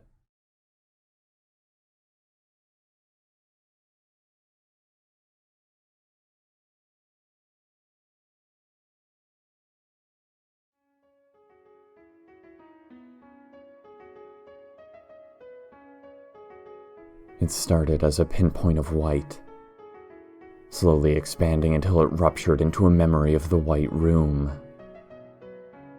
It wasn't smart. Hayes' frown deepened. Stop that. What? I obeyed, looking around in confusion. Stop what? What you're doing. She moved her way to the door steadily. She tested the giant metal deadbolt, continuing. I don't buy it. I'm Hayes Borden, as in daughter of Max Borden, Governor of Nebraska. I can do anything in my or his power, but I can't give you anything else. Okay, alright. I paused. That's pretty cool, I guess.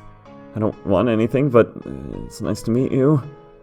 I'm still John Matthews, as in, my dad's an architect, not like a successful one, and my mom teaches middle school math.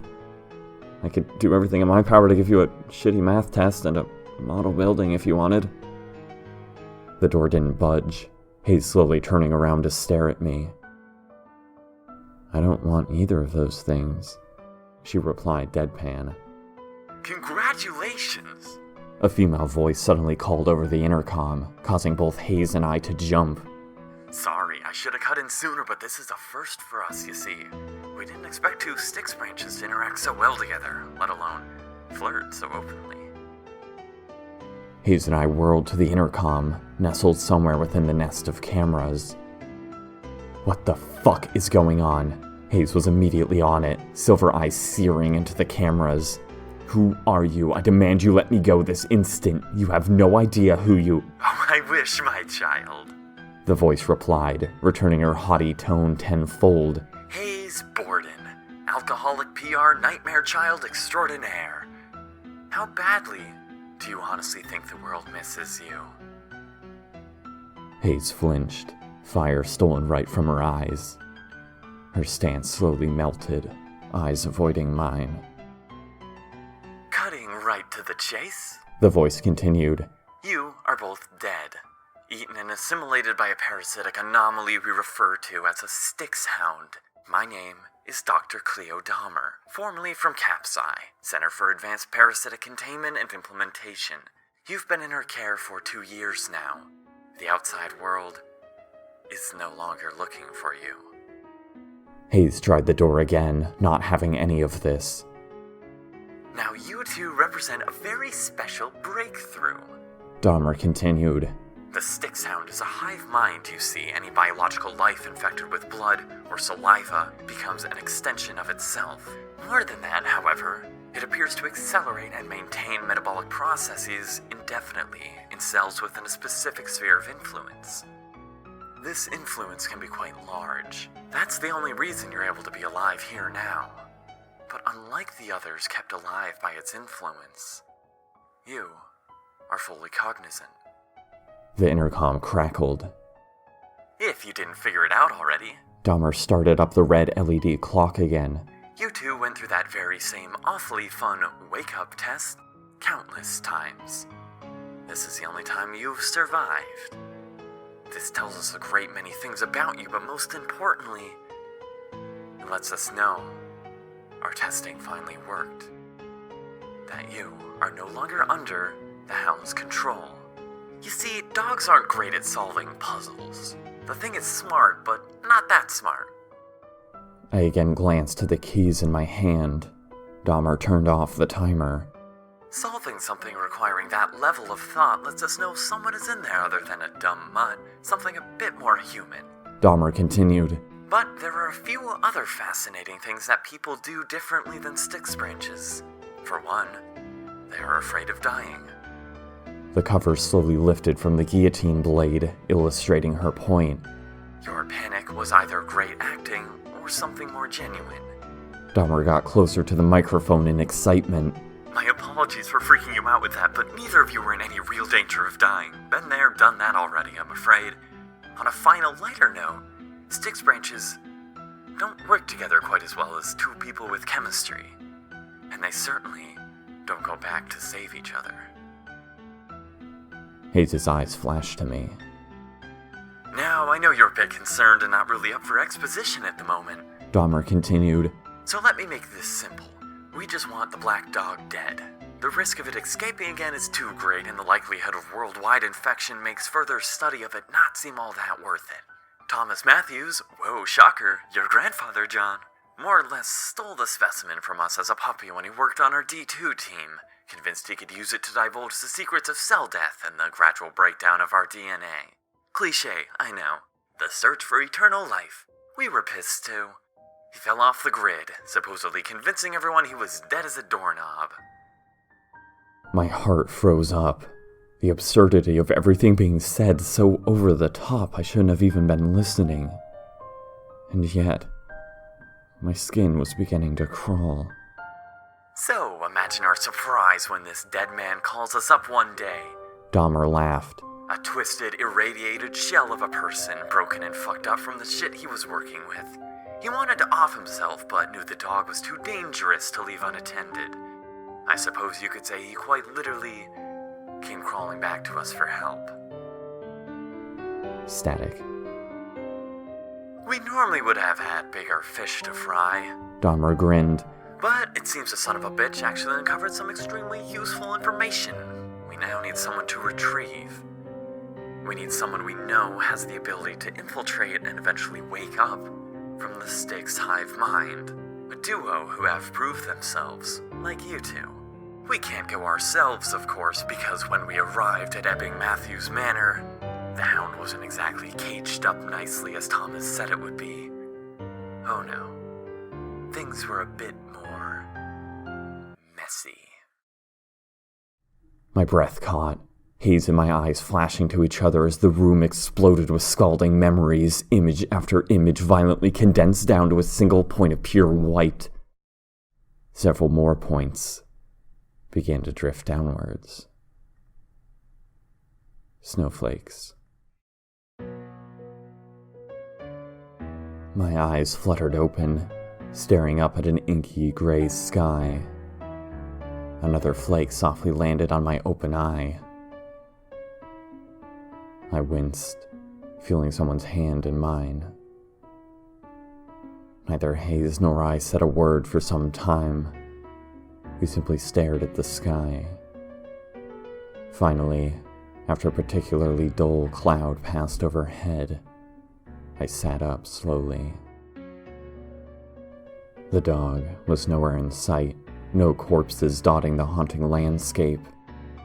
Only the canister lay at our feet, bent and mangled. L. Dahmer. I spoke softly, turning to Hayes. That's the name Dr. Dahmer gave me after death. For our time in the facility. She knew when I remembered that name, I would remember everything. John died a long time ago. L is who is important. Hayes softly nodded. We both stood slowly. I unspooled the footage from the broken projector and placed it in the canister. 2 items were already inside. I looked at them and smiled. Lol, I continued after a short pause, the snow crunching beneath our feet. You asked me a long time ago what your name was, how much I remembered. Lol Dahmer. I remember everything. Her hand interlaced with mine.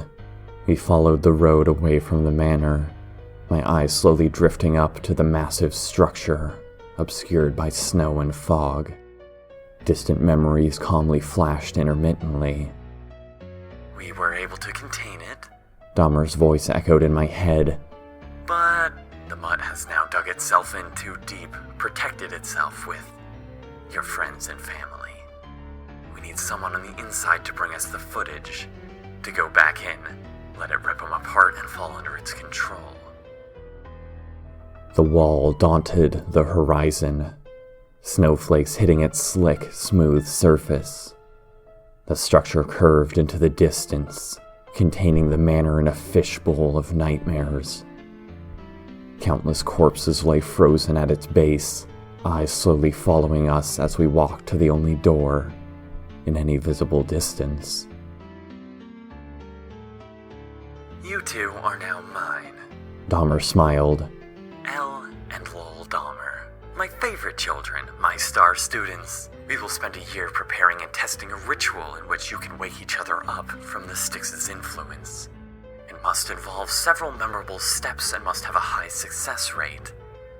That's not to say it won't take time. We've blocked 2 to 3 years until either of you wake up from your natural tolerance to the saliva.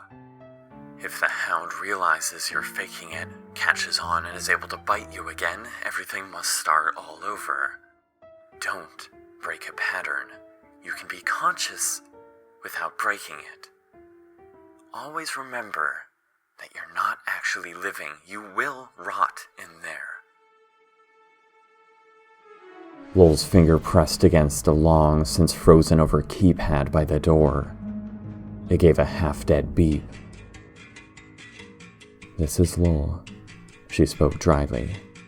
And Elle, I replied. Silence came from the other end.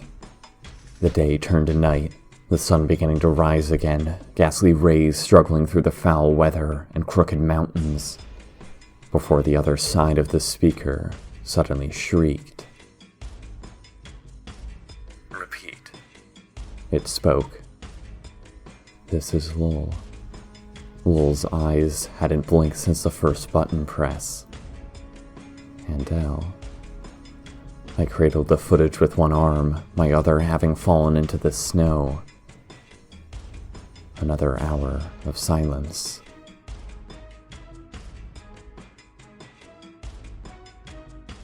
How are my babies? A voice screamed from the keypad, Dahmer's mouth clearly pressed to the microphone. Elle? Lol? We have the footage. I spoke blankly. We are alone. The hound is nowhere in sight.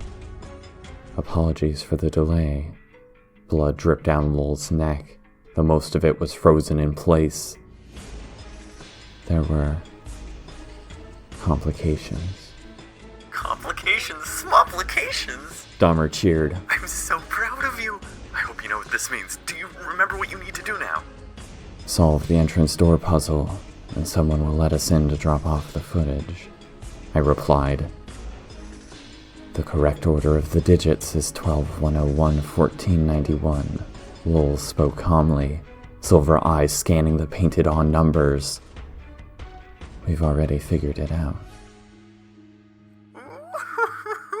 Dahmer cheered enthusiastically. I'm sorry, this is just so sudden. We've had some complications at Capside recently of debatably world-ending proportions. You guys are lucky I just stopped back into town. Neither of us spoke. And that's correct. Dahmer ruffled through some papers. Gosh, I don't even remember writing this puzzle. It's a good one, though. Okay, here we go. I'm so proud of my perfect children. Be right down. The door grated with a massive churning of gears that shook off frost and cobwebs, metal slabs splitting down the middle like an aircraft hangar. My heart fluttered. Lowell's hand tightened in mine as we stepped in front of the door. It ends here. It has to. The words drifted from somewhere ethereal. The door finally screeched to a stop, still halfway closed. A single man dressed in winter camo stood alone in the room. There were many more doors behind him, all locked. The man held a gun. Sorry, kids. Dahmer's voice crackled out of the speaker. Deep down, we all knew it had to end this way, didn't we?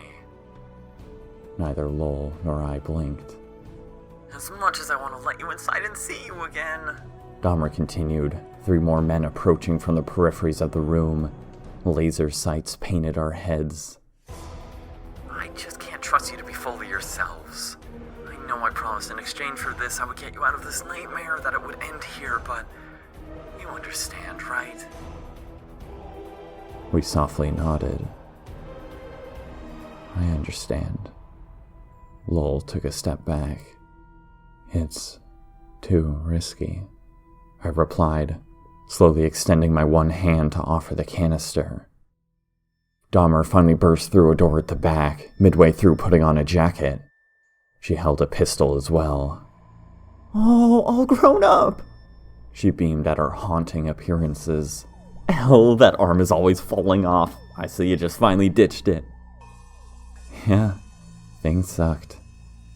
A grin peeled across my face. So, do I just throw this footage in or what? It's a bit scratched up. I trust you. She could hardly contain her glee, like a proud grandmother seconds away from going on a cheek-pinching rampage.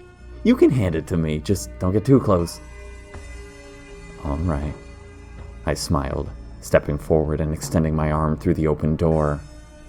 Dahmer grabbed the other end of the canister as laser sights continued to glare into my eyes. She gave me a quick pat on my head. Of course, when we kill the sticks, you'll die as well, she cooed, ruffling my hair. Poor babies. You're so brave. I'll hold on to your corpses in case we come across another anomaly, okay? Sure, Dahmer. I leaned into her pats, finally stepping back as she retracted the canister. Good luck. My smile reached across my face, Lowell mirroring my movements as I stepped back. Foot landing on the footage, unspooled and discarded in the snow. Dahmer's gleaming eyes peered with intensity as she opened the canister, only to immediately flood with horror. The laser sights panicked, scurrying along the ground as my severed hand fell out of the otherwise empty canister, making a mad dash for the door controls. Bullets sprayed its tiny form, doing little to slow its movement before blood painted the floor. One of the men staggered back, gagging on the knife in his throat as Lowell vaulted over the partially open door. Bullets riddled her flesh, cutting her lengthwise as I calmly stepped into the room, beginning to serenely walk towards Dahmer. Her eyes exploded in terror as the hand fell back to the floor, the door churning to open fully. A howl sounded from just outside, the hound having been peacefully standing just beside the door, now walking into the light. Sylvia walked beside it, slowly stooping down to pick up a discarded assault rifle as Lowell tore out the man's windpipe, cartilage crunched beneath her teeth. Blinding light sprayed out to hole punch a man running to reinstate the door controls. Bullets ricocheted around Dahmer's terrified form as she crawled backwards, my shadow rapidly encroaching over her. You know, I cocked my head. I can pretend to not know how to do puzzles. Her eyes bulged as the hound pressed its way into the room, spinning in a few circles before lying down in the center and curling its tail around itself. Sylvia dropped the spent weapon to her side, the three-armed men either partially or completely strewn around the room. Royce grinned a dumb grin, striking a pose before slapping a keycard to open the next door. He and Sylvia entered, gunfire and more screams erupting out. Lowell stopped beside me, our eyes delicately watching the life drain from Dahmer's eyes as my foot pressed her throat to the floor. You know, I think anyone would go crazy in there. Lowell spoke, softly bending down to get eye level with her. Do you have any idea what it's like to be trapped for so long? You're about to. The dog grinned, words escaping my lips.